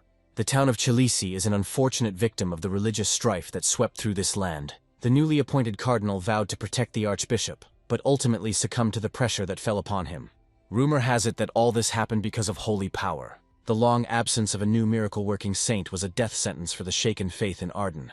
At this rate, rumors about the disappearance of divine blessing from the face of the earth will only grow stronger.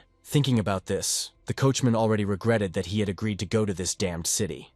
Meanwhile, Leon was going over the mission in his head, and came to the conclusion that they were going to uncover Archbishop Cardona's corruption crimes.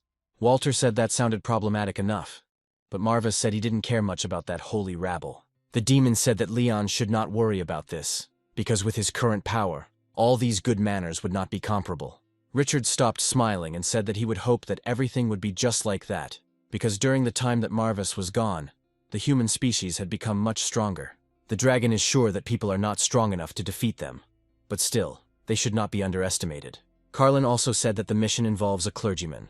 There is hardly a person on the entire continent who has not been touched by the faith in Arden, even if the faith has been experiencing difficulties since the disappearance of the Holy Virgins. Richard suggested that the whole problem was that Holy Virgins historically appeared only in the lineage of priests. The magician is sure that it couldn't be otherwise, but now everything is much more serious. Leon already knew that the priest had twins instead of the canonical only child. It is therefore not surprising that all church foundations are collapsing, since only one descendant can inherit divine power. Walter asked if it was true that power could not be shared between sisters. Marwas replied that any supernatural power that is passed down through a family cannot be divided between two people. The demon was sure that one of the daughters would inevitably die. All this time, Richard watched Leon's reaction, and the more time passed, the more he realized one thing. The new head of the Marvas clan is a very strange person, simply incomprehensible. After some time, the carriage stopped. The coachman informed his companions that they had arrived at the destination. Before them appeared the religious center of the continent, the sacred city of Chilisi. Meanwhile, the archbishop's butler had already learned of the guests' arrival. A gray-haired man with a beard walked towards his master to inform him about the guests. It seemed as if the estate was empty, as not a single worker had been seen during the entire time. Even the doors to the archbishop's office were unguarded. The butler entered the office and announced that representatives of the guild had arrived and accepted the request. The old archbishop was distracted from his work. He asked if the butler was sure they were not in cahoots with Imperial intelligence. The butler said that the Boundless Lotus Guild assured that they were not spies. The archbishop said the confidentiality of this case is a top priority, as it is all necessary to save his daughter. After some time, Leon's team reached the archbishop's estate. They were met at the threshold by Glazer, the archbishop's chief butler. Richard smiled and asked if Glazer had filed a request to investigate the archbishop's corruption. The butler confirmed his suspicions, and said that he did not expect that the head of Aramid himself would honor them by fulfilling his request. Richard apologized, and said that he was not the one performing. The butler asked who was then entrusted with their task, and Leon immediately replied that the mission was entrusted to him. There was silence for a moment while Glazer looked at the boy. The butler asked if the boy was too young, since their mission had to be carried out in the strictest secrecy from the archbishop. Instead of answering, Leon handed the man a Silver Adventurer's Guild badge, which greatly puzzled the man. Leon interrupted Glazer and said that before he got down to business, he had one question. The boy asked whether the archbishop's two daughters, who disappeared without a trace, had opposed their father's will. This question left the butler stumped. Behind the man, a few meters away from them, two silhouettes appeared, which attracted Leon's attention. Soon the silhouettes became clearer, and the guy was able to make out two twin girls. Leon pretended not to notice them, and continued to look at the butler, waiting for his answer. For a long time the man remained silent, because he did not expect such directness from the boy. However, Glazer finally gave in and said that they should discuss it in a secluded place, since the story would take a lot of time. After some time, the butler gathered everyone in a small hall. All the guests sat on one side of the large table, and Glazer and the archbishop's two daughters sat on the other. The butler reflected on what the Holy See had come to. He kept a close eye on the boy the guild had sent to solve their problems. Leon waited patiently for Glazer to speak. The butler was saddened by the fact that although Chelsea's influence had weakened in recent times, this still did not justify sending them a green youth. Leon sensed the man's doubts and said that before getting to the main point, he would like Glazer to cast aside any unnecessary doubts. The boy's eyes flashed unkindly, and he mentally asked if the butler had understood him. Glazer winced as the boy's words echoed in his head, and a drop of cold sweat rolled down his temple. Leon mentally said that practice would show whether he could provide assistance to the proper extent. The butler wondered if the boy was a telepath, but he understood that only an advanced mage could use this spell. Leon mentally said that there was no need for hypocrisy, since he knew that the request had been initiated directly by His Eminence. The guy realized that he had scared Glazer with his abilities, so he decided to get down to business. Leon also mentally suggested that the man lay all his cards on the table and explain to them the background of the problem. Glazer could no longer doubt the boy's abilities and understood that he could not be fooled. The butler clasped his hands tightly as they lay on the table. Glazer bowed to the boy and said that he understood him. The man looked up and asked permission to explain to them all the intricacies of this matter. There was no doubt in anyone's mind that the matter was more complicated than initially expected. We are again transported to the church, where not only the archbishop is conducting his service, but also his two daughters. The girls are two halves of a whole, but in order to be together, one of them must die. The archbishop often came to watch his daughters serve. He watched as the Blessed Maiden's golden glow was divided between her daughters, preventing them from reaching their full potential. The man was shaken by the realization that the prophecy was indeed true. The archbishop feared for the future of his daughters, and asked the church minister what awaited his beloved daughters. The woman apologized to the man, and said that the saint's divine power was divided between the girls. The minister tried to convey to the archbishop that in order for the power to be fully utilized, one of the girls would have to die. The man started shouting that he would not sign the death warrant of one of his own daughters in order to get the full amount of Mila. At that moment, the door to the main hall of the church opened. 3 men entered the room, one of whom was carrying a scroll on a stand. The man with silver hair walked straight up to the archbishop. The man apologized for the intrusion and introduced himself as Caliban, commander-in-chief of the Imperial Knights. Caliban extended his hand towards the scroll and said that by the power given to him by His Majesty, he would announce to Archbishop Chelisi the will of the ruler. The man read out that the son of the empire, Emperor Esteban, had given the order that there could not be 2 suns under this sky. The letter stated that the Holy See must certainly understand this. Esteban ordered that when the bishop's 2 daughters reached adulthood, one would continue to live as a miracle virgin. The second girl must rest in peace and serve as a complement to the saint's divine power. The girl will be executed by burning in the fire in the name of cleansing the false saint from her sin. The archbishop immediately objected and asked how the king, being a father himself, could demand that he burn his own child. Caliban smiled and said that Esteban was a father to all his people, and therefore took this sacrifice as close to his heart as the archbishop. After this, the commander-in-chief turned towards the exit and said that they were finished here. The archbishop remained where he was, stunned by this news and the king's will. The man fell to his knees, calling out to the mother goddess. Kneeling next to the statue of the goddess, the archbishop called out to her. He asked why she was sending him such tests. The archbishop said that first the goddess snatched the twins from his care, and now she wants to take one of them for herself. The man asked what he had done to deserve this. The sisters were saddened by their future fate, and they were pained to see their father suffering. Now we return to the hall where the butler told this story to the envoys from the guild. For a while the hall fell silent. Richard concluded that for decades now, no miracle maiden capable of inheriting divine power had appeared. Now the archbishop has given birth to twins who have an equal right to Arden's blessing, so the divine power is divided. Richard asked if his words were correct, and the butler confirmed everything. Glazer said that he wished to save the lives of both of His Eminence's daughters, and so he sent a request to the guild. The man understood perfectly well that this was a crime against the will of the emperor. However, he was confident in his actions, as he had been working for the benefit of the archbishop for many years. Leon said he listened to the butler's story and asked if he could now speak directly with the victims of the tragedy. Glazer gave his consent, but Leon asked to talk in private. The butler went into another room, because now he completely relied on the boy's abilities. Leon looked at the twins for a moment, waiting for him to start questioning them. However, the guy only knelt down next to the girls. Leon spoke softly to the girls to draw their attention to his question. The guy asked if anyone was willing to sacrifice their life for another.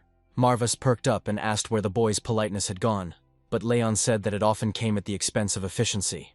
The guy promised that he would look for a way to solve the problem without casualties, but this would incur the Emperor's wrath, so it could still lead to the death of one of the sisters. Carlin and Richard were shocked by the guy's directness. Walter and Crow also didn't know how to behave. After a moment of silence, Leon said he would ask the question again. The boy asked if one of the sisters was ready to sacrifice herself of her own free will. The girls looked at each other, puzzled by this question, and one of them said that she did not know what to answer. Leon continued to look at them, waiting for a full answer to his question. The girls' fate was difficult, because people came up with the nickname Miracle Maiden, although there was nothing so grandiose about them. They were nothing more than bearers of a curse from the day they were born. People came up with this in order to save their minds from the attacks of monsters and demons. It was easier to believe in something higher than to rely on one's own strength. One day, during an attack by demons on the city, the archbishop, the twins' father, said that sacred virgins were needed at all times. At that moment, they could not resist the demonic threat without divine light. The knight burst onto the archbishop's balcony and said that it was dangerous to stay there.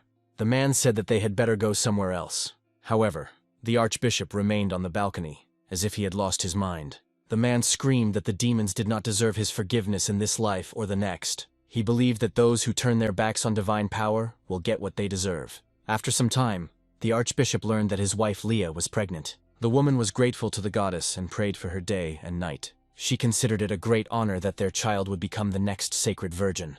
The archbishop supported his wife, but said that great honor comes with great responsibility and duty. The man admitted without embarrassment that this future frightened him. The archbishop feared that their child would receive the honors due to a holy virgin, but at the same time would be exploited as an instrument of faith. The woman touched her husband's hand with her hand. The man came out of his thoughts and looked at his wife. The woman told him not to be afraid, because she would raise their child strong enough and would train her herself. Leah only asked to be allowed to name their daughter Alicia. The woman said it was a name given in the hope that people all over the world would be able to enjoy a heavenly world on earth, Elysium. Leah smiled and asked if her husband, like her, thought the name suited their daughter. Unfortunately, not everyone is given the opportunity to enjoy their mother's wisdom personally. The difficult birth completely exhausted Leah's strength. The woman left this world without even having time to greet her daughters. The archbishop was beside himself with grief, and nothing could calm him down. The tragic fate of the girls cannot be denied, since from birth they were accompanied by misfortune, and it inevitably had to mark their end. It was a cruel joke of fate that could not be corrected. Such was their test, sent to them by the goddess. Everything became clear the moment they were born. Now they too stand at a crossroads of difficult choice, an answer to Leon's question. The girls thought for a while about what they should do. The older twin said she would humbly bow her head to protect her sister. However, the younger one interrupted her and said that she should die, since her sister was born first. The younger sister said that only the elder one could fulfill mother's will. The younger one insisted that her sister was superior to her in everything, and therefore she was the fake. The older sister burst into tears and said that she didn't want to hear such things. Leon said he would not pretend to understand much about the matter, but asked permission to sum it up.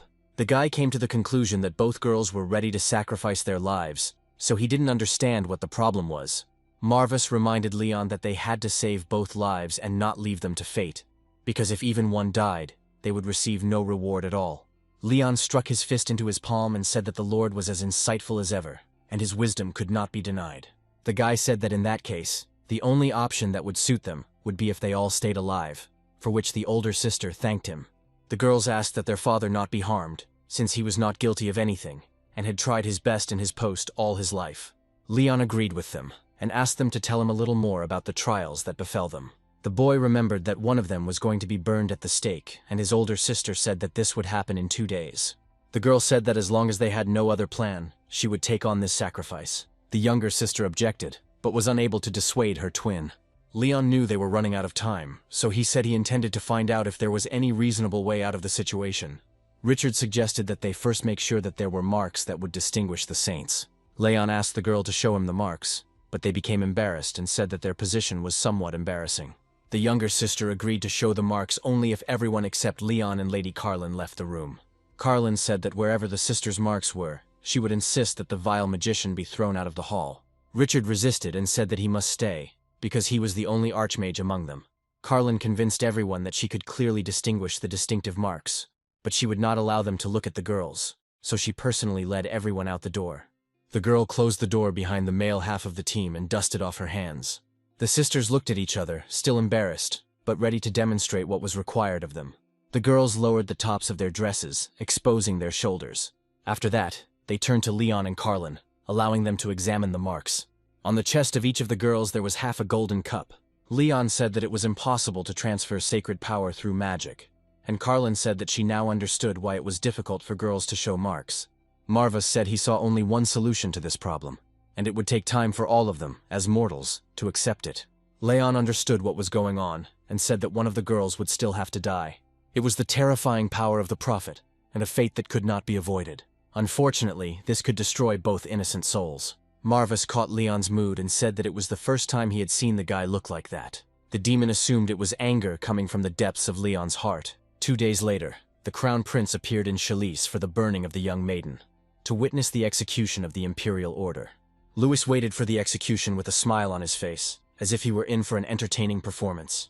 Caliban, accompanying the crown prince, said that 20 years had passed since the disappearance of the last saint, so people would applaud her ascension.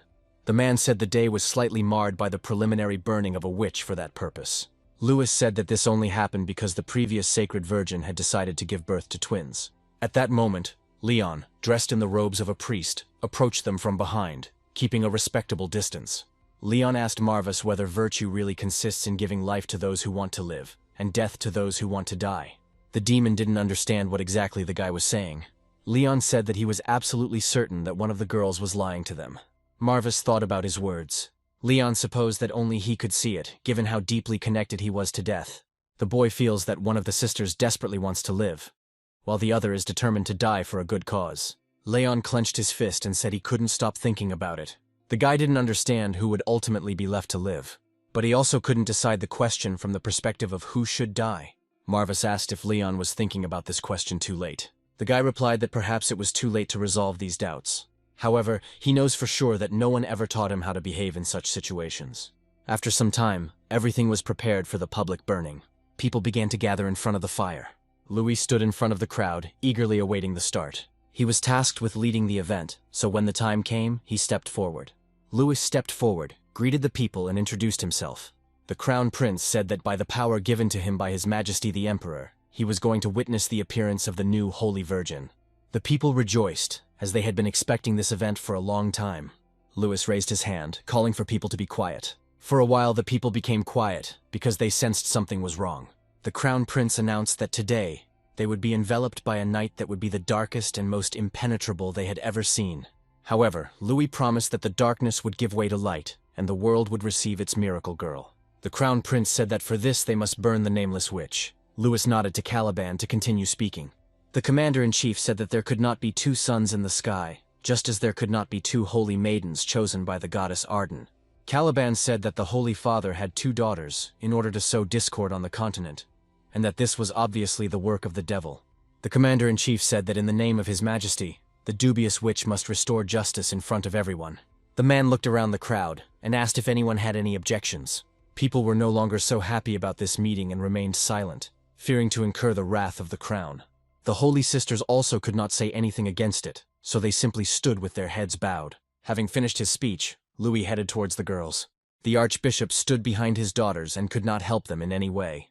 The Crown Prince looked at the girls and without a drop of regret said that he was sorry, because the witch was beautiful.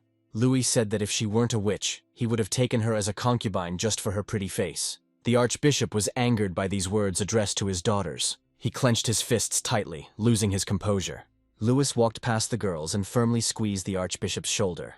Without a shadow of regret, the Crown Prince stepped aside with a smile on his face. Caliban was clearly enjoying everything that was happening. He watched with a smile as the father of two daughters despaired. Soon the prince and the commander-in-chief left. The Archbishop turned to the butler and asked if there was any hope of saving his girls. Leon took off his hood and said it was almost impossible. Since this topic was raised, the boy approached the Archbishop with a question. The butler looked at Leon and asked what he wanted to know. The guy quietly voiced his question. When the Archbishop heard it, he looked extremely surprised. After some time, even before the ceremony began, the girls stayed together to say goodbye. The older sister tried to calm the younger one, who couldn't hold back her tears. The girl said that she always knew that she had to sacrifice herself for the common good. The younger sister said that they had done nothing to deserve such a fate, since their birth could not be considered a sin. The elder sister replied that the goddess works in mysterious ways. The girl is sure that they are obliged to follow her will without looking back, because only in this way will the prophecy come true. The older sister said that it would be easier than the bitterness that befell them at birth, because now at least they had a choice. From behind the door came the cry of Caliban, who ordered the witch to be tied up and placed on the fire. The older sister looked sadly towards the door and sighed. The girl opened the door and said goodbye to her sister before going out. The younger one could not calm down and continued to cry, begging her sister not to leave. The sister fell to her knees and continued to beg her departed sister for forgiveness. She sincerely regretted that she had not been completely sincere with her. The girl admitted that she was grateful that her sister would die in her place. At that moment, Leon appeared behind the girl and used magic. The girl was filled with mana, causing her to shudder. The next moment she fell to the floor, losing consciousness. Leon looked at the girl who confessed after his sister left without a shadow of a doubt. Marvis came up and asked if this was really the best solution Leon could come up with. The guy looked at the girl again and said that this decision was his choice and nothing else. Leon said that even if this solution is far from the best, there is no other way. After some time, one of the sisters was tied to a pole in the middle of the fire. The executioner brought a torch with which he was going to light the fire. The man walked closer to the fire and set the building on fire. The fire immediately flared up, slowly approaching the girl standing above. Louis said with a smile that the time had come for a true saint to ascend, and it was his duty as a prince to suppress the voice of doubt at that moment. Caliban asked who would dare to doubt the prince's greatness. The commander-in-chief wanted the entire empire to see that death alone awaited those who defied the rules. The man said that dawn was approaching, after which a scream was heard from a girl who had already been reached by the fire. Leon watched the burning from the sidelines and took no action. All his companions were frightened by what was happening. Carlin said she was shocked by the guy's methods, and asked if this was really the only way to resolve the issue. Richard admitted that it wasn't the best ending, but overall, it wasn't a failure. Leon said the archbishop wanted his daughters to live. The guy did not undertake to judge the depths of the man's despair, because he did not know him well as a person. However, the archbishop wanted both girls to survive no matter what. Even if it meant sacrificing himself, he was happy to see them until the very end. Leon watched the burning girl and felt no regret. Leon was sure that one day he would be able to understand this unexpected burden that lay heavily on his heart. But for now, it was just a nasty business for him. Before the execution, the younger sister thought only that somehow Leon found out everything. It seemed to her that the guy saw right through her with his cold eyes. The girl consoled herself with the thought that everything turned out fairly, since she was the one who deserved this punishment. Unlike her sister, the girl is not so pure of soul and fears death more than anything else. Therefore, the girl preferred to hide behind the kind words of her older sister. But Leon saw through her. Because of this, she has now taken the place that her older sister originally wanted to take. Louis was not happy that the fire was too low and ordered more oil to be added.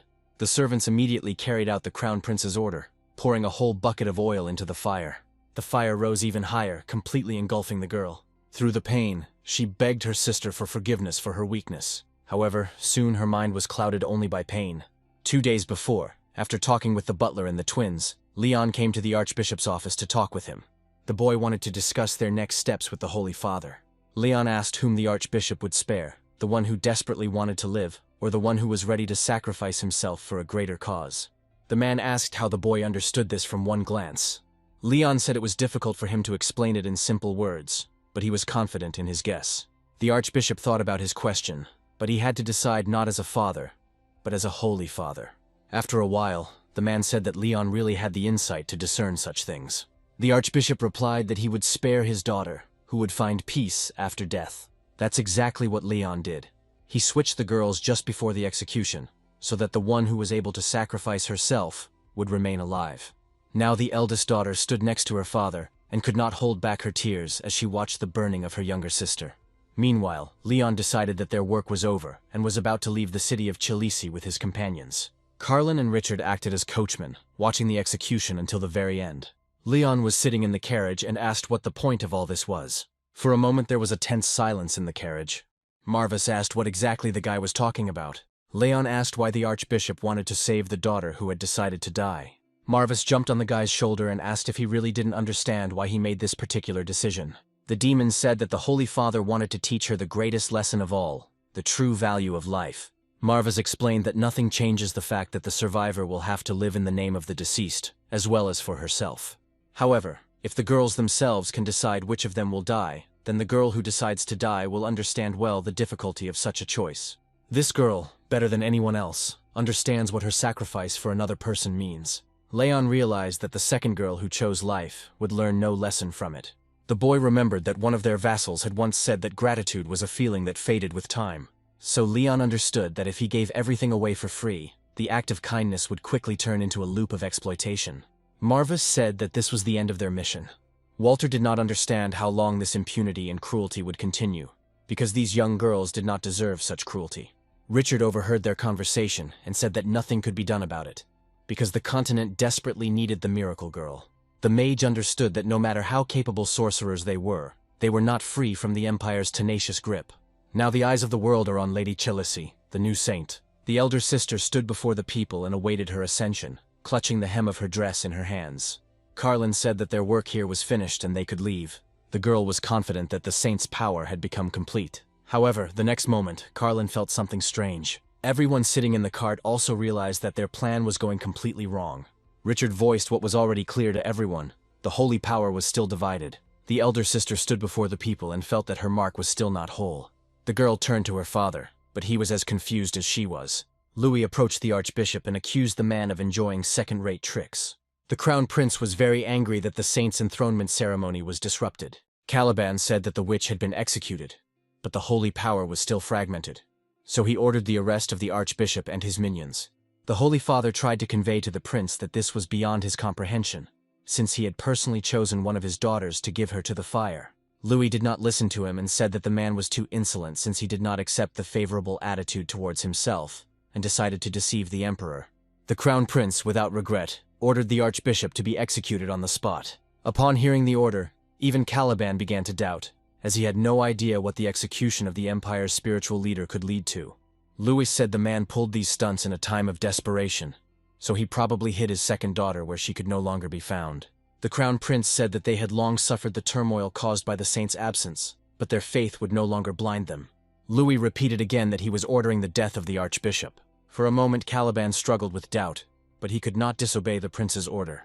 The commander-in-chief drew his sword and apologized to the archbishop, accusing him of having brought this disaster upon himself. The Holy Father fell to the ground and shouted that he had sacrificed his own daughter, as he had been ordered. Caliban said that if what was said were true, the holy mark would have been restored after the execution. Not wanting to listen to the archbishop's excuses any longer, the commander-in-chief raised his sword over him. At the last moment, the Holy Father saw something flash before his eyes. His eldest daughter stood in front of him, blocking his view with her body. The blow fell on the only remaining Holy Virgin. By the time Caliban realized what had happened, it was too late. Realizing what was happening, the archbishop cried out, pierced by grief. The man shouted that he was an unworthy father and did not deserve such a sacrifice. The girl said that this sacrifice was not only for her father. The Holy Virgin said that she would rather die for something than continue to live without a reason. The girl had been searching for a purpose in life for a long time, but not for profit. So she wished for her younger sister to live. The girl said that this was just a fitting end for her failure. The carriage with the guild members had not yet left, so Leon could see all of this. The guy was filled with such anger that mana began to fill all the space around him. The body of the sister burned at the stake began to be nourished by the mana flowing out of the boy. The mana, also dark as night, reached the second sister. Leon could no longer be a bystander. He believed that one should not punish someone who did not deserve punishment. At this time, the Holy Father could not cope with his emotions. The eldest daughter said that this is the end that awaits her, and this also concerns her father. The archbishop tried to convey to his daughter that he always tried to do their best. The daughter interrupted him and said that their father never looked at them as his daughters. The girl accused him of seeing them as merely instruments to support the power of their church. The daughter looked at her father and asked him to admit that he had always only cared about his own comfort. Despite all this, the archbishop, even in the depths of his soul, never treated the twins as his own children. The girl began to fall and said that this was the perfect retribution for her father, and now her death would at least have meaning. The archbishop immediately rushed to his daughter. The man picked up the girl, who had already lost all her vital energy, but streams of a separating soul, golden in color, were emanating from her. From her deceased sister, streams of soul also emanated, but of a dark, almost black color. Marvis immediately realized what was happening and now looked alarmed. The demon hoped that Leon would not do something like that. However, his contractor no longer listened to anyone and took out the Necronomicon, starting to read the spell. Carlin got scared and asked what was going on. Leon told the souls of the girls that their worldly duty was not yet fulfilled and ordered them to appear.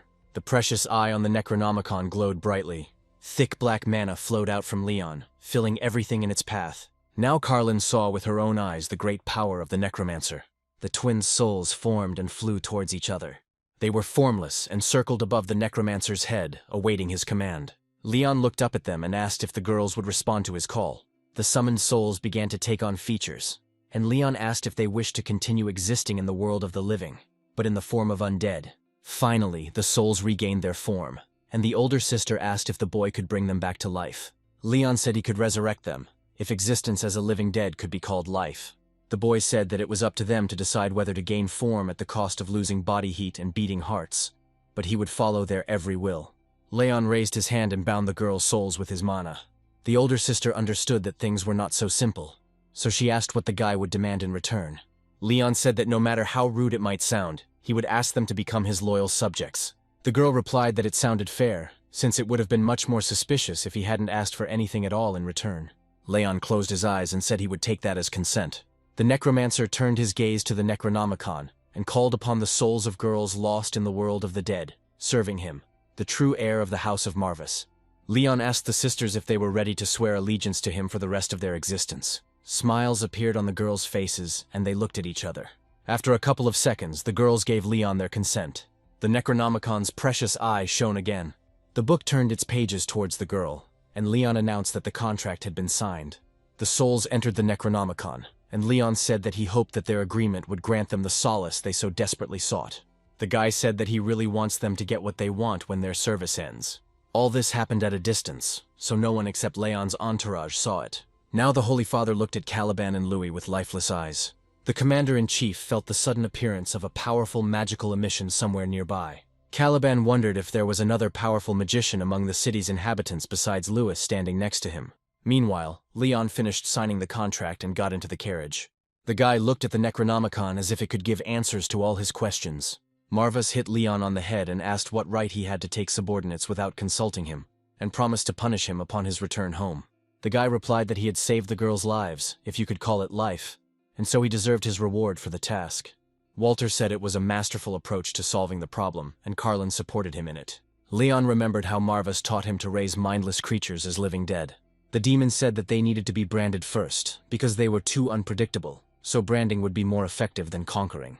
Then Leon asked how best to subjugate a rational being to his will. Marvis replied that it was necessary to convince the spirit to serve voluntarily, using its attachment to the world of the living.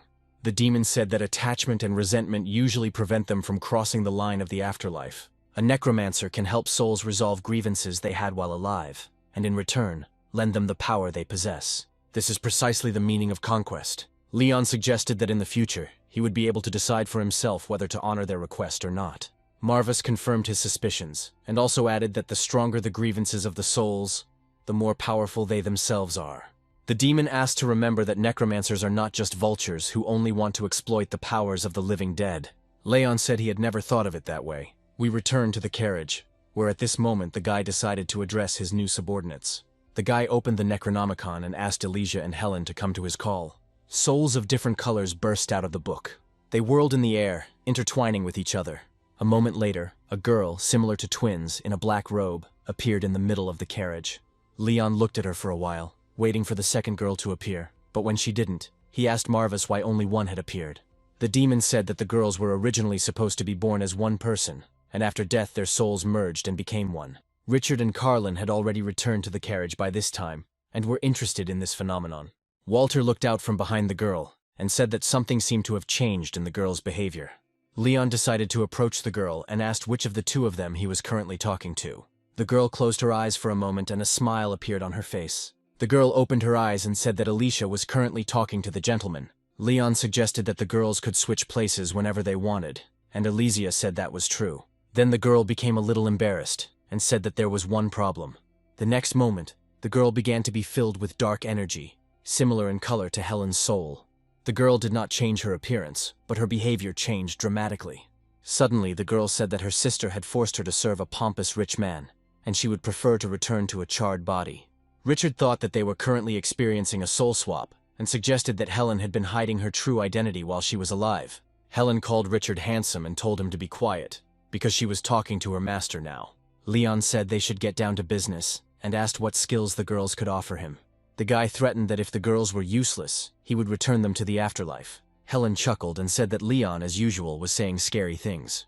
The girl leaned over and said that the guy had nothing to worry about, because he would soon understand that they could satisfy him in every way. Helen decided to show this in action, and grabbed Leon by the collar of his coat. The girl approached the guy's face, leaving a couple of centimeters between them, scaring everyone around, and even Marvis.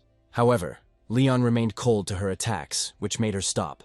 The girl guessed that this method would not interest the guy. Leon didn't respond to this. After some time, the team returned to the Adventurers Guild. They told Raleigh everything that had happened. The girl looked at the saint and said that she would never have thought that everything could end like this. Carlin said the Archbishop could confirm that the mission had been accomplished, so they would like to be paid for the work done. Raleigh sighed and pressed her palm to her forehead. Richard admitted that everything that happened was more like a performance.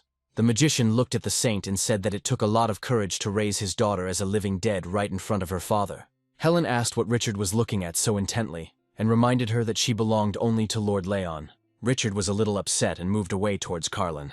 Marvis said that the girl was too active to be one who had been brought back from the dead, and Leon noted that he liked her even better this way.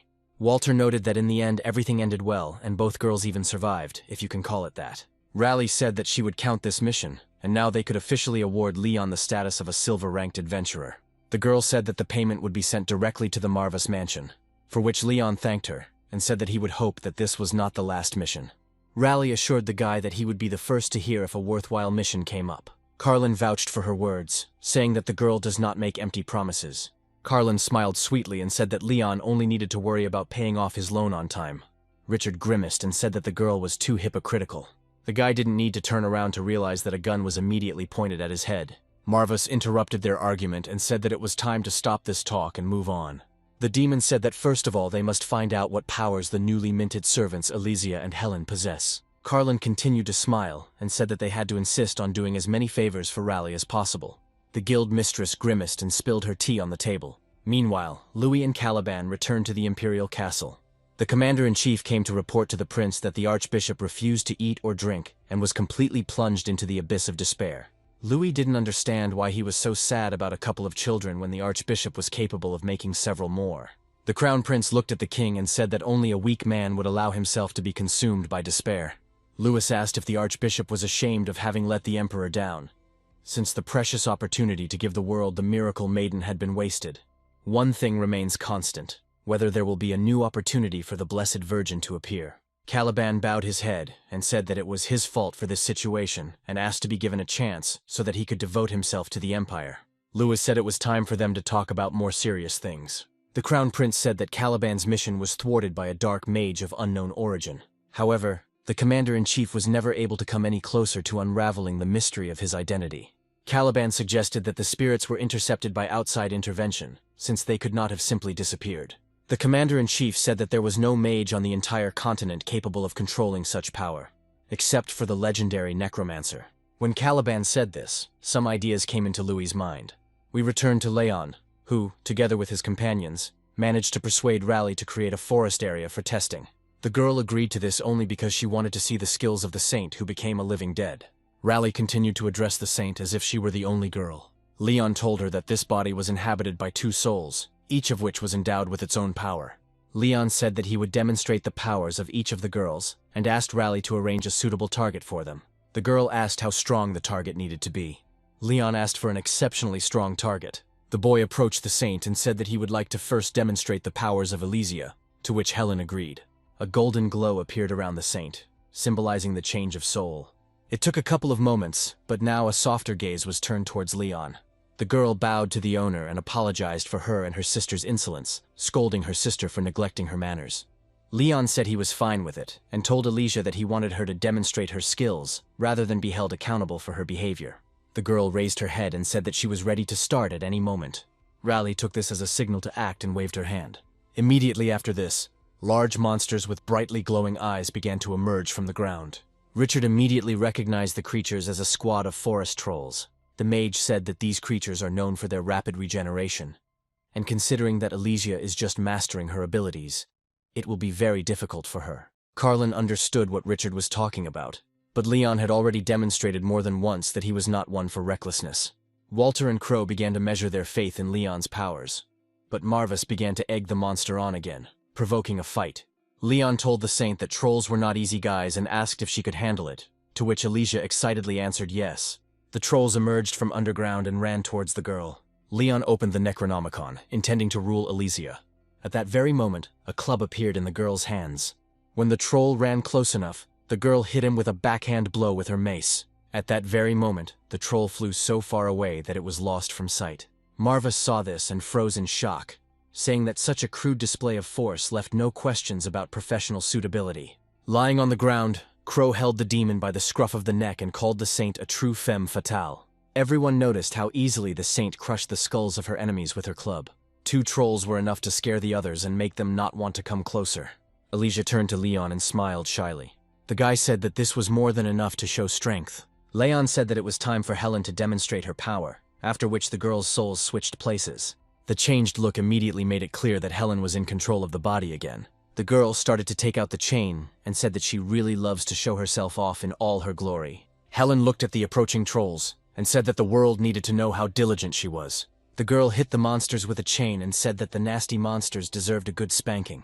The long chain instantly wrapped around the troll standing in front. After that, Helen jerked her hand in the opposite direction. The monster flew a few meters like a feather and fell in the other direction. The girl walked up to the unconscious monster and placed her foot on his head. Helen said the troll should say thank you for giving his life in the name of her beloved master. This time, Carlin, Richard, and Walter were completely afraid to say a word. Marvis shook his head and said that Helen was an incorrigible maniac. Having finished all his business, Leon returned to his estate. It was impossible to tell from the guy's face whether he was happy about this or not. Marvis said that they had successfully completed the mission and added to it the ranks of useful subordinates, so their adventure had been a success. Leon agreed with the demon and added that he felt some improvement in his skills in the art of necromancy. Walter expressed his regret that their companions would not be able to stay with them any longer. A farewell ceremony took place recently, where Richard expressed his joy at having been able to personally meet the rising star of the Eremit school. As they parted, Carlin reminded them that the Marvis house still owed her organization a large sum of money. Richard ignored the girl's words and extended his hand to Leon. The necromancer shook the magician's hand and said that their journey together had come to an end. Richard said he couldn't be away from school for long, and Carlin reminded him that she still had a lot of debtors with unpaid blood. Marvis was overcome with trembling and said that the girl was telling the truth. Before leaving, Carlin wanted to address Walter and said that Leon's talent overshadowed the guy, although he also had outstanding abilities. The girl didn't claim to have a keen eye for such things, but the head of her organization would certainly be impressed. Richard added that if he were Walter, he would pray that he never crossed paths with the leader of the Sleepers. Leon asked what caused such fear of this unknown. Richard remembered his meeting with the woman and broke out in a cold sweat. The magician answered briefly, saying that this woman was a real monster. Richard looked at Carlin and said that the workers were a match for the boss, but the leader of the Sleepers was on a whole other level of brutality. However, Richard himself recognized Walter's enormous potential and believed that the boy could achieve anything if he faithfully served Lord Marvis. Walter felt embarrassed and thanked the young man and woman for their kind words, admitting that he didn't often hear praise from others. Leon addressed Richard and Carlin, saying that Walter was truly the most outstanding of his subjects.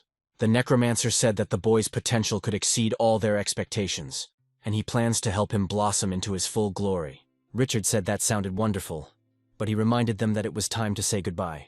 Leon hoped that fate would bring them together again, and said that it was better to part with a smile on their face. Carlin said that it was time for them to move out, and she hoped that Leon would pay off all his debts on time since he had started working for the guild.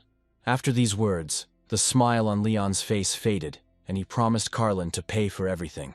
Richard tried to rectify the situation, and said that there was no need to say goodbye on such a tense note. Carlin immediately pointed the gun at him, and the guy took his words back. The girl said that what she hated most was a company prone to empty chatter, after which she grabbed the silent Richard, leaving. Carlin smiled and wished that Leon would be able to pay off the debt in full the next time they met.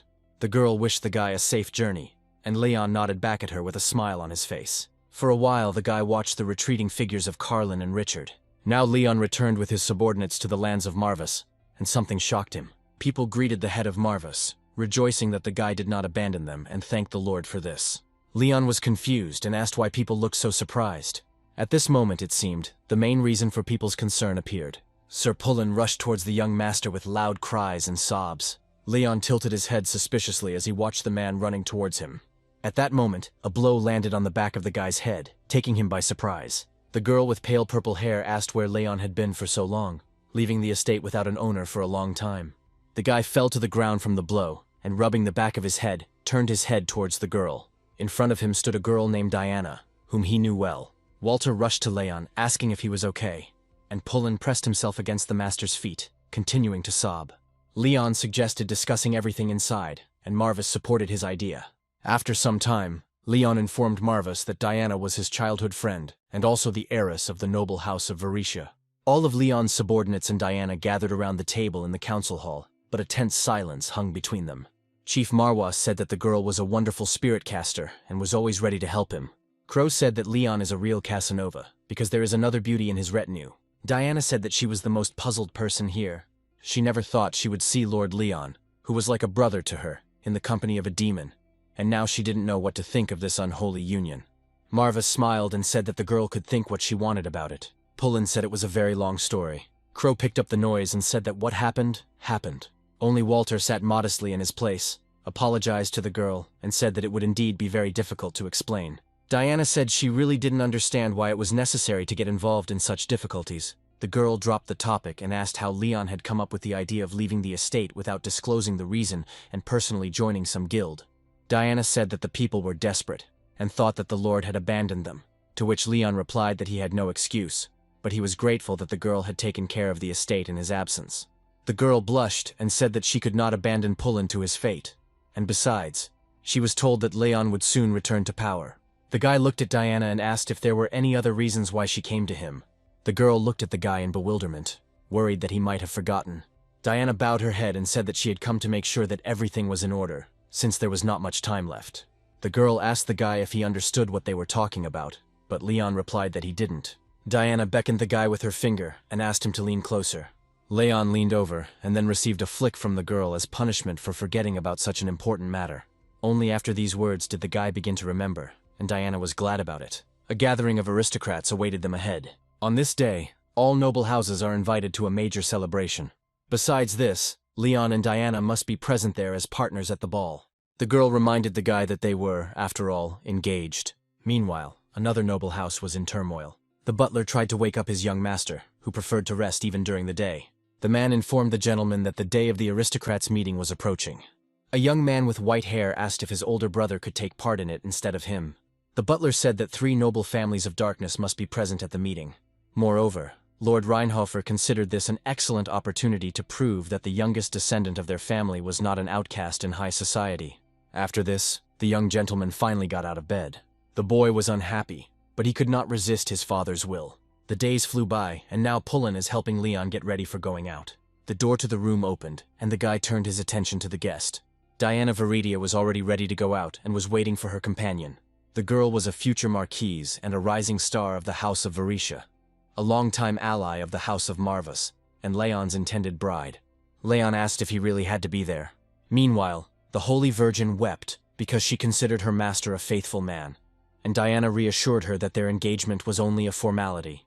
Diana grabbed Leon by the collar and asked what self-respecting aristocrat would marry this boy, and said that she was only interested in older men. Leon took it calmly and said that it was the girl's personal choice. Crow asked Pullen what all this meant, and whether it was being done for the good of his master. The man wiped his sweat with a handkerchief and said that it might be useful for Leon. Pullen said Leon and Diana have been bonded since childhood, and their home boasts generations of friendship. Leon took advantage of the man's words and asked Diana, as a sign of respect for their close relationship, to let go of his collar. The girl said that it was foolish to think that the guy would change after becoming the head of the family, and now she is disappointed. Leon said that you can't trust someone who changes with the wind, and Diana noted that the guy still has a sharp tongue. The girl advised using this to calm the frightened subjects. Diana said that the apple really didn't fall far from the tree, and then froze. The girl remembered how Leon's father was killed. She realized she had made an inappropriate joke. Diana turned to Leon and, without a hint of humor, apologized for her words. Leon said that the girl had nothing to apologize for, because his father had never regretted anything until the very end, and he wouldn't either. The guy said that it was the duty of the Marvas to defend what they believed in, even at the cost of their own lives. Diana said that Leon was as stubborn as ever, but even so, he couldn't miss the upcoming event. The girl understood perfectly well the guy's reluctance to appear at the meeting, because she herself could not stand them. However, now the House of Marvas has defeated the Sylvesters in the War of Noble Houses, and therefore justified its ducal title. So now is the time to introduce yourself to the public and establish social contacts. Leon said he thought so too, for it had not escaped him the contempt with which the other great houses treated them. The guy said that if it was for the good of his home, then he was ready to go to the meeting. Walter was glad that his master finally received the recognition he deserved, and Crow supported him in this. At this point, Leon finally decided that he would join the upcoming celebration. Some time passed, and the meeting was already in full swing. Representatives of many noble houses gathered together that evening. They communicated with each other, discussed the latest news, and built their secret conspiracies by spreading rumors. The celebration was filled with much fun, concealing vile and selfish intentions. Crown Prince Louis was also present at this meeting. One of the aristocrats asked if the Sylvesters had really lost the last territorial war. Some people were unaware of this, so they rushed to find out who had defeated Lord Allen. The aristocrat replied that whether to believe it or not was up to them to decide, but the House of Marwas won. The interlocutors were overcome with doubts, because over the past few years Marwas had been falling lower and lower, so they could not find the strength to fight. A dispute arose on this topic, because someone knew for sure that Marwas had won, but others could not believe it. But there was someone who could settle this dispute. One of the nobles pointed to Leon, walking hand in hand with Diana, and said that they could approach Lord Marwas and ask him personally. Leon, meanwhile, was indignant because the meeting was too noisy. The guy admitted that lavish receptions are not his thing. Diana didn't listen to what the guy was saying because all her attention was focused on the hand Leon was holding her by. The girl blushed and said that she didn't like it either. But that was the duty of an aristocrat. Leon said that this was indeed the case, and thanked Diana for the reminder. Diana didn't say that her last meeting with the guy had frightened her, because he was now desperately trying to fulfill his duty as the head of the family, neglecting everything. Leon asked if his subordinates could cope without him. The boy understood that their talents had yet to blossom in all their glory, but for now he was still uneasy. Diana laughed at this and said that the boy should be worried about his talents at 14 years old. Leon reminded her that he had already surpassed the girl in social status, to which the girl asked if he had to be clever in response to every phrase she said. Their conversation was interrupted by an aristocrat who turned to Leon. A young man with gray hair and an evil grin stood in front of Leon. Head Marwas confirmed that it was him and asked why they approached him. The stranger stood next to Leon and laughed at the rumors that this guy had defeated the great Count Alan. The aristocrat said that he had heard strange rumors about Marwas's victory in the noble war against Count Alan. Leon asked what was strange about these rumors. This answer outraged the aristocrat, and he raised his head, measuring Leon with a contemptuous look. The stranger believed that Leon had too much arrogance with his companion. The aristocrat smiled falsely and said that it was very difficult to imagine. The stranger said that if the rumors were true, he would like to learn strategy from Lord Marwas. But Leon got tired of it and said that he personally killed Alan. The conversation could no longer take place in a neutral atmosphere, and it began to escalate. Leon said that he killed Count Alan de Silvestre because that was his duty as the head of the Marwas clan. The guy said that he wouldn't share his strategy in such a place, and especially not with such people. Leon's gaze changed, and he warned his interlocutor of the dangers of calling the House of Marwas. The guy said that if there was a threat, he would demonstrate how well he had mastered the art of tactics. Diana had never seen Leon in such a mood before, so she couldn't say a word. Marwas emerged from behind Leon's leg, but the guests of the meeting could not see him. The demon stepped aside and said that Leon now looked like a maniac. A young gentleman from the Reinhofer family observed all this from the side. The guy twirled the glass of drink in his hand with interest. As the atmosphere began to heat up, he stood up to come closer. Now he found some worthy entertainment for the evening. Other aristocrats also began to notice the noise, and someone even said that young Lord Marwas wanted to make a fool of himself. Everyone thought that the House of Marwas had already fallen into disrepair enough. Demon Marwas thought that these conversations might offend Leon, so he jumped onto his shoulder. The demon said that these people can talk as much as they want, because nothing will happen to them. Leon's gaze showed that he was not bothered by these rumors. He was more concerned about the man standing in front of him. The guy decided to avoid an open conflict with another family, so he stepped aside. However, the aristocrat did not let him pass, holding out his hand and saying that Leon was teasing recklessly. The aristocrat said that if this was a mockery of the Barella family by the House of Marwas, then he was obliged to hold Leon accountable. Leon denied the accusations against him, and pointed out that the guy was the first to ridicule Marwas's victory over the Sylvesters. The aristocrat said Leon responded with an outrageous remark, which in their circles is tantamount to a declaration of war. Diana joined the conversation and said that it was time for both gentlemen to come to their senses. The girl pointed out that Lord Reveil, being a representative of a collateral branch of the Barella family, had no right to speak on behalf of the family, much less insult Duke Marwas. Diana said that by aristocratic standards, this was a clear disrespect, and asked if Reveil was ready to answer for it to the fullest extent. The aristocrat was outraged by her words, and his face twisted with anger that filled him. Lord Reveil said that one victory on Marwas's part would not change anything, so Leon should be more modest. The aristocrat turned his gaze to Diana and said that this concerned her too. The girl replied that she would be scared if these words came from a scary person. But fortunately, she does not see such a person in front of her. Lord Reveil finally lost his temper and shouted at Diana. From behind, Reveil was interrupted by the young lord of the Reinhofer family, who ordered him to spare them from these cries. Lord Reveil turned to the boy and asked how he dared insult him behind his back. However, when the aristocrat realized who he had just spoken to, his eyes froze in horror. Riva's hands began to shake with fear. and now he was afraid to say a word. The aristocrat watched as young Mr. Reinhofer clenched his fist and shook with fear. Leon noticed that there was no trace left of Lord Riva's former bravado. Head Marvis turned his gaze to the approaching fair-haired guy and tried to figure out where he had seen him before. Reinhofer approached Reveil and asked if he had really forgotten who he was talking to. Marvis warned Leon to be careful with Reinhofer, as this guy was the most dangerous of everyone present. Having received no answer to his question, Reinhofer walked up and grabbed Riva by the collar. The guy asked if a person like Reveil really deserved to be on his knees. Meanwhile, Leon's loyal subjects waited outside for the meeting to end. Walter asked Pullen if Leon and Lady Varisha could handle it on their own. The man stuttered and replied that they had to cope, even though it was their first social event of this scale. Walter looked at the nervous man and said that his words did not sound very convincing. Pullen continued to shake like an aspen leaf and sweat with redoubled force. At some point, the man gathered his courage and took a deep breath in and out. Pullen admitted that he himself was worried about the gentleman, because they both knew how carefree Leon could be. The man was afraid that Leon might be drawn into a scandal, but Walter said that they should have faith in the master and wait. Pullen was calmer, if only because the young gentleman was accompanied by Lady Diana, who was able to cope with his bristles.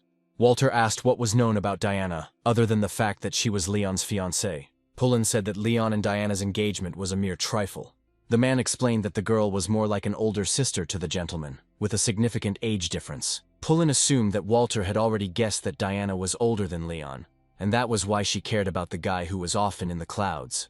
Walter concluded that Leon and Diana's relationship was more like a family relationship than a love relationship. Pullen confirmed this, and said that his biggest concern was that the slumbering dragon of Arkheim's high society would be at the meeting. Walter was not so well versed in aristocratic affairs, so he asked what they were talking about. Pullen told him about an impudent young gentleman whom everyone avoided because he belonged to one of the 3 noble families of darkness. At this point, the youngest son of the Reinhofer house and his clan have long since eclipsed the weakened Marvis clan. The guy's name was Knox von Reinhofer, and it was he who had now intervened in the quarrel between Leon and Reveil. Knox introduced himself to Lord Reveil again, and told him that he should remember his name well. The guy threatened that if this did not happen, the aristocrat would lose all his limbs by the end of the evening. Reveil immediately bowed his head and began to beg Knox for forgiveness, citing the fact that he did not understand who he was talking to. However, the next moment, the guy felt wine dripping down his head. Knox poured his glass over Reveil's head and said it was too boring. The guy said it was just a waste of good wine and his time. The only thing Reveil could do was look at the floor and endure the humiliation. Then Knox laughed so loudly that all conversation in the room fell silent. Even Diana, who had been very brave up until this moment, shuddered. Marvis kept a close eye on Knox, so that if anything happened, he could help his contractor avoid trouble. Leon didn't show a drop of fear, and simply watched what was happening. Reinhofer placed the glass upside down on Reveil's head. A smile appeared on the boy's face as he found his balance. When Knox stepped aside, Reveil apologized to him for his behavior, and asked him to have mercy on him. Reinhofer ignored him and walked over to Leon and Diana. Leon asked if they knew this nice man. Knox smiled and said that young Master Marvis should have heard of him by now. Diana called Knox by her full name to draw attention to herself. The girl said that Reinhofer, as the young lord of a great house who stands in opposition to the noble houses of the world, expresses his contempt in the worst possible way. Knox asked if that was really what they wanted to tell him after he extended his hand to them. Reinhofer approached Leon and said that they could soon become very close. The head of Marwas replied that if it was in the interests of his house, he would be happy about it. Knox said that Leon really did look and sound like a model leader, and then said goodbye, walking away. Reinhofer didn't speak to anyone else, walking away towards his family's table. Leon watched Knox closely, trying to figure out what kind of person he was. Diana said that the guy is the black sheep of the family, so she doubts that they will often cross paths with him, and in general, one needs to be careful with him. Leon asked if that was really all that was known about Knox. Marvis noted that Knox resembled Leon in his nature, the same unrivaled genius.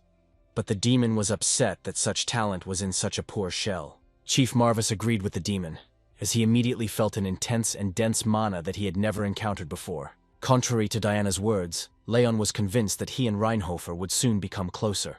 Meanwhile, Knox's maid approached him.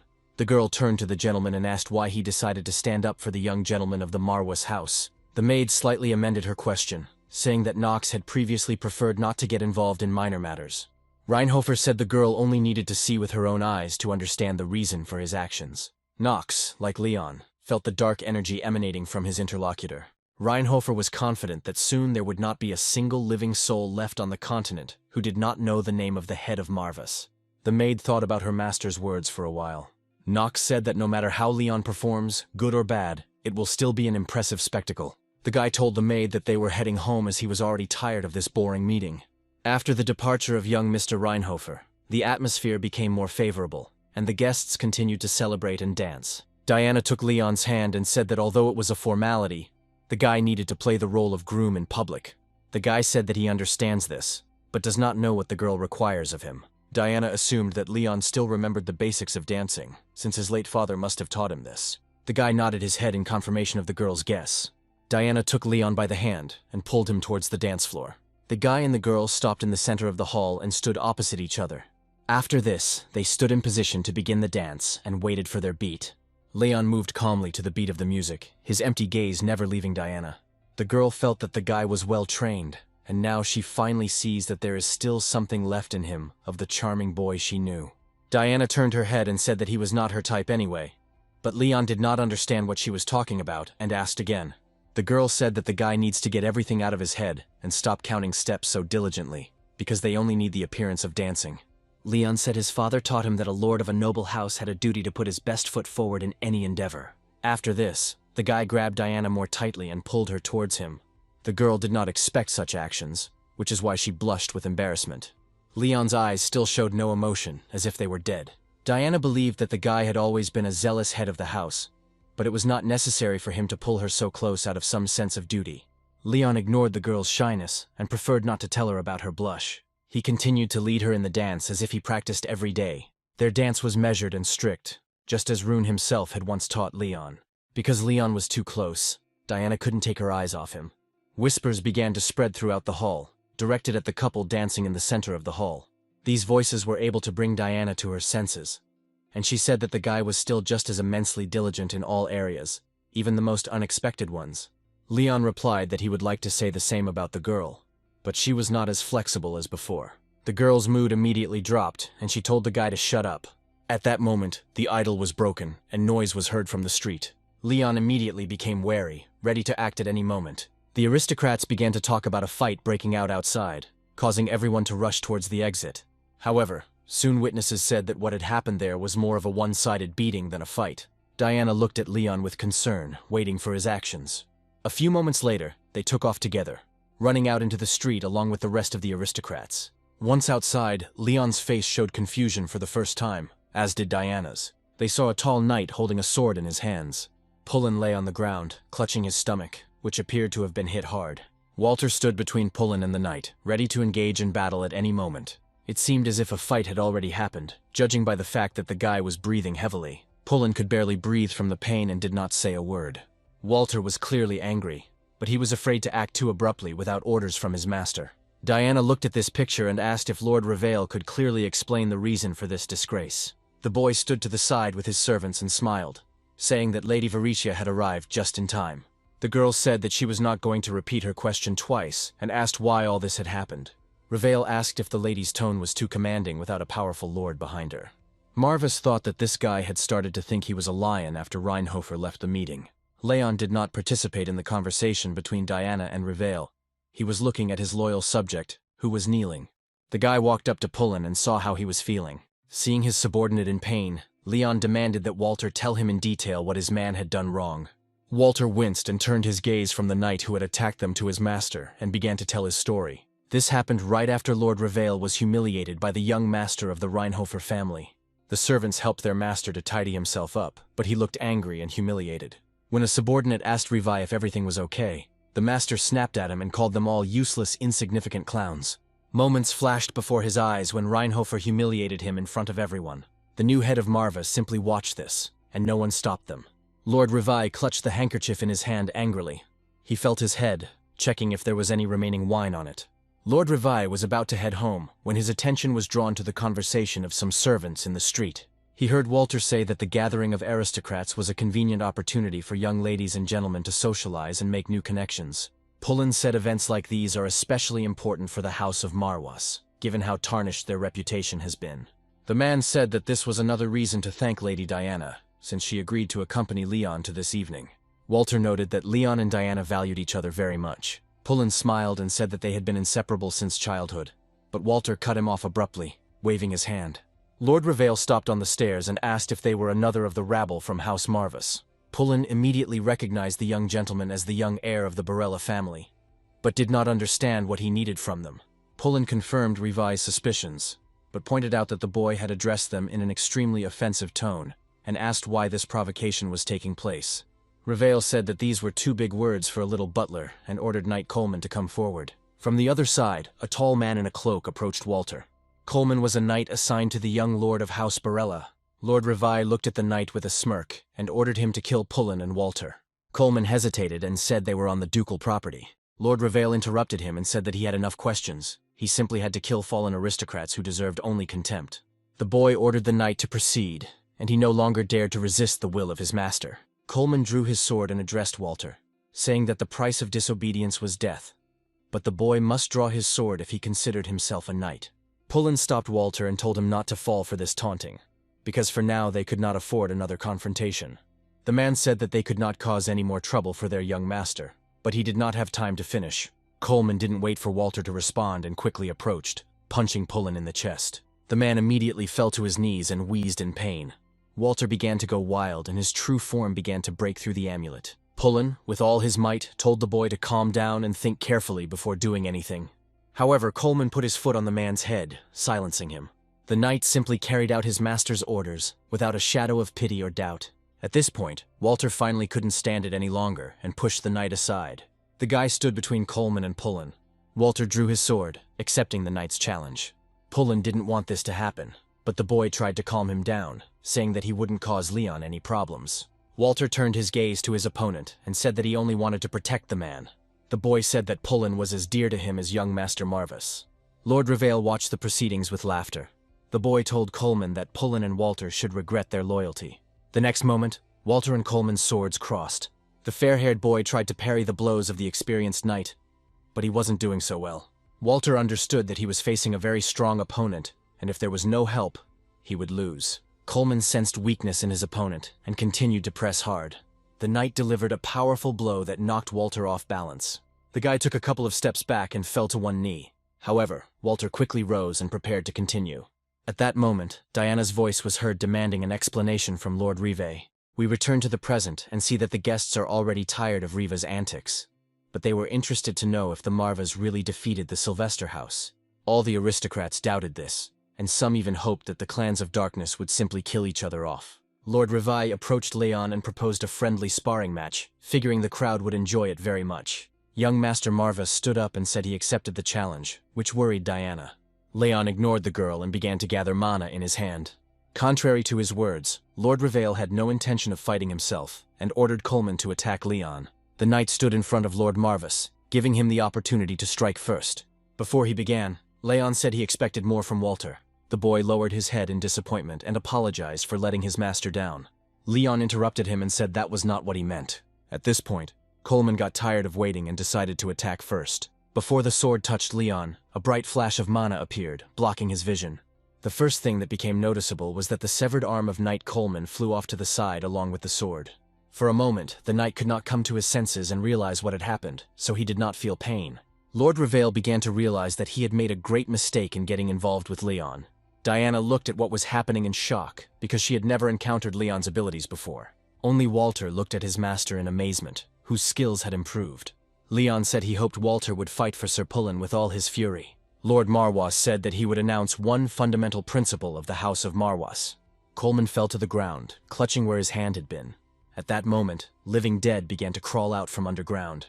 Pullen was concerned about what Leon might do in such an embittered state. The dead men held a knife to Revale's throat, and Leon said that they kill without hesitation when it concerns both the prosperity of their home and the safety of their loved ones. Leon told Walter that no matter who stood in their way, even if it put the leader himself in danger, he demanded that his subordinates abide by this principle. Leon said that if necessary they could kill. Several more living dead stood up to defend their master. Leon reiterated that his subjects must follow these rules. At the meeting, immediately after Revale had been humiliated by young Mr. Reinhover, something else happened. Lord Revale sat with his head bowed and felt another man approaching him. The guy got angry and asked what right he had to look down on him. However, the next moment he realized who was standing in front of him and froze in fear. The man who approached him was none other than Crown Prince Louis. Lord Reveal lowered his head and asked forgiveness for his rash words, for he had no idea that His Majesty would condescend to him. Louis chuckled and told the guy to calm down. Reveal said that it was a great honor for a humble servant that the prince knew his name. The boy wanted to express his gratitude, but Louis asked him to do without unnecessary words. The Crown Prince said he witnessed a scene involving Reveil and admitted that it amused him. Louis admitted that he is not one of those people who can resist his curiosity, and said that he wants to know the answer to his question right now. The Crown Prince asked why the two kinds of darkness had suddenly united against Lord Reveil.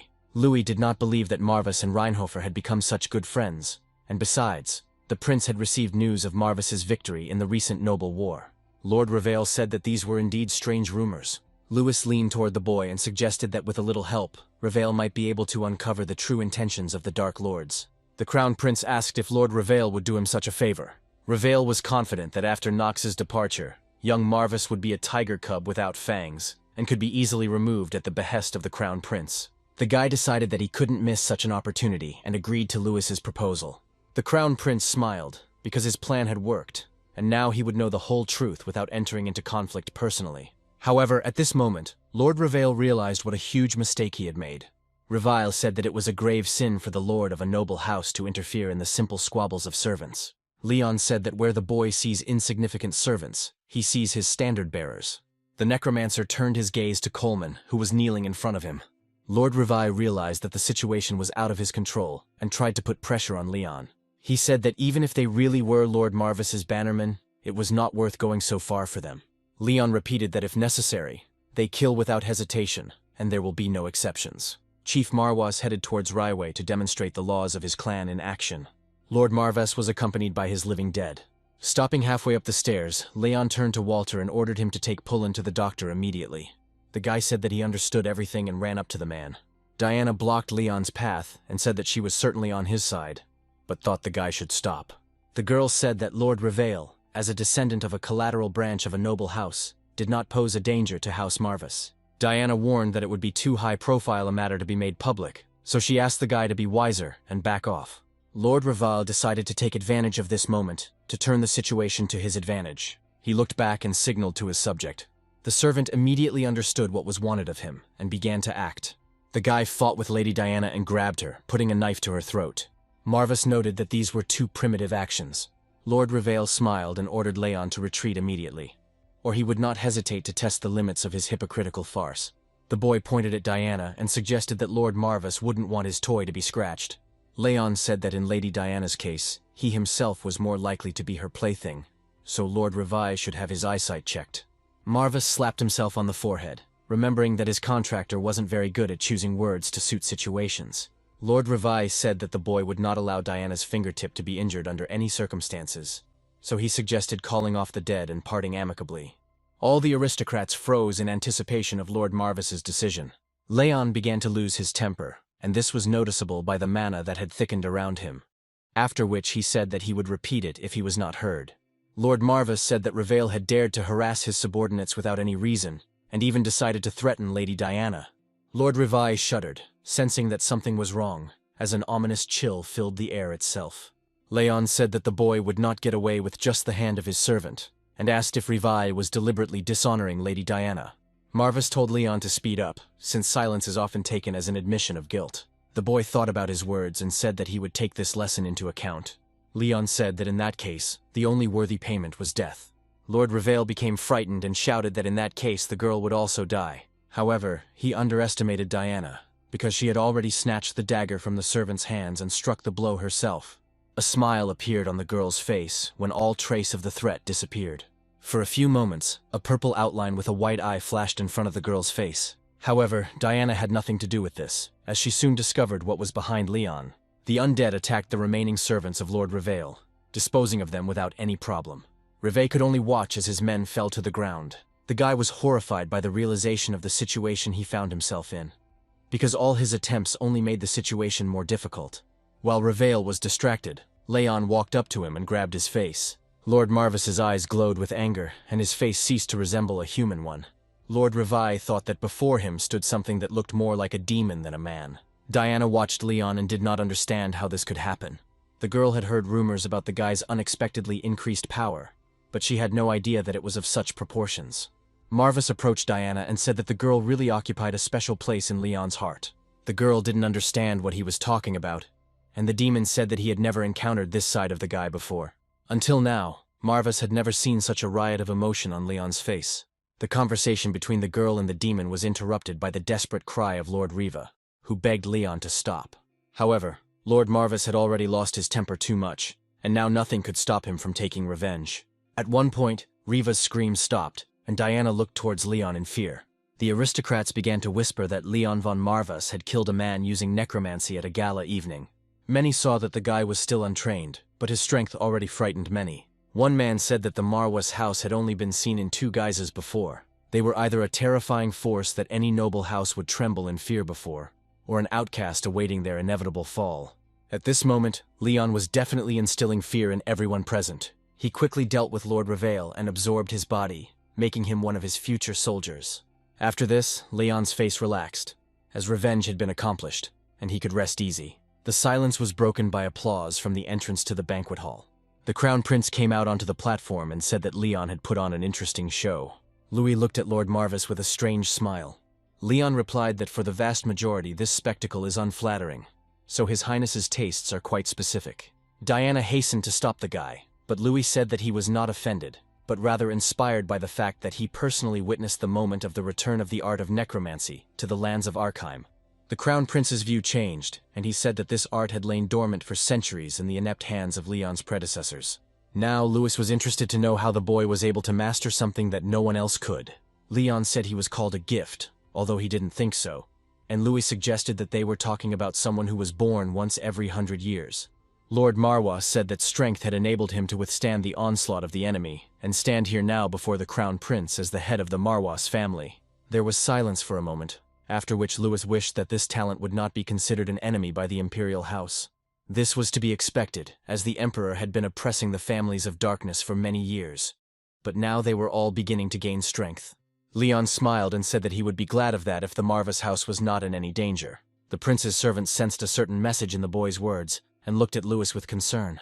The Crown Prince did not answer Leon, turned around and headed back to the banquet hall. Marvis jumped onto the boy's shoulder and praised him, but he warned that more than one noble house would soon come forward with their claims. The demon said that the demonstrated power would force the ill-wishers to lie low, and during this time they would have time to strengthen their positions. Leon asked what they should do with the Crown Prince, and Marvis thought about his question. The demon said that the prince was definitely up to something, because he reeked of demonic power, just like Marvis himself. Leon said that he also felt an ominous aura around the prince. This made Lord Marvis wonder if they were indeed dealing with a demon. The evening soon came to an end due to unforeseen circumstances, and Leon returned to the Marvis estate. The guy relaxed when he found himself in his room, and the demon jumped onto the bed and sat next to him.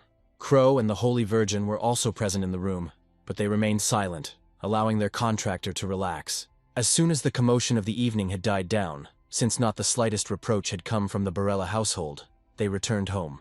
Marvis assumed that Prince Louis personally hushed up the matter, because he was definitely up to something. Leon said that their path was becoming more difficult, but they had to somehow restore the treasury given their enormous debt, not to mention repairs to the mansion. The guy said it was time to follow Diana's advice and hire a competent treasurer. Diana once told Leon that the more he tried to plug holes in the budget, the more debt he accumulated. The girl assumed that the guy would not want to pass on only unbearable debts as an inheritance. Crow suggested that Leon become an archmage in the field of necromancy, so that death would not be scary, and the guy could pay off his debts for eternity. Marvis said that Crow's ideas were one more crazy than the other, and he would not allow the contractor to be a cash cow for loan sharks for the rest of his days. The Holy Virgin asked whether they could even afford a treasurer, since a good manager costs a considerable amount of money. Marvis said that one should worry about the problems of the day, and that one will always have to sacrifice something in order to succeed in the future. Then Leon firmly decided that they would find a worthy manager for the Marvis house. Immediately after this conversation, many different events happened that pushed this question into the background, but now it was spinning around in Leon's head again. The boy turned to Marvis and said that they would have to make an announcement, but the demon did not understand what this meant. Leon said that there was little difference between aristocrats and common people, and if a person's skills were noteworthy, he would gladly hire them, regardless of their background. The guy added that he would be even more satisfied with a humble worker. but Marvis said that Leon sounded like a terrible curmudgeon. Crow called the demon an insolent ball of wool and asked how he dared mock the Lord when he carefully saved for the sake of his home. Marvis thought and said that if they were talking about saving, then they should think about spending money on nuts for the monster. Crow immediately hugged the container of nuts to himself, saying that this was his reward for his last journey. Leon ignored them and turned to Helen. The boy asked to bring Sir Pullen to him, as they urgently needed to gather the council of the House of Marvis. Meanwhile, Crown Prince Louis returned to his castle after an entertaining meeting of aristocrats. The guy was relaxing in his room, continuing to drink alcohol. Louis noted that Leon was a really interesting guy and that he exuded dark energy. A devilish grin appeared on the prince's face, as if he had already made plans for the new head of the Marvis clan. The collar of Prince Louis's shirt exposed his chest, causing the devil's mark on his chest to become visible. This sign was worn by all the followers of the Baal revival cult. The crown prince chuckled and said that they had much more in common than Leon thought. The day after discussing the issue of hiring a manager, the Marvis family decided to put up an advertisement for the house. People gathered around the notice board, looking at it with curiosity. Residents were curious as to where Marvis got the money to hire employees. Someone stood up for their Lord Leon and pointed out that the guy knew exactly what he was doing. However, what confused everyone was that Lord Marvis was ready to hire any person, regardless of origin. Everyone immediately suspected that Leon was simply trying to save money by hiring an employee from among the common people. The residents laughed, saying that most of them couldn't even read, and that such rabble shouldn't be allowed anywhere near the estate's affairs. People argued among themselves about this announcement. Some laughed, some were interested, but in reality, no one took it seriously. Not far from the crowd stood a girl with white hair and turquoise eyes. It seemed as if this whole gathering was bothering her, but she tried to remain calm. Meanwhile, Leon held a council of the House of Marvis, which resembled the previous council only because of Pullen. Marvis summed it up by saying that they needed a treasurer who was willing to work for a paltry salary of 1 gold coin. Pullen replied that, unfortunately, that was all they could afford. As long as the Marwas clan remains under the close supervision of the imperial family, they are not allowed to demand compensation for victory in the noble battle of the houses. Pullen was very annoyed by the situation. Even the fact that Leon earned a lot of money from the guild mission didn't help, because most of it went to paying off the estate's debts. Lord Marvis said they had about 100 gold coins for everything, and he was afraid that it wouldn't be enough for a month. Crow was annoyed that they had entered another crisis. The monster stood up and said that he also demanded a contract, since Leon owed him a lot of fresh nuts. Walter was sure that there would still be a huge crowd of people wanting to take the position of treasurer, so at least some kind of selection had to be made. Leon stood up and said that he completely agreed with the guy, but gossip wouldn't help matters. The guy was about to leave, but something stopped him. Pullen started running around Leon and helping him put on his robe. Marvis sighed deeply, tired of this. Leon also sighed, as if he was uncomfortable with this delay. When Pullen finished with the robe, Leon moved towards the exit, saying it was time to look at the candidates. It was decided to hold the selection at the combat training site. There was plenty of room to accommodate more people who wanted to try their hand at being treasurer. There was a chair on the platform, waiting for Lord Marvis to appear. A crowd of residents gathered in front of the platform, and among them was a fair-haired girl. Unlike the other candidates, she didn't talk to anyone and simply looked around. At some point, she felt someone hit her on the shoulder. The girl looked back and asked who pushed her. A cheeky blonde guy walked past her and asked if she had any complaints about him. The man looked at the girl and grinned, saying that he didn't expect such low-class scum as her to be his competitor. The girl recognized the man as Alcar, the third son of the Najisi house from the same province where she lived, and this guy was her obsessive suitor. The girl suspected that he might follow her and asked why he cared what she did. The man chuckled and turned to Siren, saying that he couldn't help but care about her. The guy put his arm around the girl's shoulder and asked what kind of man would allow his betrothed to fly so far from home. The girl didn't answer and simply threw Alcar's hand off her shoulder. This made the man very angry, but he still tried to remain calm and not start shouting. Alcar told the girl to stop being stubborn because she herself knew that her roots were too low to forget everything and start a new life. Siren replied that a man was no better and that his status did not give him the right to get whatever he wanted. The man was convinced that he could get a simpleton like Siren. The girl repeated once again that she did not belong to Alcar and his family. At this point, the man's patience snapped, and he ordered Siren to repeat what she had said. The girl looked back at him without fear, and promised that one day she would surpass him in every way. Siren said that her commoner background didn't say anything about her as a person. The girl said that it was within her power to decide her own destiny. Alcar said that she would be of no use to the noble house of Marwas, and would only become a girl for entertainment. Siren said that if it would improve her life, then she would agree to it, because it was better than being with a man like Alcar. This was the last straw, and the man swung at the girl. At that moment, the sound of footsteps was heard behind the backs of the simple observers. The candidates for the treasurer's position turned around, but when they saw the man approaching, they froze in fear. Something stopped Alcar from striking, but he was afraid to even turn around. At some point, dark energy surrounded the guy, and he froze in place. He felt as if he was falling into an abyss, but this feeling quickly passed. However, Alcar had already lost his confidence, so he did not dare to argue with Siren any further. The voice of the head of Marvis was heard, who said that serious passions had already flared up during the test. The guy's mana dissolved, and Leon warned that he did not like disorder in his house. The guy walked to his seat accompanied by complete silence and sat down. Pullen and Walter took their places near the head of Marvis, and he introduced himself to the candidates for the position of treasurer. Leon suggested that they move on without delay to the test that would determine the future manager of the estate. Siren turned away from Alcar, realizing that he would no longer dare to pester her in front of the head of the Marvis house. Leon immediately turned his attention to the girl. His gaze sent shivers through Siren's body. Marvis was invisible to all the contenders, so he could freely evaluate them. Seeing the Sirens, the demon thought that they had at least one worthy contender, so they wouldn't be wasting their time. There was a moment of silence as everyone waited for the test to begin. Among the skills Leon gained through his deal with the demon Marvis, there was one special one. Marvis's eyes blazed with red flame. Leon's eyes also blazed, because the skill of a piercing gaze, allowing one to look into the very soul of a person, was passed on to him. This skill is inherent to demons, because they always know exactly what inclinations their victim has. Thanks to this, demons can tempt the victim with sweet promises, taking advantage of their inner self-doubt. Driven by sweet promises, the victims themselves go into the hands of their executioners. Once the victim's will is broken, the demon snaps the trap, taking their souls for itself. After this, a person can no longer escape the clutches of the demon. The next object that attracted the attention of the demon Marvis was a young girl. She possessed an iron will stronger than anyone else on the assembled platform. Siren waited for the test to begin with a smile on her face, because she had to pass it, no matter what the difficulties. After Leon had assessed everyone present with his demonic gaze, he moved on to the next part. Leon announced that the exam for the position of the new manager of the Marvis lands was beginning. The boy extended his hand to Pullen, expecting the scrolls. Leon said the first task he would set for the candidates was to clearly understand the depth of their difficult situation. Walter took the remaining scrolls and went to distribute them to the applicants.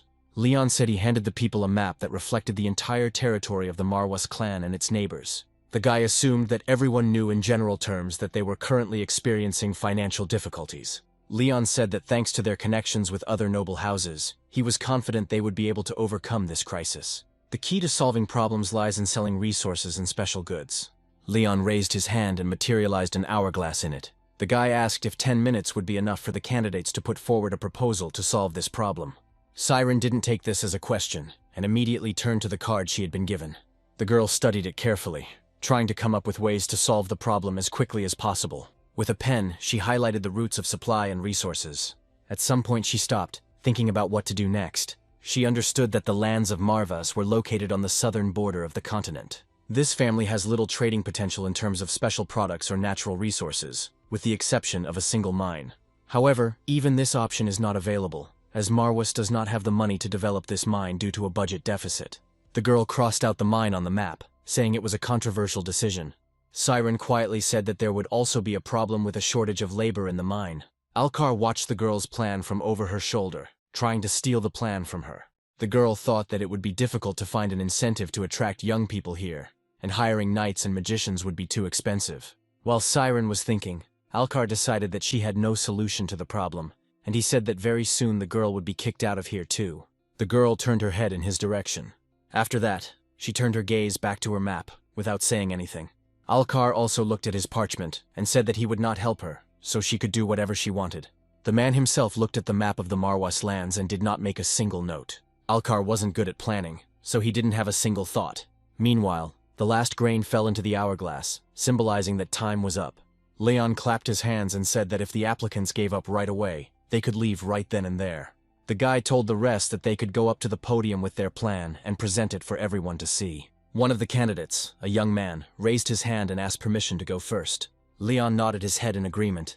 Nervously, the young man walked up to the podium where Chief Marvis sat. The guy stood up and dropped to one knee. The challenger unfolded his map and presented his plan.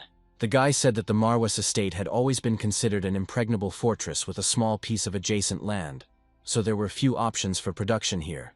The idea occurred to the applicant that in Leon's possessions there was a mine in the mountains, which had just barely begun to be developed. The guy suggested using it to mine precious stones, but Leon asked him where they would get the labor and money for this. The applicant replied that he didn't know much about the treasury, but was confident that there must be money for the excavations. The guy said that in any case it was possible to borrow money in the capital or from a trading association. Leon asked how the problem would be resolved if a loan was not an option. This question stumped the applicant. The guy bowed and said that he had not gone that far in his thoughts. Leon didn't respond to this in any way and simply invited the next contender to the stands. All the other people became worried, because everyone had roughly the same plans, and Leon's words showed that no solution had been found. Siren rolled up her parchment and gathered her courage to go out. She had set herself up for the fact that such an opportunity would come once in a lifetime. Siren decided she had to grab it before it slipped through her fingers. The girl gathered her courage and went out into the stands. All the candidates looked at the girl with doubt and contempt. Marvis, on the contrary, looked at her with undisguised interest. Leon sensed the Lord's interest and turned his gaze to the sirens. The girl slowly approached the head of the Marvis house, clutching the scroll tightly in her hands. Finding herself next to the Lord, Siren froze, afraid to say anything. The candidates didn't understand what a young girl was doing there, and many said that things were really bad at the Marvis house if they allowed even such stupid girls to participate. Leon heard people say that the leader had no choice, since the problems had already started with his predecessors. Meanwhile, the guy turned his gaze to Siren and activated the ability of piercing gaze. After a few moments, Leon said that the girl was indeed a worthy candidate. Marvis looked at the contractor and said that he felt the same potential in Siren as in the Beastman. Marvis's demonic gaze helped him understand that the girl was an uncut diamond. The girl seemed to emanate a bright energy that not everyone could sense. Leon said that he would listen to the girl's proposal. But first, she should introduce herself and state her title. Siren gave her name and said that she was an orphan from an orphanage. The girl looked at Leon carefully, waiting to see if he would allow her to participate in the selection once he learned of her origin. Leon thought that his newfound ability to discern talents was a nice bonus of his contract with Lord Marvis. Today, for the first time since his imprisonment, the boy clearly sees the usefulness of this skill. One day, Marvis told Leon that from now on he would have to command and raise countless vassals and subordinates. Only in this way can one regain at least a fraction of the former glory of his ancestor, the one who was once called the Lord of Lost Souls.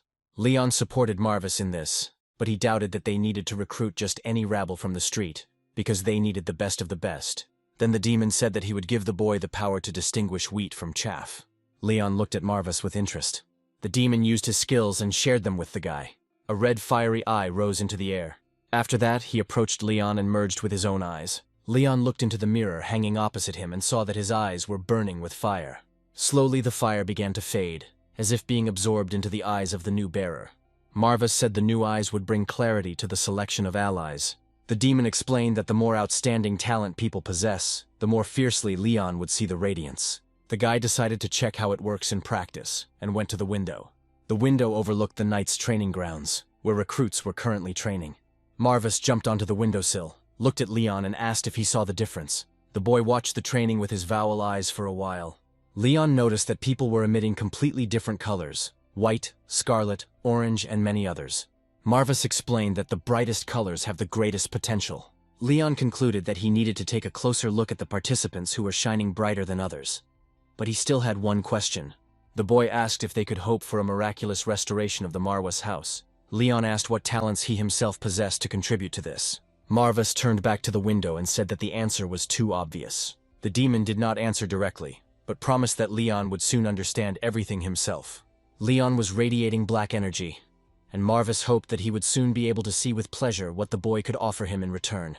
Now the head of the house, Marvis, was looking at Siren, from whom a faint golden glow emanated. Although it was not as bright as he expected, it was clearly more promising than all the other candidates. Marvis told Leon that in exceptional cases one can encounter a black glow, symbolizing dark connections. Leon remembered that he had met one such person, and it was the young Mr. Knox from the Reinhofer house. While Leon was thinking about his own things, Siren was collecting her thoughts and trying to convince herself that she would succeed. The girl said that first she would speak out regarding the current situation in the Marvis house. Siren unfolded the map and said that the lands of Marvis had no unique benefits, nor any valuable resources for trade. The girl concluded that they first needed to find new sources of income. Leon listened to her attentively, waiting for suggestions on how to solve this problem. The candidates began to say that this proposal had already been made, but the girl still decided to go ahead with it and waste their time. Leon didn't like the fact that this time the candidates didn't show respect and started speaking at the top of their voices. Chief Marwas ordered everyone to remain silent and not to start any squabbles or empty chatter. Leon reminded the candidates that they were still on probation. When silence returned, the boy turned to the girl and nodded his head, giving her permission to continue. Siren touched on the topic of mines, but pointed out that at the moment, there is not only a lack of funds, but also a lack of labor. However, the girl did not suggest another plan, which made Marvas think. Siren said she had a suggestion that would help get around the vexing labor shortage problem. The girl said that it was necessary to use the main asset of the head of the Marvas house. Siren suggested using the forces of the army of the dead that led Leon to victory in the previous war of the noble houses. The head of Marvas looked at the girl in surprise. Siren kept her eyes on him, trying to figure out if this was the right solution to the Marvas family's problems. Leon looked at the girl carefully, but it was not clear from his gaze whether he was happy with this idea or not. Chief Marwas asked what exactly she meant by this proposal. Siren said the leader can command hordes of the dead, so there are a ton of other uses for it besides the battlefield. Leon really thought about her proposal, because such a plan had never occurred to him before. The candidates raised a ruckus again, insulting the girl for her stupidity, believing that Leon would not waste his energy on digging the mine. People believed that the girl's plan was doomed to failure, because aristocrats would not engage in such a dirty deed. Siren heard all their laughter, but she was convinced that Lord Marvas was not like the other aristocrats. The girl asked Leon if he wanted to restore the nobility of the House of Marvas. The guy agreed with her, so Siren said that in this case, the Lord cannot rely on standard methods within a limited time frame. The girl asked him to trust her, and promised that she would not disappoint him. Siren looked at Lord Marvas with pleading eyes, waiting for his answer. Leon looked at her inquisitively without answering. The guy turned his head towards the other candidates, as if he was about to reject her offer. However, the next moment Leon pulled out a badge with a lion on a green background. The guy said that Siren passed the exam successfully. Leon suggested discussing all questions regarding the girl's proposal a little later. A smile of relief appeared on Siren's face. All the other candidates began to talk among themselves, shocked by Lord Marvas's decision. Alcar was the most dissatisfied of all, because they finally took away from him the girl he had already set his sights on. After this, the test continued, and other candidates could take the podium and present their plan. Most of the men who mocked Siren and her plans never came up with a viable plan. Many were at a loss when they saw Leon and were unable to properly defend their ideas. Lord Marvas didn't even deign to glance at many of them, listening to their impossible plans with half an ear. Many relied on the idea of the mine, as if thinking that if they proposed it, the plan would immediately become successful. The whole day passed at this pace, and the sun slowly began to hide behind the walls of the Marvas estate. Once all the candidates had spoken, Pullen declared the first test of the new manager's exam closed. The man announced that the second part of the exam would be held in the format of a private interview, and in the meantime, all applicants were free to go. Siren couldn't stop looking at the badge that Lord Marvas himself had given her. The girl clutched it tightly in her hands, and was glad that she had managed to pass. Then Siren shook her head, telling herself that she couldn't relax, because this wasn't the end yet. When most of the candidates had left the site, the girl picked up her bag and headed towards the exit. Siren tucked the badge between layers of clothing to make sure it wouldn't disappear. With a smile on her face, she headed to her temporary shelter. Some time passed and Siren began to sense something was wrong. It was already evening outside and the streets were empty. It seemed that the girl was walking alone. But this was far from the case. Siren had a distinct feeling that there were at least 4 people following her. Wherever the girl turned, they followed her, confirming that she had become their target. At some point, Siren stopped and tried to look back discreetly. Out of the corner of her eye, she could see 2 people hiding behind barrels, and 1 silhouette in the passage between the houses. This number of people is unusual for such a remote place, so it can only mean one thing. Siren checked again that the badge Lord Marvas had given her was securely hidden. The girl bent down and scooped up some earth from the road into her fist. After that, she reached behind her back and pulled out a dagger from under her backpack. Siren turned sharply towards her ill-wishers, preparing to fight back. However, she didn't notice anyone.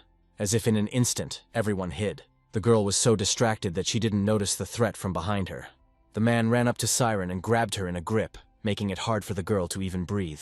The girl heard Alcar say that Siren should know her place. The man, with a malicious grin, approached the girl, who was being held from behind by another guy. Alcar chuckled and asked if Siren was really so happy to see her future husband that her legs even gave way. The girl demanded to be let go, because this cannot be done. Alcar replied that he loved to watch the girl's frightened face, and in such a remote place, no one would appeal to honor. The man said that Siren had a way out. She could give him the badge and give up her dream. The girl replied that she would never bow down to someone like Alcar. Siren began to struggle and stepped on the foot of the guy who was holding her with her heel. The attacker let go of his hands and the girl was able to break free, after which she threw the earth she had been holding in her hand all this time in his face. Siren grabbed the dagger with both hands and rushed at Alcar. The man just grinned and easily stopped the girl, grabbing her wrist. Then Alcar's gaze changed and he asked if Siren had finished her performance. The man said that he should teach his bride good manners. Alcar gave the signal, and his subordinates moved towards the girl. The man held the girl's hand tightly, not allowing her to break free or run away. Alcar told his people not to worry about anything, because the girl would survive everything. After this, the man pushed Siren into the hands of his people. At that moment, the Marvis family badge lit up. Streams of dark mana began to burst out from under the Siren's clothes. The badge slipped out of the clothes and flew up, piercing the attackers with energy. From behind Alcar's subordinates, Lord Marvis's voice came out, saying that he had hoped that he would not have to kill loyal subjects. The boy slowly approached the men surrounding the Sirens. Everyone watched in horror as dark energy spread across the street and surrounded them.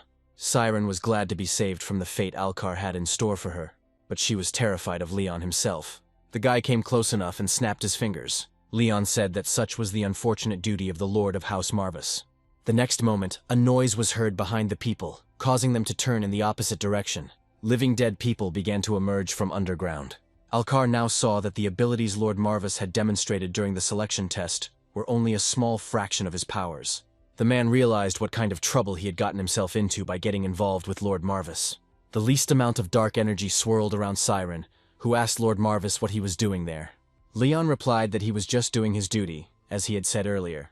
The girl didn't quite understand what exactly he was talking about. Leon said that it was the Lord's responsibility to both find talented subjects who would serve the estate and protect them from such circumstances.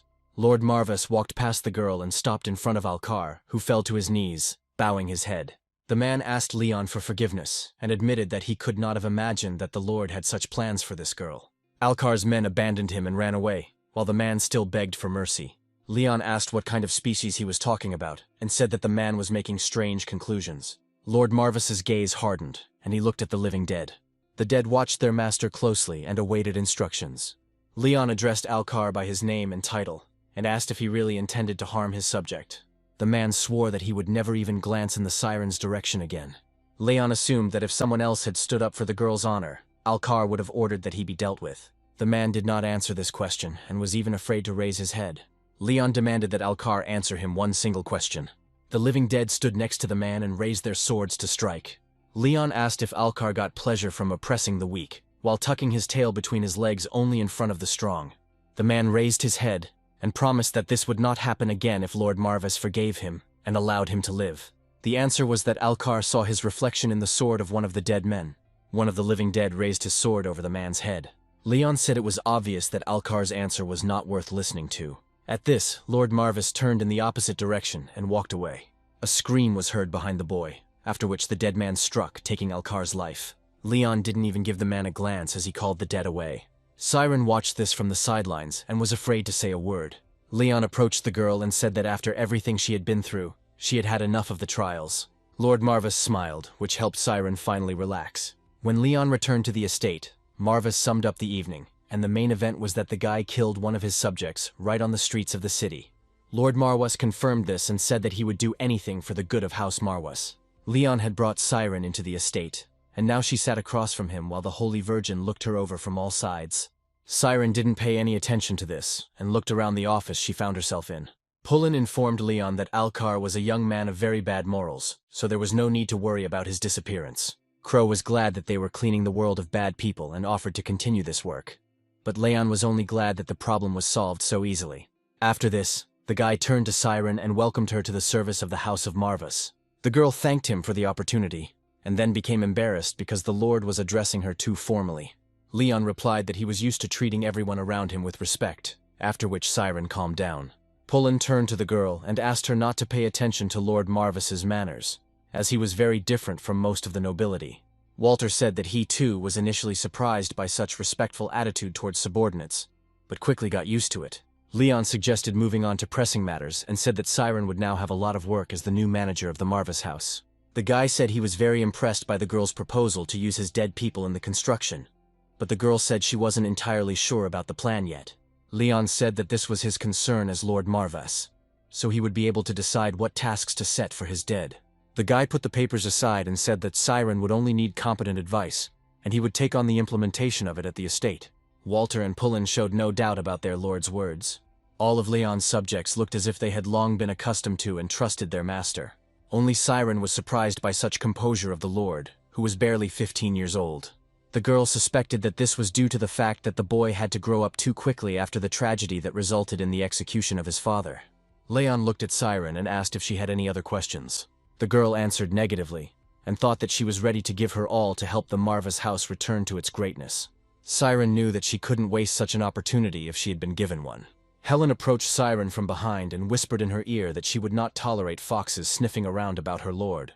The girls hiccuped in fright, but this only caused laughter among all of Leon's other subordinates. Even Marvis and Crow, who had always been arguing before, laughed together at the holy maiden's behavior. Soon Siren realized that the girl did not want to hurt her, and they laughed together. Meanwhile, we find ourselves in a large corridor of an old castle. The door to the main hall was ajar, and light was coming through it. The hall was illuminated by a multitude of lights, but it still remained in semi-darkness due to the accumulation of dark energy. An unknown man with shoulder-length golden hair sat at the table. He learned of the revival of the fallen house of Marwas, and said that it was no good. The subordinate bowed before his master, and said that the Marwas had suffered for generations from a lack of innate talent. Their talent was sealed, so it couldn't possibly change suddenly. However, the gentleman himself is confident that an incredible genius could have been born, capable of overcoming all the limitations of his ancestors. The subordinate shuddered at these words. The gentleman said that the time had come to hasten the execution of his great plan. The next day the Marwas household was in full swing. Siren attended the first meeting and said that they should address the first item on the agenda. The girl stood next to a map of the Marvis lands attached to the wall and offered to discuss the development of the mine. Siren said that to do this, it is necessary to provide data on the number and duration of maintenance of the dead in working order. Pullen asked why the girl decided to use the dead for mining rather than farming. Siren responded that from a profitability standpoint, this was the best way to achieve their goals in the shortest possible time. Crow was excited by the idea, specifically the idea that it would generate income. After a few questions, Marvis turned to Siren and asked her to continue. The girl shuddered, realizing that a real demon was speaking to her, but he still looked like a charming lion cub. Siren returned to the map and said that mining was an incredibly dangerous undertaking. The girl pointed out that careless excavations would put the lives of many mortals in danger. However, Siren pointed out that untold riches could await them inside the mine. The girl said that if living dead were used for excavation, casualties could be avoided. Elysia noted with delight that this would allow living citizens to engage in safer work, and the risk of a mine collapse would be minimal. Siren said the mine still needs to be thoroughly inspected before work begins to get an accurate idea of the minerals that could be mined there. Siren said that farming was important too, but at the moment, it would be best to trade the most expensive goods at their disposal. Leon noted that this was very insightful, and he especially agreed with the girl's intentions to test his strength first. Based on the Lord's words, Siren assumed that the recent demonstration of power was far from the full extent of his abilities. Demon Marva said that he fully vouched for his protege, because summoning several dozen dead people was a mere trifle. Walter said that no matter what tests Siren came up with, Leon would cope with them, because from the very moment they met, he never ceased to amaze him. Siren was surprised at how confident all the subjects were in their master. Leon decided not to put off the check and got up from the table. The guy walked towards the exit and said that he suggested getting straight to the point. Leon said that it is better to see once than to hear 100 times. After some time, they found themselves on the street, where the guy demonstrated his abilities. Siren couldn't believe that one person could control such hordes of the dead. Leon stopped summoning the dead and said that they would need a bigger field. The living dead growled but did not move. They were ready to follow their master's orders completely. Leon looked at the field and said that this was the result of investing half of his mana. A crowd of monsters appeared before them, emitting dark energy. Marvis reminded Leon that their goal was nothing more than excavations, so such a number of slaves would not be needed until the next war. Crow raised his hands and admired the number of dead, saying that he had never met a necromancer with such talent, and the holy maiden joined in the praise. Siren held a notepad and pen in her hands, asking how long Leon could keep this number of undead alive. Lord Marvas replied that it would last for 6 hours a day, but if the number of dead were reduced, it could last up to 10 hours. Siren was very surprised by this, because most sorcerers cannot cope with even one summoned creature, since the summoning itself is very energy-consuming. Walter reminded them that they had already mentioned that Lord Marvas was a very outstanding magician. Leon said that if this was enough to demonstrate his skills, then it was time to move on to the mine. The guy said that an army of the dead was useless unless he could find a use for it. Meanwhile, we are transported to the Crown Prince's castle. After thinking about everything that had happened, Louis came to the conclusion that all these kinds of darkness needed to be eradicated from this empire. The prince turned to his servant Eldaris and said that the man should not allow the influence of these families to grow in society. Eldaris agreed with Louis and promised that by the time he was finished, the families of darkness would not stand a chance.